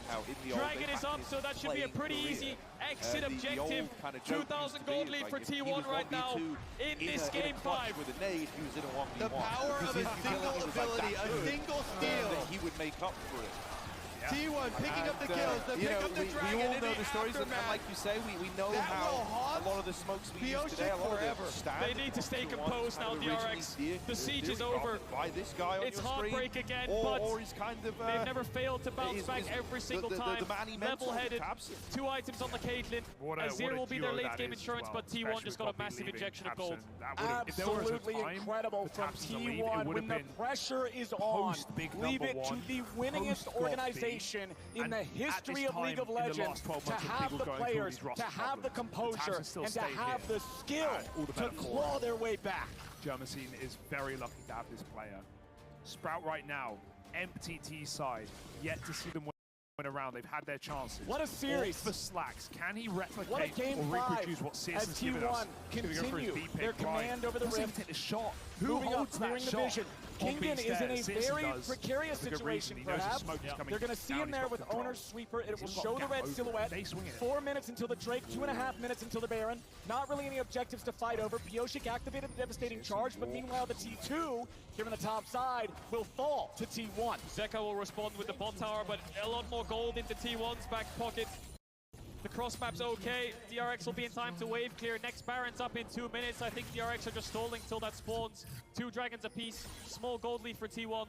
But I think it's going to be pretty even around these fights. It's going to be very nuanced onto who can find the carries. Can Kingen land multiple Qs? Can Pioshik find the engage onto Gumayushi? No Mikhail's up just yet. Yep, again, you talked about it before, K-Drill. The barrel ultimate from Bard on one of these low mobility carries. Right now, Faker, no flash. If they can catch him, they can follow it up with a trap. Zeus with the ghost instantly, though, for the move speed to run. Yep, he can get out from it. Kimtech Putrefier, Kimtech Tank, I should say, was not used. Zeus still looking to maybe come back and fight this. Has the needlework ready. Pioshik goes on a magical journey. T1 now, Faker's very low. Kingen's fighting 1v2. He gets himself away. It's a defensive ulti from Owner back over the wall. He almost won that fight. Faker didn't have the flash, but he manages to get away. DRX are going to clear out these waves. Inhib still down, of course. 1 minute away from the Baron, and everyone will shift their attention towards the top side of the map. Look at that grab. What on earth? Look at that drop at 20 minutes that's because the burn of the right there. That's an arrow right through the gold chart. T1 and DRX leaving it all on the Rift here today. T1 about to take out their 7th turret. DRX have bounced back from worse situations in game though. Again, refocus on the task at hand. This is the last game of the year. Beryl now trying to fight for some vision. Instantly disengages. Yup. He knows how dangerous this is. He knows how deadly that fog of war is. With 30 seconds until the Baron spawns, T1 have control over the topside river.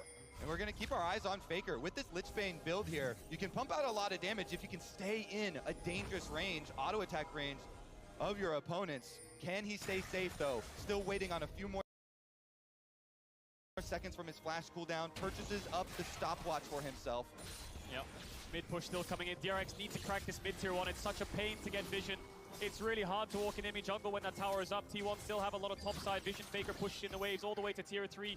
DRX barely trying to get vision in their own jungle. Baron is up with the poke Varus. It's not as fast as they might want, but with Viego and Victor, they can rush it down. Kingen has the TP.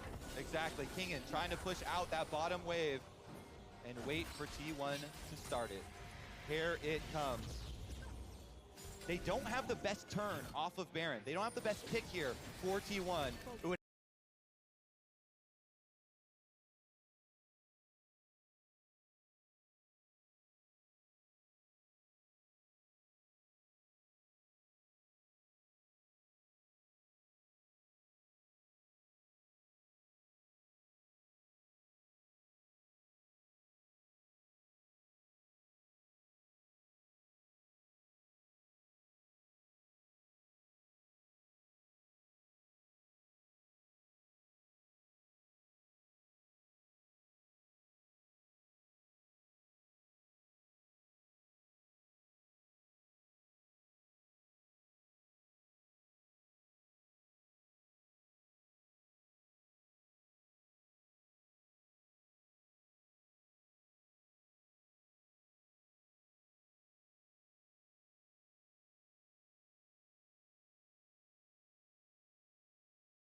DRX need to move in here. They need to look for a steal. P06 only way over is the X is so powerful. T1 are struggling.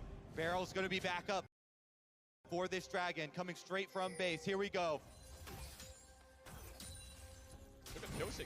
He's moving his way. Wrapping around. He's going to keep the He wants a flank. He has ult ready. Yeah, he's going to look for a flank onto the carries. T1 are completely unaware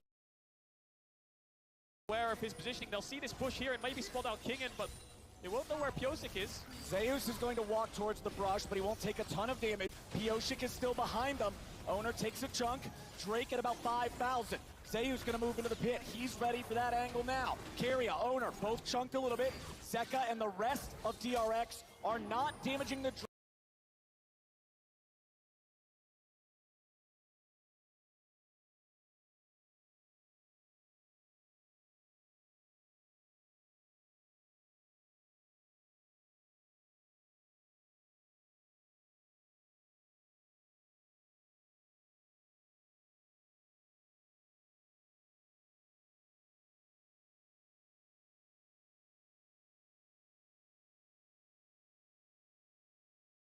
is secured. Gumayushi is down, and T1 are trying to fight back. P06 under fire. He will drop. It is a 2 for 3 for 2 in the fight. Excuse me.